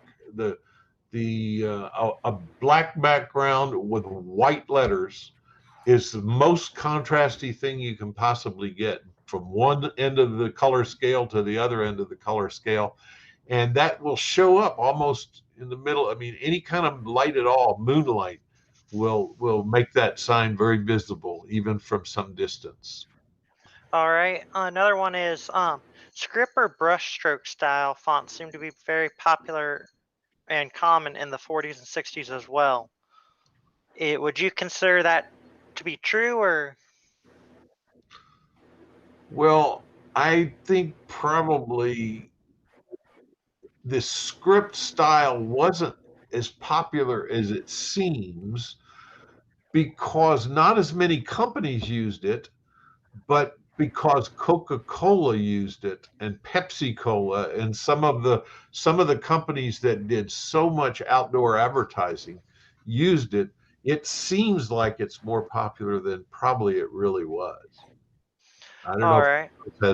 Miles has anything to add to that or not. No, I agree. And then on the one picture you had Rock City, Visit Rock City. Those started coming around in the 30s, didn't they?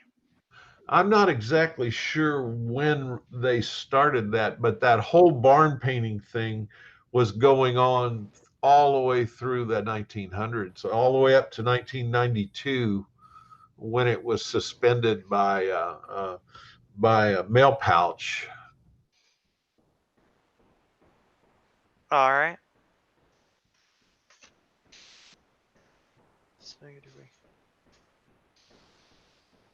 We seems to be. Oh, here's one. Old style beer blanketed Chicago with bar signs like you were speaking about. The sign was free to the owner for the entire. I have looked and looked and looked and can't find any kind of deal where Coke offered that, in this case. But anytime I see a sign like that, Coke sign, or like the ones you're talking about in Chicago, it just makes me wonder why would I as a business advertise your product for free? And a sign is an expensive, it's an expensive thing to put out in front of your store. So if somebody comes along and says, I've got a sign painter there in Chicago that will do this sign, and here's our standard design, because they seem to be a standard design. If you'll do this, we'll put whatever you want on this top, and we'll put whatever you want on the bottom, and all you have to pay for is the installation of the pole, and we'll bring in the sign, something like that. And you have to guarantee you'll leave this sign up for so many. There's some kind of contract, but I haven't found it yet. And then we do have another question, and then we'll see what Marty has over on YouTube. What era was the sandwich boards? Sandwich boards. Are you talking about where you put the letters onto and change? No, out on the sidewalk, John. The sandwich boards you put out on the sidewalk to advertise. Gosh, they have to go back to a long time ago. The place I remember those most was filling stations, because you had two kinds of signs in your filling stations. They would put those sandwich boards out, and and a lot of times it was the current price of the gas, or it would be advertising tires or oil or some other product they were selling. And then the signs that they hung on the poles, they would go out with big sticks, and they would reach up there and they would pop a letter off, and they would put the new price on. So your gasoline, when you were in a war, they'd be out there every morning, gasoline 27.9, that sort of thing. The other thing you're talking about, sandwich boards, I didn't make the connection, but they remember guys used to put those over their head and walk around on streets with those way back when. That's probably before my time. The modern version of that is the guy standing out there with the sign on the side of the street, liberty, liberty.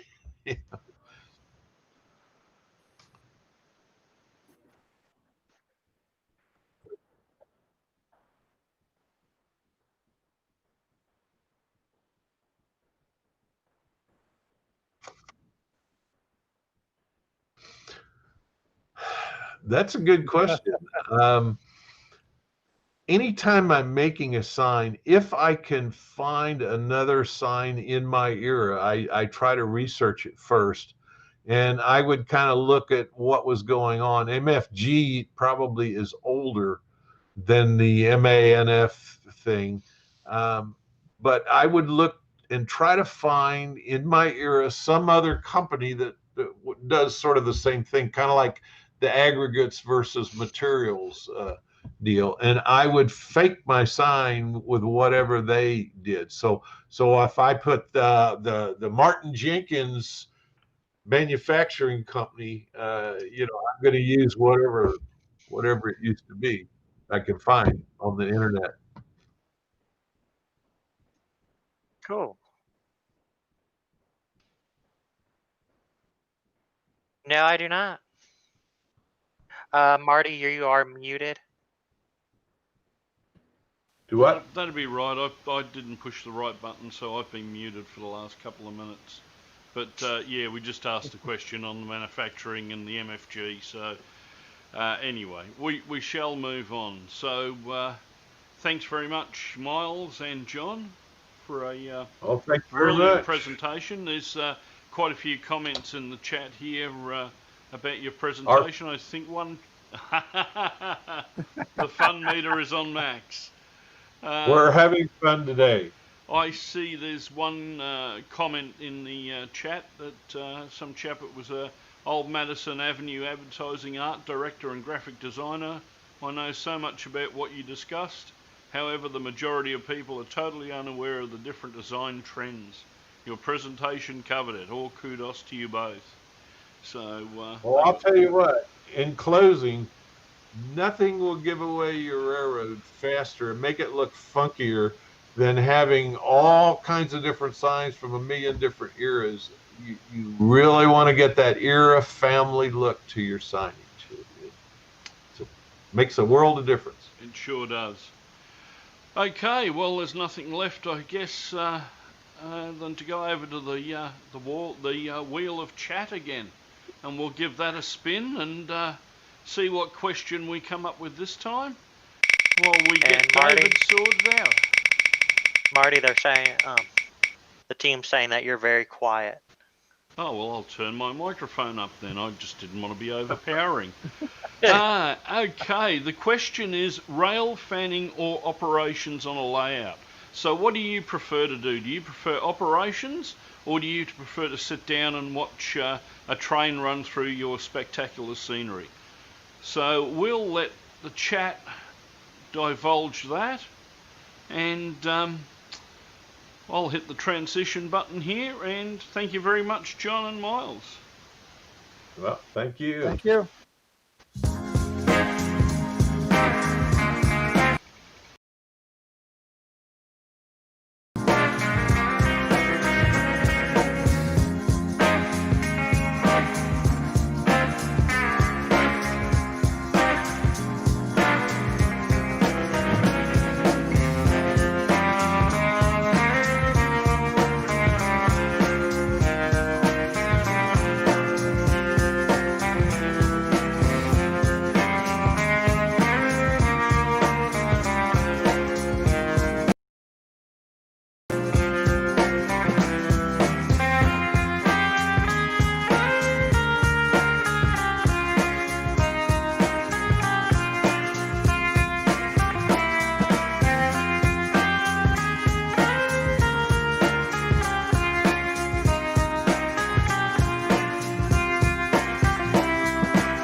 Hello, hello, hello. We are back, and today in this hour we have Dave Berman from Wisconsin talking about how to model your hometown, how to model from your hometown to the mill. But first, before we mention that, I do want to mention our daylight shirts that have the NMRAx logo on them, and our discount code is NMRAx20. Take it away, Dave. Well, good morning, all. It's a beautiful day here in Wisconsin. Sunny for a change. We've had a lot of rain lately. Literally, if you hear something rumbling in the background or hear a horn, it is not the Soundtrax decoder from my railroad. I literally can look out the window about a half block away and see the BNSF go by, and they chose to run a grain train for me literally 5 minutes ago. So kind of an appropriate start for today. Today, we're going to talk a little bit about going from the hometown elevator to the mill. If you caught the first one of these I did, and it's available online, I talked a little bit about getting from the farm to the smaller hometown elevators. Today, we're going to talk a little bit about getting that from the elevator into rail cars, moving the rail cars to a larger facility where the grain may be processed or stored or shipped. And then part 3 is talking about some of that processing. So you get to hear me for at least another one, I hope, if you guys aren't getting tired of me. I'm gonna go ahead and start my PowerPoint.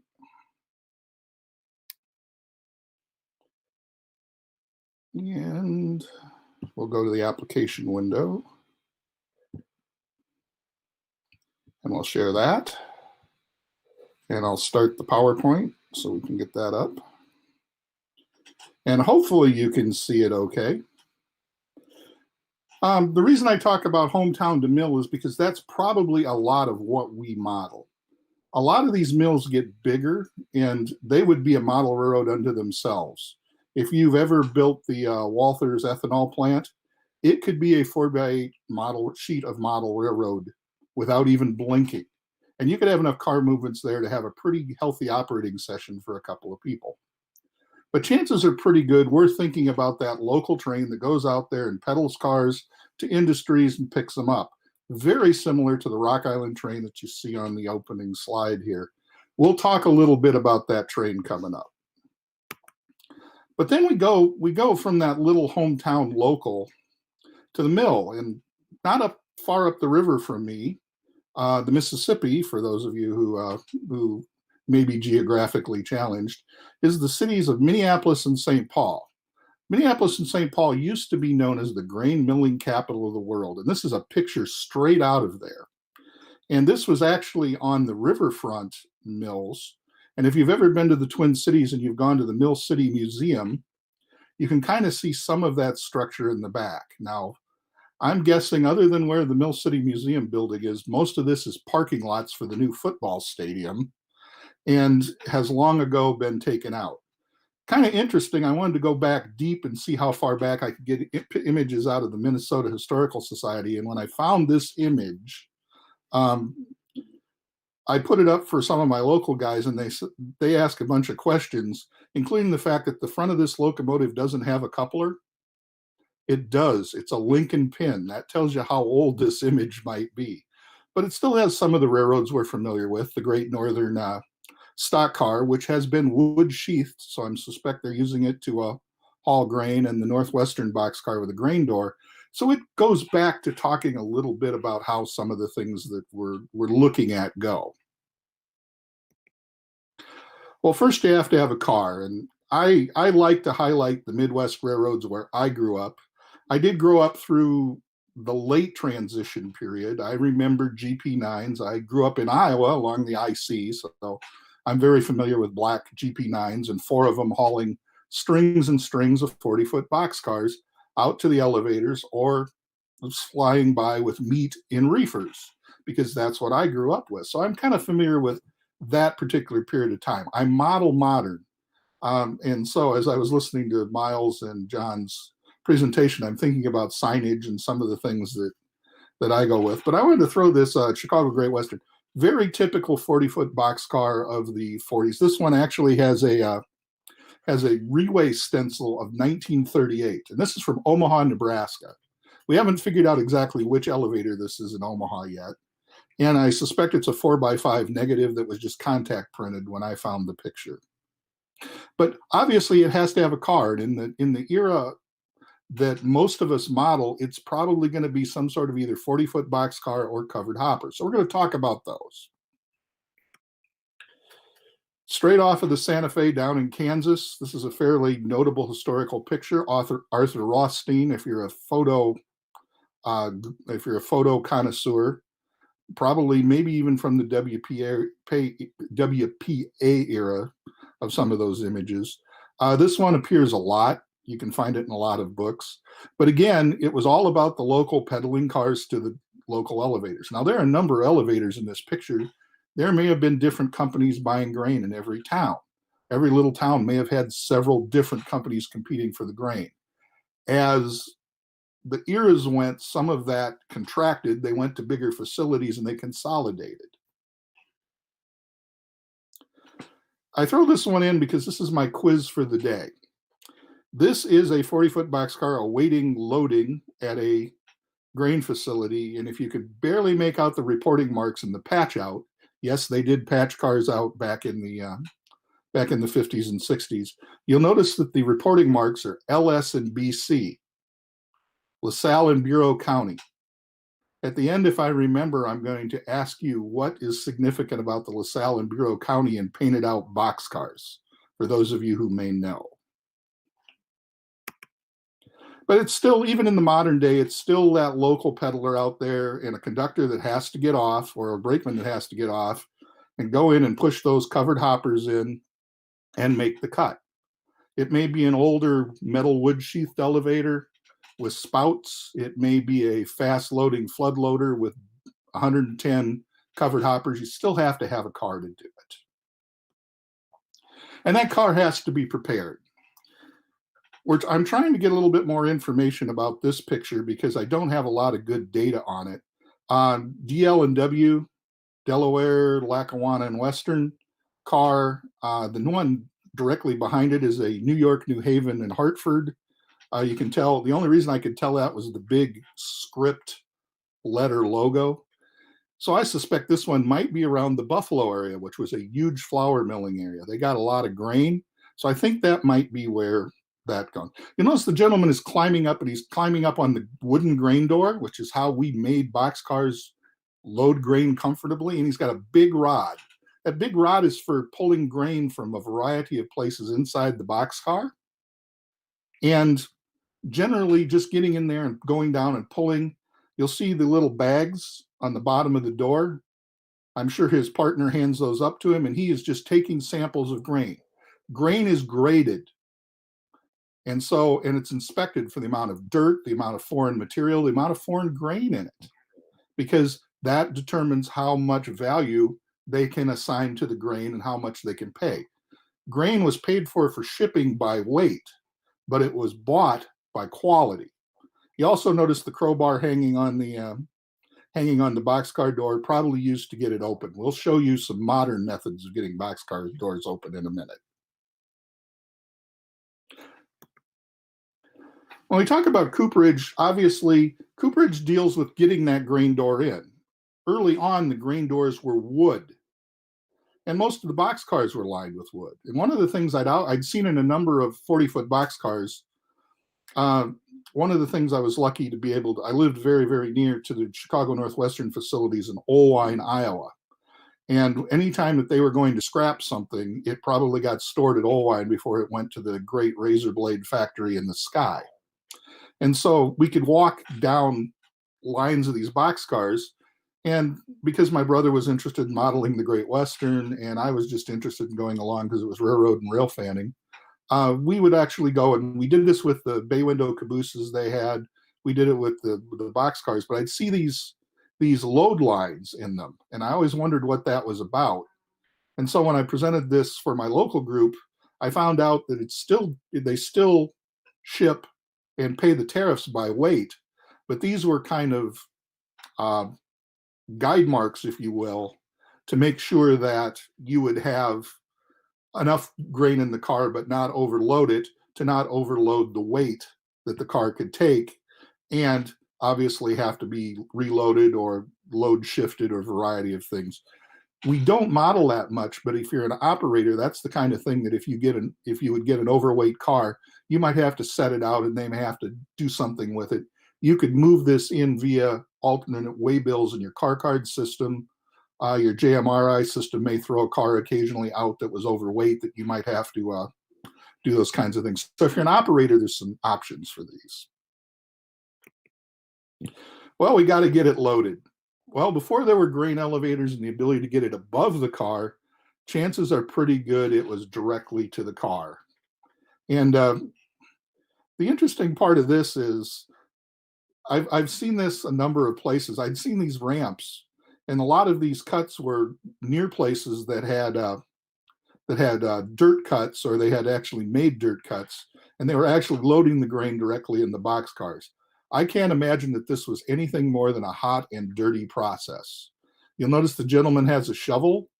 My guess is that's to get it totally out of the truck, but I'll wager you dollars to donuts there's somebody inside this boxcar making sure that grain gets moved to it even so they can get as much grain in the car as they can. And I saw this a couple of ways. It happened all year round.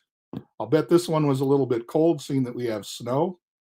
Anyone who knows the Midwest knows any place there is a rail line in a cut and we have a blizzard, it fills up with snow. So my guess is these had to be dug out and plowed. I love this 40-foot Milwaukee boxcar, wooden sheathed, outside braced car. I don't know the truck. I'm going to say maybe a Mac or a Model A. I don't know for sure. But again, just a little bit better picture of that loading. Well, obviously, this was one truck at a time, and it probably wasn't all that efficient. It might take them a couple of days to get enough trucks to load a boxcar. Well, obviously, that had to come from your local farm. We didn't have the elevators at that time. So as we started to build more storage, we had to find a little bit more efficient way of getting it into the cars. Still 40-foot boxcars. We still have grain doors. Well, we said, well, maybe if we don't have an elevator yet, we can build something. And they built conveyors, a variety of different kinds. This one is a cockshut. This is out of Canada, strangely enough, the Canadian Thresherman and Farmer from August 1919. And I love this because I see the Northern Pacific boxcar in Canada. So they did have some lines that extended into Canada, so it isn't completely. But my guess is they were looking at the American wheat market when they were putting this out. And actually, we have a picture of what that looks like for real into a Canadian Pacific boxcar. Again, grain door, higher grain door, so probably lighter weight grain, less dense, maybe barley possibly. Hard to say. But again, this is going back, if you're modeling in the 1900s, you may not have a tractor, you may have a team of horses, your team track, if you will, and a wagon.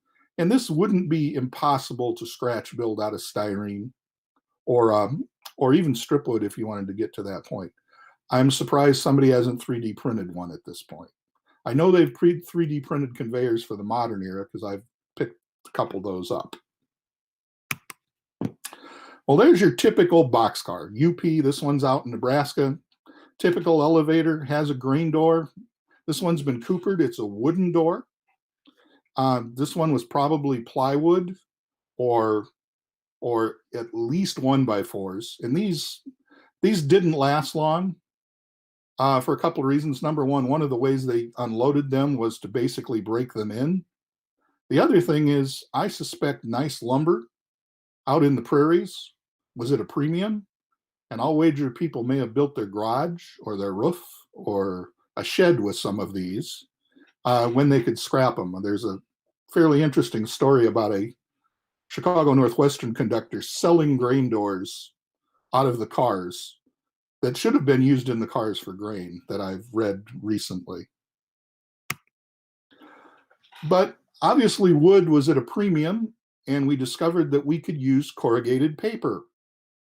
And what this would be laminated sections of basically corrugated cardboard like you get in any box, or fairly thick craft paper, and then they would reinforce it with something. In this case, it's probably smaller, just strip type wood, maybe 1x2s, 1x4s. Used to see a lot of these around, and as they would unload them, the lading would sometimes remain in the car. A lot of times the grain doors would live in the car and they'd have to be cleaned out before they were used for something else. Siding near where I went to school, one of the things that they loaded there was corrugated paper to make grain doors, and there were always piles of these grain doors floating around waiting to be disposed of. But eventually they figured out there's another way to do this and a lot easier. They made what was called the Signode grain door. Signode makes metal strips, and they do a lot of metal construction. And their metal strips was basically a nailing strip with this paper laminated to both sides, and you could go into one of these cars and nail a Signode door in pretty quickly. They just roll them out, hammer, hammer, hammer, hammer, and they were ready to load. Obviously, the faster we can load a car, the less demurrage that we have to pay for, and the more cars we can ship. 40-foot boxcars during harvest season become a premium because elevator owners want to get grain out of their elevators so they can store the new crop. And obviously, farmers want to have their grain shipped at a time when people are buying at a good price. Oftentimes in the Midwest, particularly in Iowa, along some of these smaller county roads that you would find along the rail line, because the rail lines followed the roads in a lot of cases. Funny how that works. You would find lines of boxcars stored ready to go. You don't see that much anymore unless there's a downturn in the economy, but you would always find elevators that were hoarding cars. And the Chicago Northwestern, this is a very, very typical boxcar. I love the weathering patterns on this. If you're into weathering, just going to look at 40-foot grain boxcars, you'll see some pretty interesting cars, because these were probably getting close to end-of-life cars, because they'd ship lumber in them, and then as they got beat up or something, they would gradually go down in service, and eventually by the end they might have been hauling salt or hides or something, the last possible thing before they went to the, like I say, the great Toyota factory in the sky, or the razor blade factory. Here's another look at some of those grain doors. This one's a International Stanley door, Omni paper. They're all pretty much the same.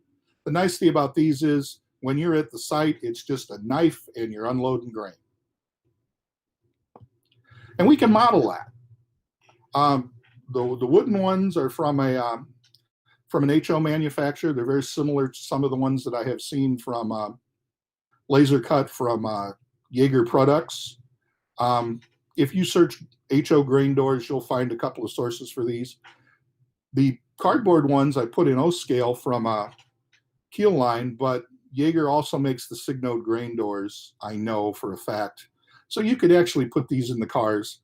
When we get done, I'll show you one of the cars that I put some of these nice laser cut doors in, and they look pretty good.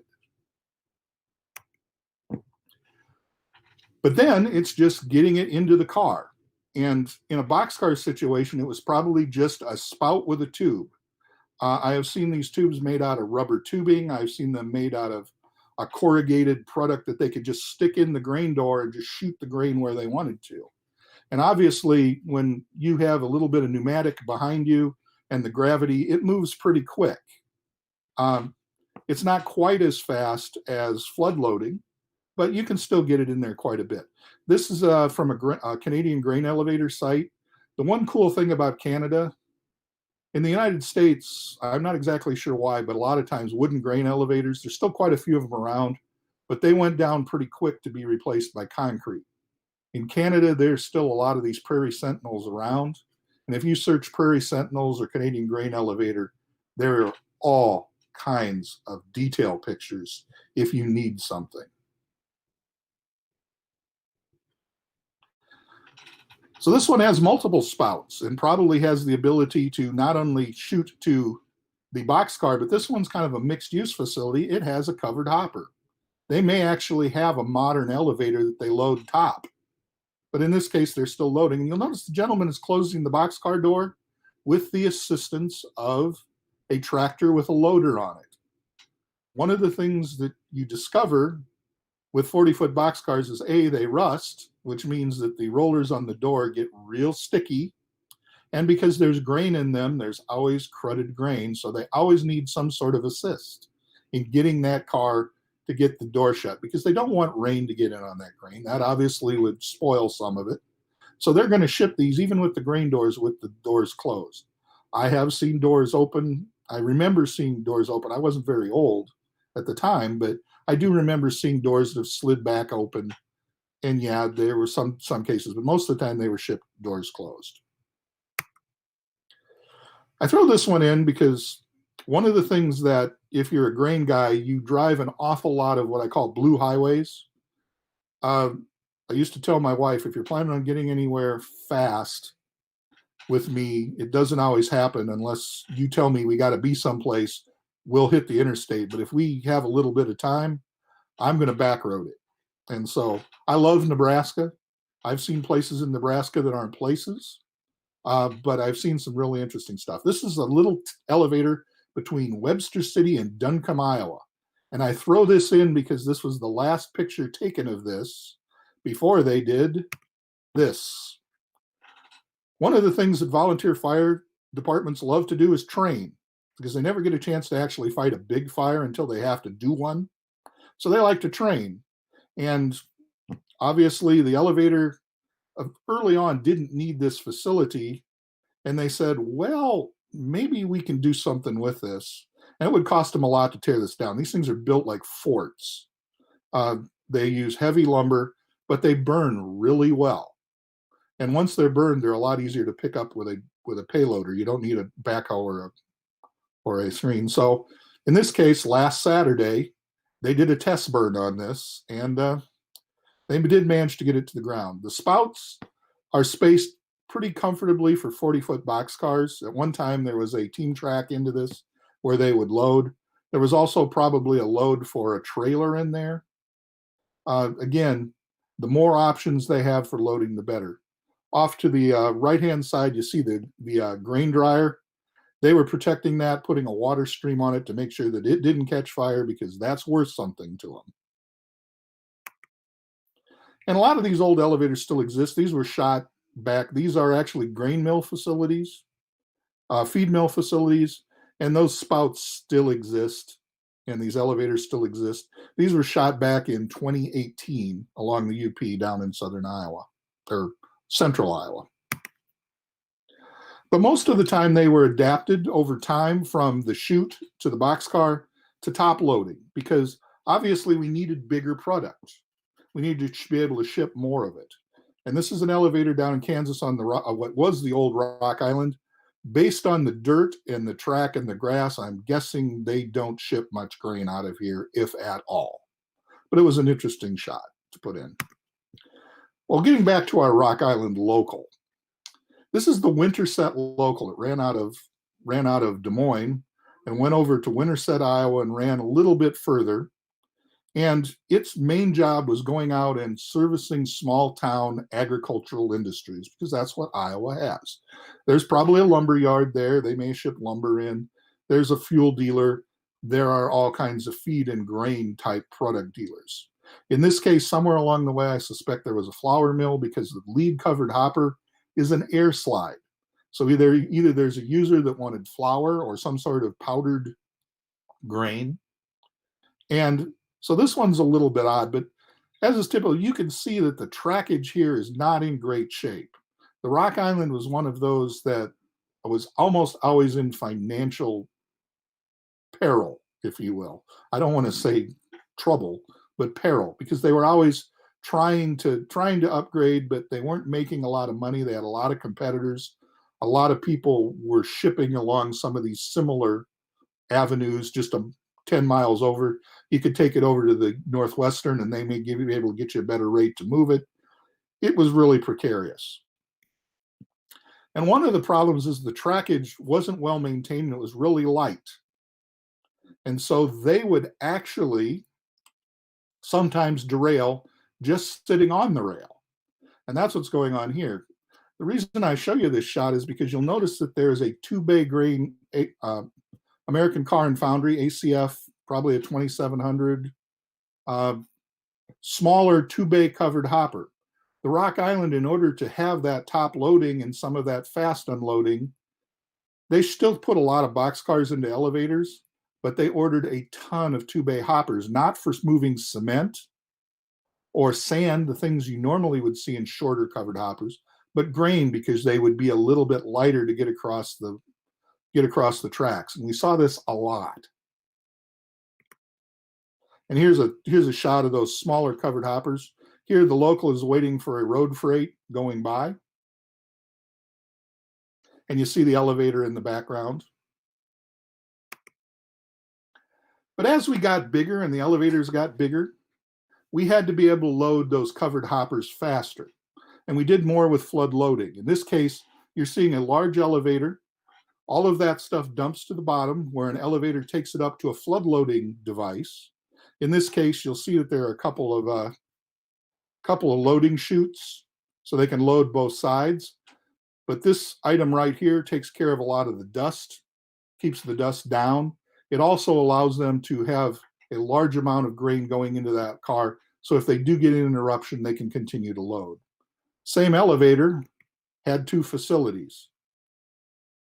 It's not an uncommon thing. You'll notice that in modern days, you're probably going to get to model some fall suppression in there. Because now if you get up on anything OSHA, anything higher than a 6-foot ladder, OSHA says you will be tied in. And they actually will show you some shots of coming up of some people dumping some cars where they are actually tied in. The other thing is you don't want to fall in one of these covered hoppers because grain will suck you down into it. But this is a pretty normal small town operation. They have an elevator here, but in this case, they're loading the covered hoppers directly from a bottom dump truck. Probably came off of a farm or an elevator that does not have rail loading currently. And this is nothing more than a flood loading facility. This is a Walthers kit. It's 2 of them. You need the elevator part that goes up, and you need the wet dry bins, which put it into the cars, a little bit of kit bashing, and you are there. I'm playing with one of these right now. I don't have it. I just have the elevator built. I've been cussing a little bit at the wet dry bin, but I hope to have one of these for the next one to show. But now it's pretty much flood loading. And you notice these gentlemen, they all have that nice little harness on. So if they fall in, they've got a cable that's going to hold them out of the grain, and somebody will come to their rescue. They may have to yell a little bit, but it's done a lot faster. Today we load 110 car covered hopper grain trains. They're expected to be loaded within 48 hours of the time they are dropped. The railroad says if we can't pick it up in 48 hours, put our locomotives on it and haul it, we will charge you demurrage above and beyond what we did to get it there. So obviously when you hear the word earthworm in the BN world, it's 110 brown covered hoppers. It's a little bit stranger to model. It's maybe not as cool as the 40-foot boxcars, but it's what I model, and I get to play a lot with some weathering. This is out of UP elevator. These are UP cars, CHTTs. I think that's a Trinity. It might be one of the Gundersons. Scale Trains, Athearn make these cars. Walthers just made a really, really nice NSC car that fits this build nicely. Again, it looks just like a big styrene sheet. This is a little bit different. This is in an ethanol plant, and this is byproduct from ethanol. This is dried distiller's grain. And dried distiller's grain is basically a little bit lighter. It's a little more powdered. It can go down a little bit different chute. And this one is just a piece of extendable plastic that they just lower and raise up into the ceiling. I've been looking at these and I'm thinking, gee, you know those nice little flexi straws that you get in some of these places? I'm looking at that flexi part and going, can I use this? Can I use this here? And some of our nicer covered hoppers now have open hatches. So I'm going to try an open load in a loading bay. I'm going to see if that, and obviously somebody I'm sure makes a nice white metal casting of a grain scoop. And then obviously conveyors. I suspect this isn't grain by the fact that what's going in looks very looks very mineral-like, but this is very similar to what the conveyor would be. Walthers has one of these in one of their kits. There are some gorgeous ones on Shapeways that you can build you can get out of 3D. They're a little bit pricey, but if you're looking for that hopper, and these are basically 3-bay cylindricals or 4-bay cylindricals, probably loading soda ash or some sort of nutrient, or not nutrient, but fertilizer or mineral component at this site. I'm looking at that ground. It does not look like it's susceptible for growing much, but I could be wrong. And then there's always somebody who gets creative with the loading. I saw this and I had to throw it in. I suspect this is for truck loading, particularly for feed trucks. But man, if you can repurpose anything, these guys will do it. This is a Santa Fe 4-bay, similar probably to the Athern car. And it's got all kinds of gingerbread. You'll notice that the elevators have tubes that run over to it so you can load to it. It has all kinds of interesting loading structure. It's got some concrete block. Hey, Pike stuff, here we come. You figure out how to do this, and you'll put that up and somebody will say, they never did that. Oh, I got a picture. So pretty much anything that's out there. I have seen a ton of covered hoppers repurposed for this. And I've even seen them used as flood loading for other covered hoppers in places. It's kind of one of those, if we can figure out how to do it, we'll figure out a way to make it work. This is a feed mill, incidentally. Neutrina Feeds, talking about the signage. Feed mills and elevators love signage. And a lot of those logos are available out there online in the public domain. If you know the company you're going to want to put on your elevator, look for Co-op. You can find the double circle. Neutrina Feeds is a Cargill product. Excuse me. Probably out there too. I have found Cenex Harvest States and old Cenex logos back into the Felco days. MFA, Missouri Farmers Association, they have a really, really nice shield. You can find those logos. So all of these things can be gotten, and they print really nicely on an inkjet printer out of something as simple as PowerPoint. If you're a little bit more elaborate and you have Photoshop elements, you can do a lot with these. Well, our Rock Island local is making its way back to the yard and probably on to greater destinations, probably taking those cars that have filled up with grain to an end user. Might be a mill, might be a bigger elevator, depending. We don't know.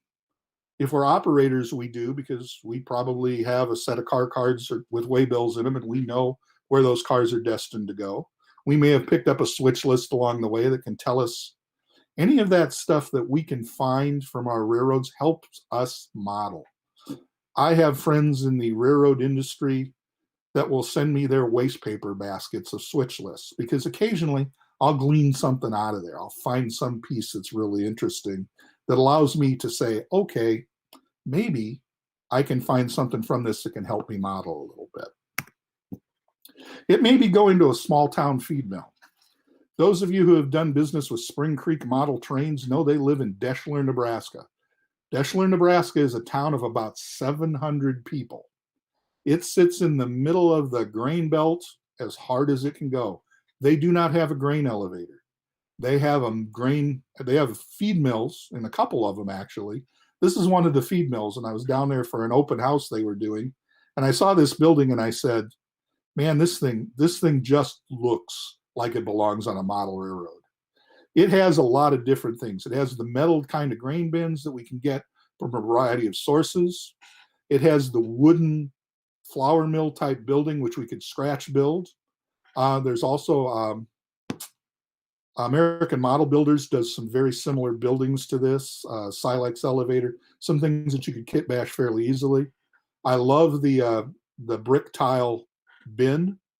And then it has a modern Friesen bin. And if you remember the last one, I talked about the toy tractor folks in 164th. They have this bin, and it's not a long way out of scale for HO. It actually looks pretty good. I've built a couple of them, and I'm using them for a little bit larger facility. But it has the conveyors. This would fit so nicely on a branch line layout, on a shelf layout. It would be perfect. Another one. This is very typically Purina Chow's. Talking about those signs. Purina was checkerboard, Ralston Purina checkerboard, and they used that logo everywhere. I've seen it on covered hoppers. I've seen it on trucks. I've seen it on buildings. This is a perfect example of that. All that gingerbread coming off of that elevator tower, all that dust facility, all that dust collection stuff. This is a metal pike stuff building, glorified, but it's got a lot of stuff added to it that if you wanted to spend a little bit of time, you could do something. And these guys would get a car of grain, particularly grain that they didn't grow locally. Maybe they needed wheat and they were in the corn belt, or they wanted oats and they don't grow it enough of it locally to feed whatever horses, I think, are big oats feeders. I don't know exactly. I can't remember all the things that eat oats, but there are quite a few of them. Again, that's the kind of product that you might find in there. And there's all kinds of components to go into feed. Everything from tank cars and molasses and different liquids to all kinds of different minerals and bone meal and blood meal. There's a lot of things that you could model into a facility just like this one. And it's not big. But like everything in the modern era, they get big. This is a feed mill in western Iowa in an area that feeds a lot of hogs. And this is basically providing feed. They have their own grain elevator. This is in a complex that has 6 different concrete elevators, not a whole lot smaller than the one in the background, plus the milling plant that sits in front. And then they have their feed store where they would bag it up, or they would sell you the amount that you can put on whatever truck you drove in there on, right up front. And the railroad is there. And there's a spur that goes back to all this that they have the covered hoppers and some of the things on. Well, it may go into storage because small town elevators can't store everybody's grain. So they need to have someplace to ship it, to store it. End users need to have someplace to store it until they're ready for it. This is the Viterra elevator in Minneapolis. This is just south and a little bit west, like 100 yards west of Northtown Yard in Minneapolis. And it is a concrete structure. There used to be 3 or 4 other structures very similar to this in this area. There was a steel elevator along the main lines that just recently was torn down. I have some pictures of it. Again, this is a territory that I'm modeling. The reason I love this is Minnesota. It's being switched by the Canadian Pacific, and the cars that are going in there are Canadian grain. Chances are pretty good, maybe barley. One of the things that Minneapolis has become since they've lost their title of a grain miller to the world is small brewer to the world. There are 1 million craft brewers in Minneapolis that create all kinds of different product, and they ship a lot of product out of these elevators. This thing looks like it's death warmed over, like it's ready to be abandoned, but every time I go there, it seems to have cars. This is the Union Equity elevator. It probably has changed hands since this picture was taken in Saginaw, Texas. This one and another one fight for the title of the biggest grain elevators out there. I'm not going to get into that battle because I think if it isn't this one, the next one is the one. This is in Lawrence, Kansas. This thing is easily 1 mile to 1.5 miles, maybe 2. I never actually drove along it to find out long. This is a storage elevator primarily for wheat. And there's a lot of pieces on this particular elevator. They'll actually give you a virtual tour of it. There are a lot of pictures. So if you hunt and search for this, there's a lot of information on this elevator. This thing is huge, to say the least. And I can't imagine anybody modeling all of it, but compressed, this thing would eat cars like mad. And this dated back into the 40-foot boxcar era. But chances are pretty good it's going to someone who's going to actually process that grain. This is a small mill in Hutchinson, Minnesota, probably long gone. They made flour and they shipped flour. They got grain in, they shipped bags of flour out. One of the things I've learned about the flour industry is when they ship flour, they like to ship it in insulated boxcars, or in this era, older reefers. Why? Because they were clean and they were tight. You wouldn't get a lot of vermin damage. You wouldn't get a lot of dirt damage in the bags. So they love those things. So you would always see, and you'd see a lot of reefers shipped to given to mills. And one of the railroads that we operate up here on River Rail in the La Crosse area, Steve Brudlos models an absolutely gorgeous Milwaukee road line, has the Lake City mill, and he gets Milwaukee older insulated reefers. That is in the bag line. The grain comes in boxcars, but the bag line goes out a lot of times in those insulated cars or the reefers. So that's one of those little hooks you can throw in if you have a flour mill. They've gotten bigger too. This is Lake States Milling in Winona, Minnesota. This is from the riverside. The rail side is actually on the other side. We have plans of this mill if anybody's interested, and a lot of good interior pictures if you're even remotely intrigued in modeling something this big. There's some really nice signs on the other side. I haven't been able to get back up there. I work in Winona, and I've been COVIDed out of the facility. So I'm working from home, so I haven't been up there to take any more pictures recently. This is on the railroad I model. This is right next to Northtown Yard. This is the General Mills facility in Fridley, Minnesota. And you may have noticed the last time I held up a box of Cheerios. If you eat Cheerios or Lucky Charms, the flour that makes your cereal, not the marshmallows and Lucky Charms, but the flour that makes your cereal comes from this facility. They used to use this facility entirely for grain cleaning, and then they would ship it about 5 miles railroad south to a place called Purity Oats, which General Mills also owned, where they would mill it. Now they have added to this facility, and it's all done locally in this facility because the Purity Oats site is highly coveted as housing for downtown.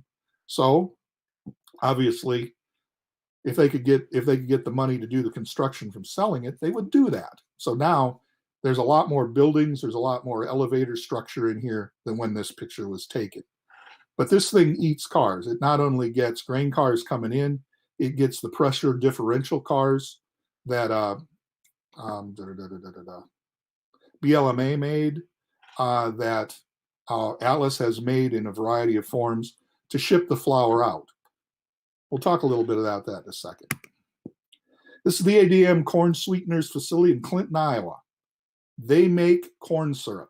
If you drink Coke, if you've had a Budweiser product recently, chances are pretty good you may have seen some, or Miller product, you may have seen something that had some corn syrup added to it. Not to sweeten it all the time. Obviously, Coke, Diet Pepsi, Dr. Pepper, and your Diet Dr. Pepper probably has a little bit of corn sweetener in it. Diet, maybe aspartame, not as much. But they use corn syrup as a starter to enrich the alcohol production process in beer brewing. So you didn't know why those tank cars were sitting there at the old style brewery, now City Brewery here in La Crosse, but that's why they were there. And this is one of the places that produces a lot of that. They also produce starch, a variety of things. This facility is so large, it can produce any number of things. It also has a river shipping component. Ethanol and biodiesel. This thing reeks Walther's ethanol plant. Obviously, you can see the buildings that they have, the inner process starting area, the stills, that concrete elevator for storing the incoming grain. There's probably a facility that allows you to do the spent grains. You've got tank facilities, you've got the cooling. Pretty much every kit that's available out there, you have available to you, and this would fit in a manageable space. It's pretty big, I gotta say that. It takes up a lot of space, but it's a pretty cool kit if you want to do something a little bit more modern. Might go to a river port, may go on the water. In my world, it goes down the Mississippi River, but the Ohio, the Missouri, the Columbia are all navigable, and it probably gets on a barge or a larger ship. larger ship. Again, this is Portland, where they're loading covered hoppers into this grain freighter to go. But once it's there, we got to get it out of the car. In this case, we got to get it out of the elevator, and that's just a shot of one of those corrugated tubes. I wonder how much of the grain he has left when he gets home. But, well, in the old days, it had to be shoveled out, and they had what was called a Dutch shovel. And these were essentially boards that they would climb into the car, shove down in the grain, and then pull out with a cable. And it would be just like a big bulldozer ram. There's a law of diminishing returns that couldn't be totally big. You couldn't go across the whole car and push it all out. You'd break the cable, and if you know anything about the way cables break, if you're in front of it, it's a very painful, maybe a fatal process. So they would do it gradually over time. Another shot of that. And this is a little bit bigger process. It was just shoveled out, and they literally had hatches beside where the cars came in, and it just shoveled into a pit, and it was taken up into the elevators. This one can also load cars. You'll notice that corrugated loading structure. So they could literally get a car out and potentially load it in the same facility. Well, we needed a faster way to do that. So what about rocking the car? Modern guys know about this. We flip coal hoppers all the time, but this dates back into the 50s, where they would actually lock the car down and they would rock it back and forth and tip it back and forth on a pedestal. And as you can see, it kind of, you'll notice the locking mechanism for the coupler. This thing looks like it might have been an NMRA tour at one time. You'll notice over to the side where the pneumatic tubing is, there's kind of a hydraulic structure. That's the thing that pushes the grain door out. And they would just push that out and recover it if they could. Otherwise, it would be sorted out as it got down into the bin. And then they'd have to do a full clean out. And this is the first time I'd ever seen anybody vacuuming out a car. I suspect this car might have gotten some flour loading or something else. It also has a very interesting perforated floor. So there may be more to this picture than I know. Well, today it's the same thing. If we got to get it out, we're still sampling. It's a little bit different process. These guys are bad. They're not wearing their fall protection gear. The USDA also inspects. They have their own car with inspection materials, equipment for testing scales. The only reason I throw this in is this car went past us Tuesday night going east on the BN, which means it could be going anywhere. This is kind of an interesting car. Maybe somebody wants to model this. It's kind of a combination grain trailer, box car. I'm sure somebody sees those bars and wonders if it isn't some sort of prison vehicle. But today, it all flood loads down. Basically, they open it up and it goes down into grates. These grates are very modelable. Again, the 1/64th guys have a lot of this stuff that we could adapt to HO. Walthers has some in some of their kits. But we kind of have to play a little bit with how we would do that. But as covered hopper manufacturers get creative and they get more requests, now it's one big trough. It comes in a big trough at the top and it dumps in a trough at the bottom. This is a brand new Gunderson car. I've seen exactly 2 of these in the real world. I understand there's some out there in my neighborhood. I'm going to have to do a little bit of exploring. But those kinds of dumps are really available. This is a 3D product by Mike Brusky. Dimensional modeling concepts. Again, put your rails on it, you're there. Flour gets unloaded pneumatically from those pressure aid cars. Basically, they open it up and they vacuum it out. Or they put air in the car to fluidize it and then vacuum it out. Same kind of thing. They unload plastic pellets the exact same way. And if you model the ethanol process and you do dry distiller's grains to a feed facility, if you know anything about distiller's grains, if they stay in a car too long, they get hard. This is what they call a load breaker. This is nothing more than a low-end backhoe with a rod they can use to break up the grain inside of the car. And they use this to literally go into the loads and punch them out.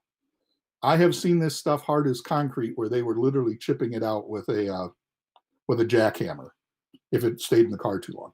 Wet distiller's grains have to be unloaded very quickly or they will, in fact, turn to concrete. So I've given you part 2. Part 3 is the next phase of this. We're going to talk a lot about those bigger mills. Not quite as modelable, but still pretty cool in a lot of cases. In this case, this is the Staley corn syrup mill down in southern Illinois, I believe Champaign or Carbondale. There's a lot of good data on mills right now. If you're looking, we're going to talk a little bit about the milling process for flour and some of the products that are produced and some of the ways rail interfaces with that. We'll talk about the process for using corn for syrup, for oil, for starches, those kinds of things, and some of that milling. We'll talk about the ethanol process. And we'll talk a little bit more about some of the milling processes and how they end up coming to us. So that's pretty much where I end up. And so if we have some questions. We do. We have one from Thomas Gazer. He was asking, did they ship the grain doors on the boxcar when they were being, I'm going to guess, talking about being returned empty? A lot of times they get returned empty, and it's really interesting that in a lot of cases, grain doors were a locally sourced product. The elevators would actually make them. Early on, the railroads provided them, but the railroads wanted out of that business because the grain door is a fairly pricey thing. So you would actually have coopering groups that would work with an elevator. Sometimes it was the small town elevator or small town lumber yard that would work. A lot of the elevators were cooperatives that had the lumber yard and the hardware store. They'd have the fuel consignment. They'd have basically a fuel jobber in town. They'd handle fertilizer. Co-ops were big, and so if they could do it, they would do it as much as they could. The railroads didn't like to be in the grain door business. All right. Somebody was talking about there's lateral scratches that are going left, that are the lateral scratches or gouges marks to the right of boxcar doors were sometimes due to the assistance of closing doors with forklifts or maybe a tractor, as we saw here. When I presented this for some of my local operating group, I've got a lot of older rails in that, and they said they have been known to see people pushing boxcar doors and have them fall off of the rail. Oh wow! And they said, well, that's kind of an interesting thing if you're under it. I'm sure not as interesting as you might think. Yeah. So, yeah, there was a lot of peril in the older grain hauling. There's still some of it today, but it isn't quite as perilous. So we did have your question, your trivia question of the day. Okay, the trivia question. LaSalle and Bureau County had a number of boxcars that were remarked. Anybody know why? And we actually have somebody who's already responded. Okay. And that was Bruce Wilson. Yeah. And he said they were boxcar thieves. Boxcar thieves, yes, the LaSalle and Bureau County. In the days where railroads were in financial peril, they would sometimes lose track of cars for months/years at a time. The LaSalle and Bureau County was a very, very tiny railroad down in Illinois, and when they needed grain cars, they would ask for grain cars, and they'd sometimes get grain cars, and they would lose them. But they wouldn't actually lose them in their system. They'd change the reporting marks, and they would actually do that. They took a number of New York Central cars. They took a number of Rock Island cars. The car you saw was a New York Central car. And they literally would use those. The nice thing with their reporting marks on them, they get the demurrage for the car. So rather than just getting the loading dollars, they get the money for the time that car was out on the railroad. This was before ACI labels. This was before AEI tags. The only way you knew who the car was a clerk walking that car line and saying this is an LaSalle and Bureau County. And there were tons of clerks. There's a million ways to lose this in paperwork. So LaSalle and Bureau County borrowed cars. And so almost everybody's Midwestern Railroad, if they know about the legend, may have a couple of LaSalle and Bureau County cars living on it. Ron Kofer's Lake Erie and Southern, I've helped him with a couple of them. I know. So. There's more to that story, but I don't know all of it. So. And for all the viewers out there, one of the things you could do if you are modeling the early 1900s is using our special we got going on with 3D printed animals. You could have horses 3D printed.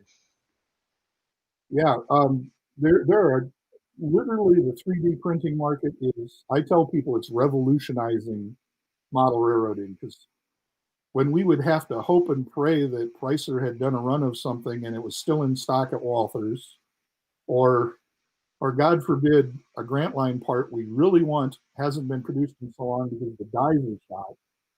People have started to adapt to that, and they're finding different kinds of things out there. And like I say, the farm toy guys, not all the 1/64 stuff scales down nicely, but a lot of it still does. You have to kind of pick and choose.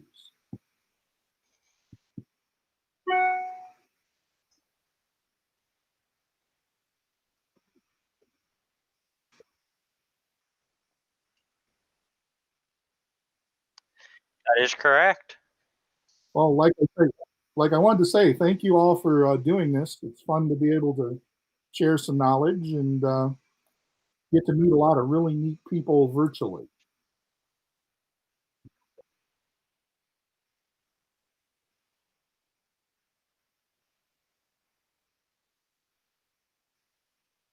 Yeah, me too.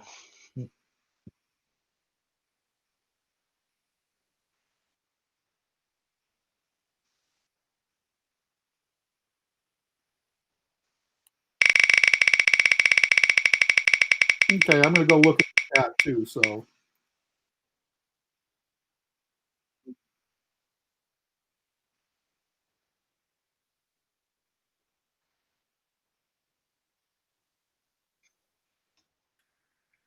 I'm always hoping. Well, you never know. Someone might be around the corner if you are put in where do you live. Now, we've got to do a bit of a changeover here, haven't we, Gordy?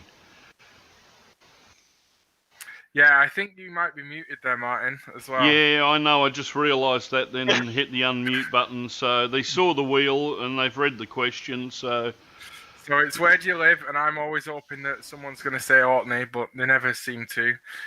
But, okay, so we're gonna disappear and go and do a reboot.